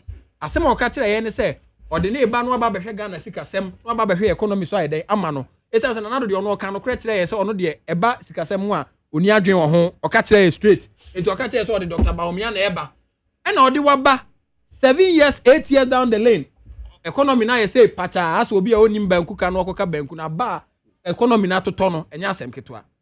Mark say the power ya no san ka kire say instead so beba be ka kire say o Ghana for me pamocho me sorry ade am ye ma anye ne ye me kwa akwadwene me ho me ko me fia akwotera me fia akwadwene me ho momfa akonya ne mo bi foforo meto asoro say the power no nam magazine e na ogi stia onam e na o perfect dada stia e na yesesa ma no eti Mark Dr. Mahamadu Baumia o na po dukadaya ye de eye a pathological liar any obi a service ebe onka ono so omuhwe ene aka omienu abom na ye hwe a oman yi ehimfa na bekwa akoduru Eti ma again National Democratic Congress yama nyoko de. Enya de a you say ticket we yesuro no. The weakest thing at say omode be ma ever. The weakest ticket obia betimi enya as a political party, and we are telling you say in December 2024 no yera John Dramani Mahama any Professor Nana Jane Opoku Agyeman the ahobrase ticket no eno na ye de ko mark me twen bo video no ansa na me de masema ba wi ye okay hi mami validate videos ni nyina say videos ni the better t-shirt de no me be bo na wa ti no o kan say party no t-shirt pe no mo say sentimentum de om de o hia ni t-shirt e ho no de om hia development t-shirt nkwa no mo hia eti ono no om nya t-shirt no mo fa t-shirt ni kwa fiefie no mo nkwache my politicians are not to the BIA. Yes, I'm okay. My want it also on 47 in coffee film. No more. Wanga. On casa. My money for the Monties at ticket. Because I want my car. Okay, okay, you're good. You hear t-shirt in the Akoma voters that almost wash it because MPP t-shirt they one voter, one t-shirt. You hear t-shirt in the Akoma voters that almost wash it because MPP t-shirt they Obiani wabati MPP t-shirt that shall be to Obi Fufro. At the end of the rally, I ever second t-shirt. Never confuse never t-shirt, no microphone, no moon chef, no do over Twaba and your mind. One voter, one t-shirt. Okay. Second video, but second video. No, Jimmy Tiansa. I have made 2 allegations. And person validate back on the onka. I validated first one. Validate the second one. Oh, share Mark. No. Mark, I don't know defend. Now I defend it. Defend it to us, Mark. Me try the way. Video way. Obi in development. Now one t-shirt. One voter, one t-shirt. One voter, one t-shirt. Okay, need that point tonight. Cause me mama 339. Meteo. Yeah, what come if we video ya wa boy this year. Ote ha say and that is typical of Mr. Omami opportunity na menka. That is typical of the NDCU. They be omo hang how many and say na posse NDC the no one say wakoma Ashanti region one more t-shirt. This is just about 30 seconds or 40 seconds video no wabono. But enumpo ede na Dr. Matthew Poku Prempe Eka. The Dr. Matthew Poku Prempe Eka prior to the 2020 elections all can say Ushe ejuma MPP ayawo Asante memu. Ushe the job creation over 93,742,000 teaching and non-teaching staff under the Ministry of Education MPP employ one Ashanti region kwanya 11,425. The Dr. Matthew Poku Prempe na all can say Ushe nurses employment in Kwan prior to the 2020 elections here kono na Ashanti region kwaya employ nipa 7,244 under the Youth Employment Agency. Osha Ashanti region Kwan we had over 8,200 beneficiaries. And to Dr. Matthew Poku Prempe Asia Party for and all culture party for say if you look at the achievement of the MPP our Ashanti region say ye kompo na ye kokachiro almost enyuma pa ya ye na say ye t-shirt because the MPP is more attractive in the Ashanti region than the NDC because NDC and as MPP anko kantra Asante for say sabin preduasa ye the gold egu omo kwankra and so many sabin preduasa we were never insultive of the Ashanti region people. It's the Dr. Matthew Poku Prempe Kanyina under the contest. They say, looking at Ejuma Yayawa Asante Memu, the MPP is more attractive to the NDC. And you say Asante for who your t-shirt in poa or mobile swire then akoto abama MPP. Not just because of the t-shirt, but because of the impact MPP have with Ashanti region. What he has say, akofa 40 seconds video way. Abejina has say, Anna Dr. Matthew Poku Prempe say Ashanti region. Umo mu t-shirt nkwa ombeto abama. mean you don't say that. A big platform to say the video. Oh. The video, man, let me check your video. The video has exposed you. Let me rebut. And no, my expose you. I've exposed you on that. Boss, that day we say you know the kind of journalism that I do. Yes. Man, who to me more being found. Yeah. When him say JDM, video and MPP for the name. Politics in there. We try and talk a kind of we try and some American no see JDM video TDM me some American we try and talk a the wedding talk a that's me programs I don't accept that thing we know because JDM say on the politics on only JDM you know we try and talk a no wedding we can yeah better but sad no not on them San some tie American oh tie the person Sadia no. Na only MPP for ne kasa. And MPP for you come no kasa no makotwa say ho ne pe. And MPP for their propaganda. One make come program so I don't allow, I disallow. It's the same way. Some me ma kwa so go video we go. Sadia mo na mo kasa say na me feel so or say asantima mu there. But video is that the contest? Is that your? No, it's not the contest. See video na kasa. I mean one voter, one say. Give me the opportunity to rebut. One voter wants to say. Give me the opportunity. I have in the context of when I've exposed him on that. Now, you have not proven anything. Don't say he shouldn't say he has exposed me. He hasn't done that. He should prove it. I've just proved you. No, you don't say that you have exposed one. I've just proved exposure. Now, secondly, what he has said, Anna, Dr. Matthew Poku Prempe. Without showing any central of evidence here.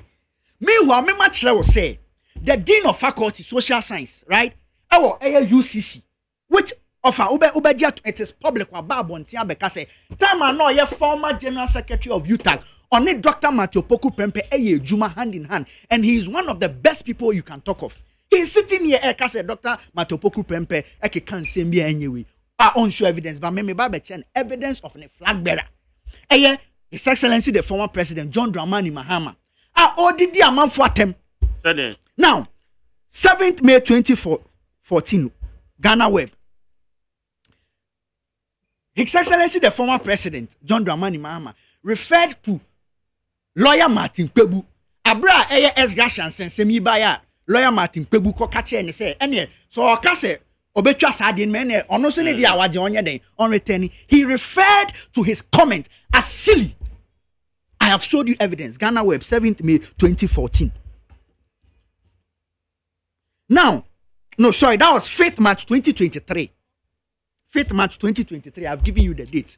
This same John Dramani Mahama, His Excellency the former president, the kind of words or Yusuma Asante for and no crying can wasem. Now you come and talk of Anna Dr. Matthew Poku Prempe akase, he never spoke of the delivery and the competence of Dr. Matthew Poku Prempe against Onono running mate. The running mate, Professor Jane Nano Poku AGYEMAN, a teacher for a man for my extra dear infirmiansa or simetua busumemiansa pe. What be that? This is the same person or not dear. Why no be too much the infirmiansa? It is the memo the we're doing validation. No, the point is validation. Validate now one met to be a the point is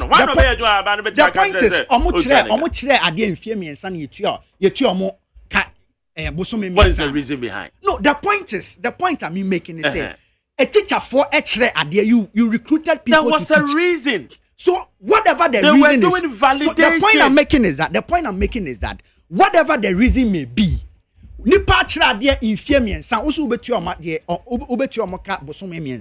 that aside, he's talking about as if say the flag bearer no dine chini de ombedi oman isoda. But you see, may running up the MPP under the leadership of Dr. Mahmoud Baumia and can say Omanimwa is a heaven. In fact, one of the key things of a good leader is to admit that there are challenges, which this government and Dr. Dr. Mahmoud Bawumia, Ajiatum said, indeed, we are facing some challenges in the yard meeting. But offer what we are telling the Ghanaian people when they say, you have a flag bearer being presented by the National Democratic Congress. Yamani tumida. Na yamani tumi no ye hu dia oye den oye ye. Owie mfie 9 no be catch said 4 years is not enough to implement your vision as a president. The same person na yamano that opportunity no ene baba be catch say mfie 9 there obetim the assistant ye how nyina. What the MPP is telling the Ghanaian people say, yes, you are facing challenges, but imagine say in these challenges you are paying fees at the SHS level. Imagine say in these challenges utia electricity nebo din kakra or kan wa say no utia no na unya light. Just imagine that. And so that is what we are presenting to the Ghanaian people. Say they should trust Dr. Mahmoud Bawumia because ono the audition in 4 years time or some beba ho abeden abebu akonta eden achrew. Thank you. Agaza. Yes sir. Opening. Yes sir. Kasa bebrebe nyina ko wie say there must be a change of the kind of voting that we've been doing all this while. Because for now no soja mamre Amamu. Say, Papa Jerry time. The kind of zeal and confidence be or the be rad and the political leadership front did some kind of revolution by I believe say this is the time we have to embark on such a leadership style. Now, Papa Alan, as say. Na me buana so nya tumi no sa de bebrebe nyina yesi aswensu ni de ekosie nti ono nti shed fufro de ba no yem hwe ne yem wane nto aba ne ma no na de bebrebe nyina no both ends na bibi nyina no emra form na ye ontimi mehwe na nokura ne nya de endedi because yesi akwa ti say the wasmant avoid efum so omo nkotu by remra omo adwen ye ba ko se omo ba no mbedu no beka se by ren ba kwa ira didi anyway omo adwen ba ko be da ko say but wo no say omo ne ayi na ko ya omo ne friend is the odinta for eche kan say teria so omo ne teria na ko ya enye dey teria ba beteto etinu say papa ala akwa teria o dan NDC NMPP nta for ntem NDC ne MPP omo ya ba ko na say anyame bo a ye papa land ekumre ni bedru a na say omonya ba na afọ TC parliament na parliament no NDC parliamentarians MPP parliamentarians amwo ho wa ma bi mu ministers wa ma bi mu no abede da board so na afe no amu anim defense omu no enko parliament ya omu wo eye ebiye lecturers ebiye professor ebi mu other fields a omu so capabilities on betimi so edi o man edi ebi so subsectors ni bi so ahia omu nsa na ebi mu ko head NEIP no ne other places no na omu so koye adwuma no na afenu ahwese afenu why na eba be corrupt no anaso obe corruption no ho adwuma no na afenu wo a obeto mra no odo afa mra kwan no so no eno na isi oka ho asem na anya sa de MPP ne NDC de omo asem ne ye baako de bia no the same lo mu nyina asem kro na no omo ka wezi say ya papa land ba no mehwe de kura ne bede ebede di na wo obefom no de na jese ne ye do ko nsa wanwan no enti esi ana de tiefo wo na wo beto aba no na ye de say ye be kan okra na kirewo sebe wo na be akoto aban ba ye kan okra na kirewo na se nyame boa wo de wo koto MPP a wo pe na mu president ne de wo de former Alan okay na me hwe se bibia be koso pepe pa maye ye da mase okay Mark Pacho why verify second video na we na Kasa. Many time. I don't have that time. Say no dey content no. Met me am wabo men kasa. Wait for the na now can. Met me am vice chancellors dey no. Men kasa. The first video no we Dani if you. The person who first video no Dani if you. Run a commentary on that as well. We will expose him on this too. The number advertisement. So vice chancellor some catch up by say on the university needs catch up there. Committee of vice chancellors vice chancellor Dano ECOG for one whole page advertisement a sign so vice chancellor some catch up by say or the university need catch bia their bypass on the council that council koye the juma.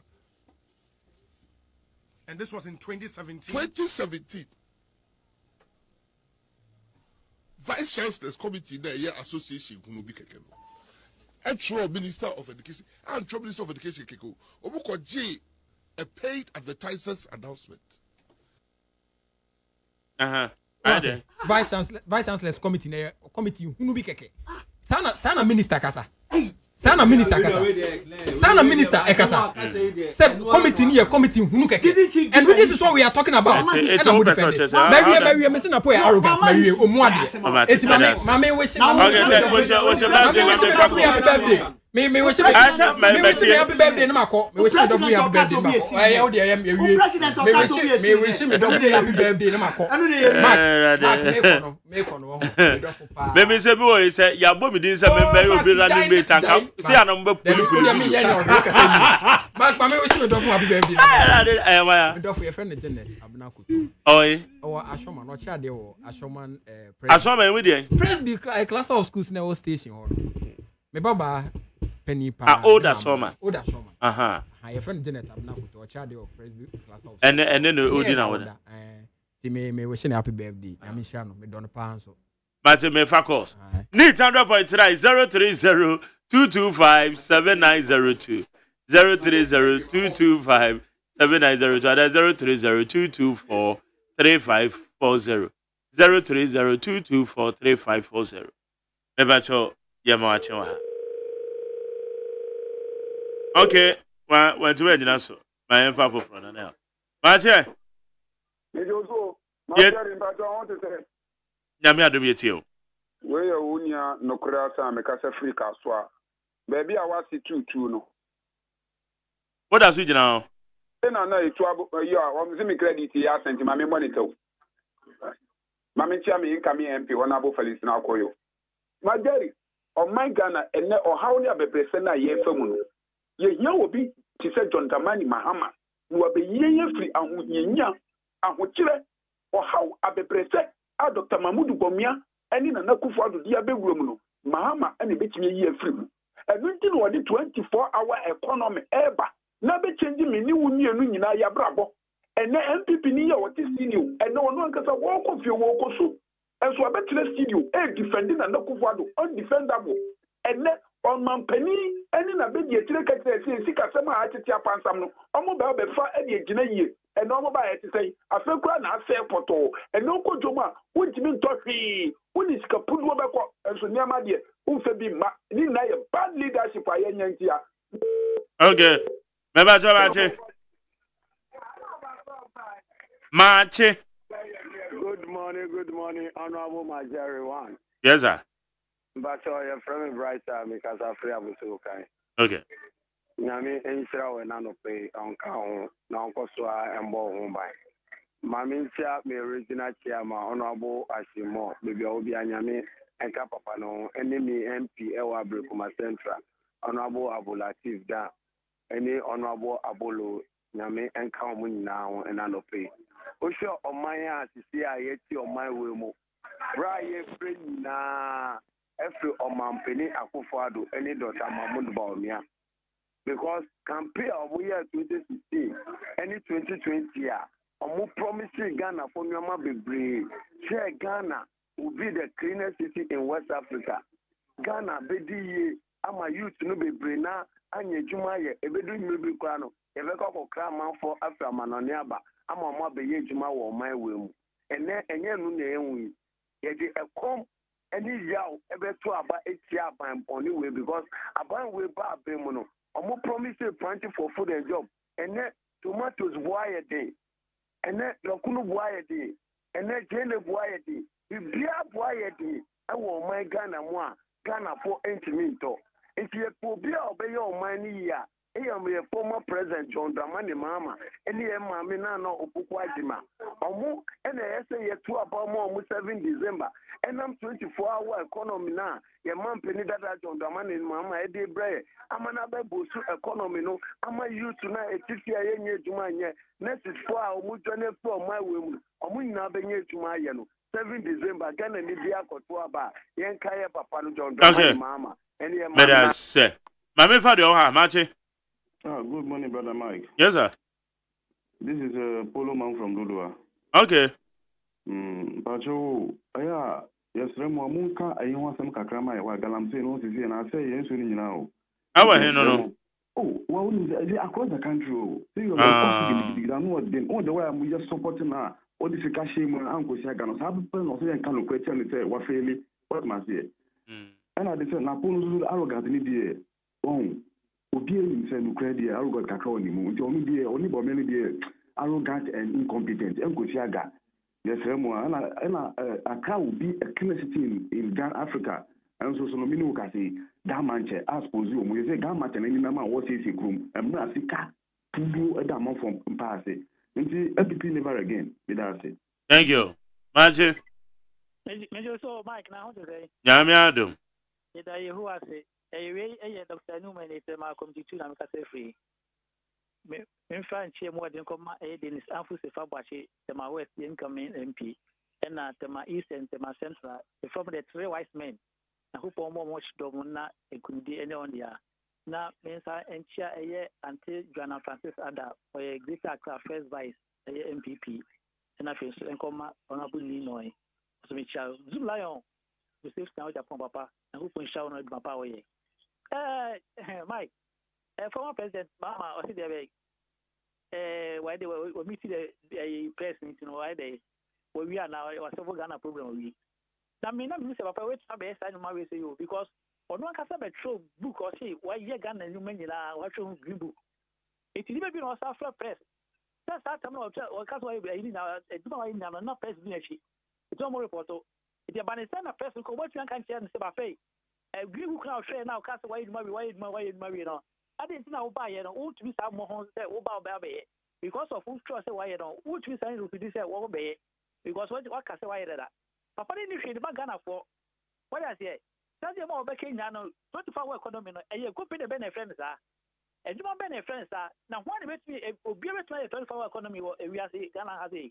And one of the Ghana Sika, Uncle Cressica, and you might force them when you don't find 24 economy. Okay, madam say. More from Sumra. Me watch it. Yes, sir. Me chair na oya jumapa. Mami chair incoming president Alan Chilamantin. Na me chair MP Papa Lydia Alansa. Na me chair Obatampa Hawokumsin Kaswa. Na me chair Deputy Minister of Water Resources Hamidu Chinya Susala East MP. Mabijeri. And say MPP and NDC as a Omokotina Namudi or Mahumi. Because the MPP, they say, quite bad to crown on the Paswa, Omabay campaign.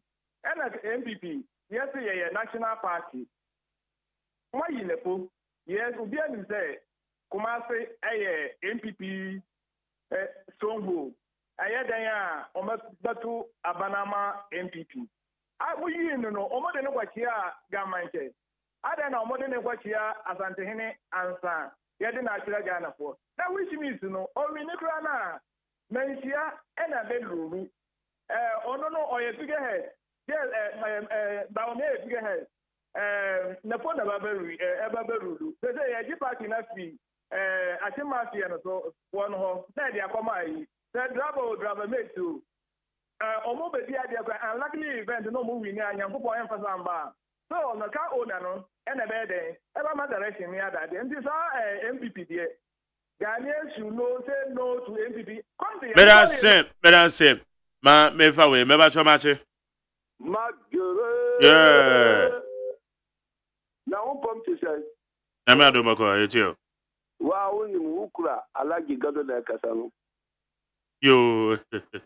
Wasi mamen kiano anopa mevisa wakumsin magali nyame anukure ni wanya asu papa o asiwa we are singing dinner dance say obomodin asiwa NDC ni tindia na ni yeme shishino oni mevisa wakumsin yakupo srano namen kia ni akitwa His Excellency Dr. Alhaji Mahmoud Baumia and Dr. Nshawa Japan Jumla and Penny no Yankupon Slano Beble. Missy, I say my former president Kokai, no. Yes, if he could train him, I had that and one. So, Mamma, Jan or Baba or my Ghana. I say, well, boy, my no pay. Maybe I dear Mr. Minianum Ghana for. They say, Yami, I Dr. Alaji Mahmoud Baumia, only Martin Opoku Prempe, Yankupa Yomua Maye.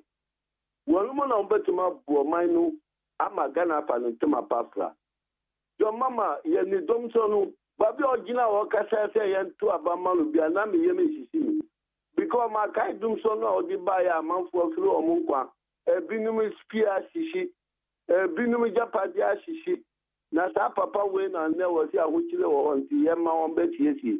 Nakania Kula wants to Makani and Jinan and Lanswa. Nana don't have better matter to Tunyama Yama, yes, it's Yaya Kania Kama.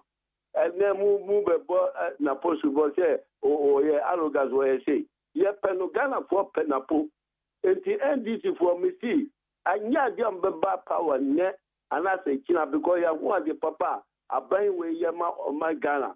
And the best, I drew on more, young uncle, Sentini, then to a banu kama. Okay. Meda say, Mammy Van next one. Margie. Hello, good morning. Yes, sir. Me pastor Tisiano, NPP are born with there, defending them. No, it is who you see called defending about some. Me pastor, Mumedia, no Mumbai, na me person, me can't send it to me. The Mubet near the head to Ma, and Kadasi, a bed Doom saw a bar or Mahama, any Mahama time, who 4 times the Doom saw by ye, and I benya, even Kufor Gallum and Doom saw, it was 2006. A happy and again, I could 40 years or sit down so for a cosomo say, Omoko Bompire, Nacosomo Dam Mary. Sawope abakwa 70 year Doomson and Casano or my pay Dada Rollins, Crana Doomso. Exactly, no, and no one who does just me try to make a time will not permit.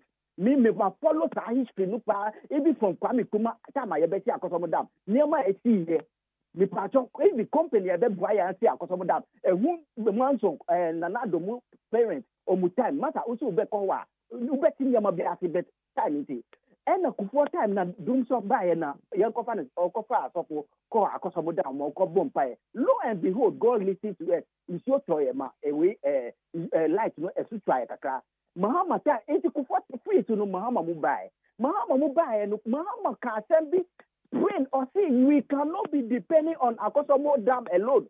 It's a different source of energy, a Bema power, and a Mahama Kofa away. France Capo and American nearby.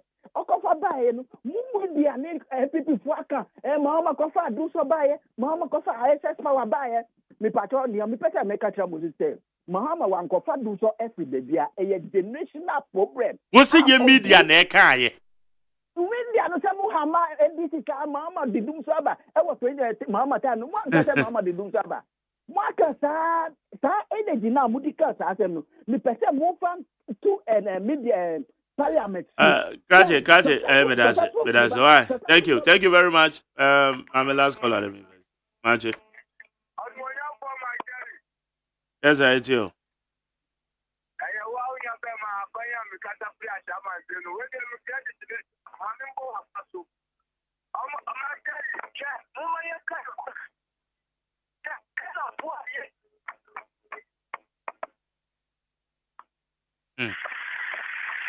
Okay. And baby cry was sharing so they who are by. I had a bit of media this year. They are good at my house. So I guess that's why. Charlie, you like it? But I saw by yo. All right. And now, family could muto. I have a good day. Try. Eggs. Over. Tell us over there. So that's a pan. That's near. I mean, come on. I just want to media. Because say, I said, I am a for. I said that Ebema, could you the producer or time? Now, I said that Eddie ma been free man and I suffer. Damasio, Beba. Eva Ghana Montie. Ghana Montie. Ghana Montie. Ghana Montie.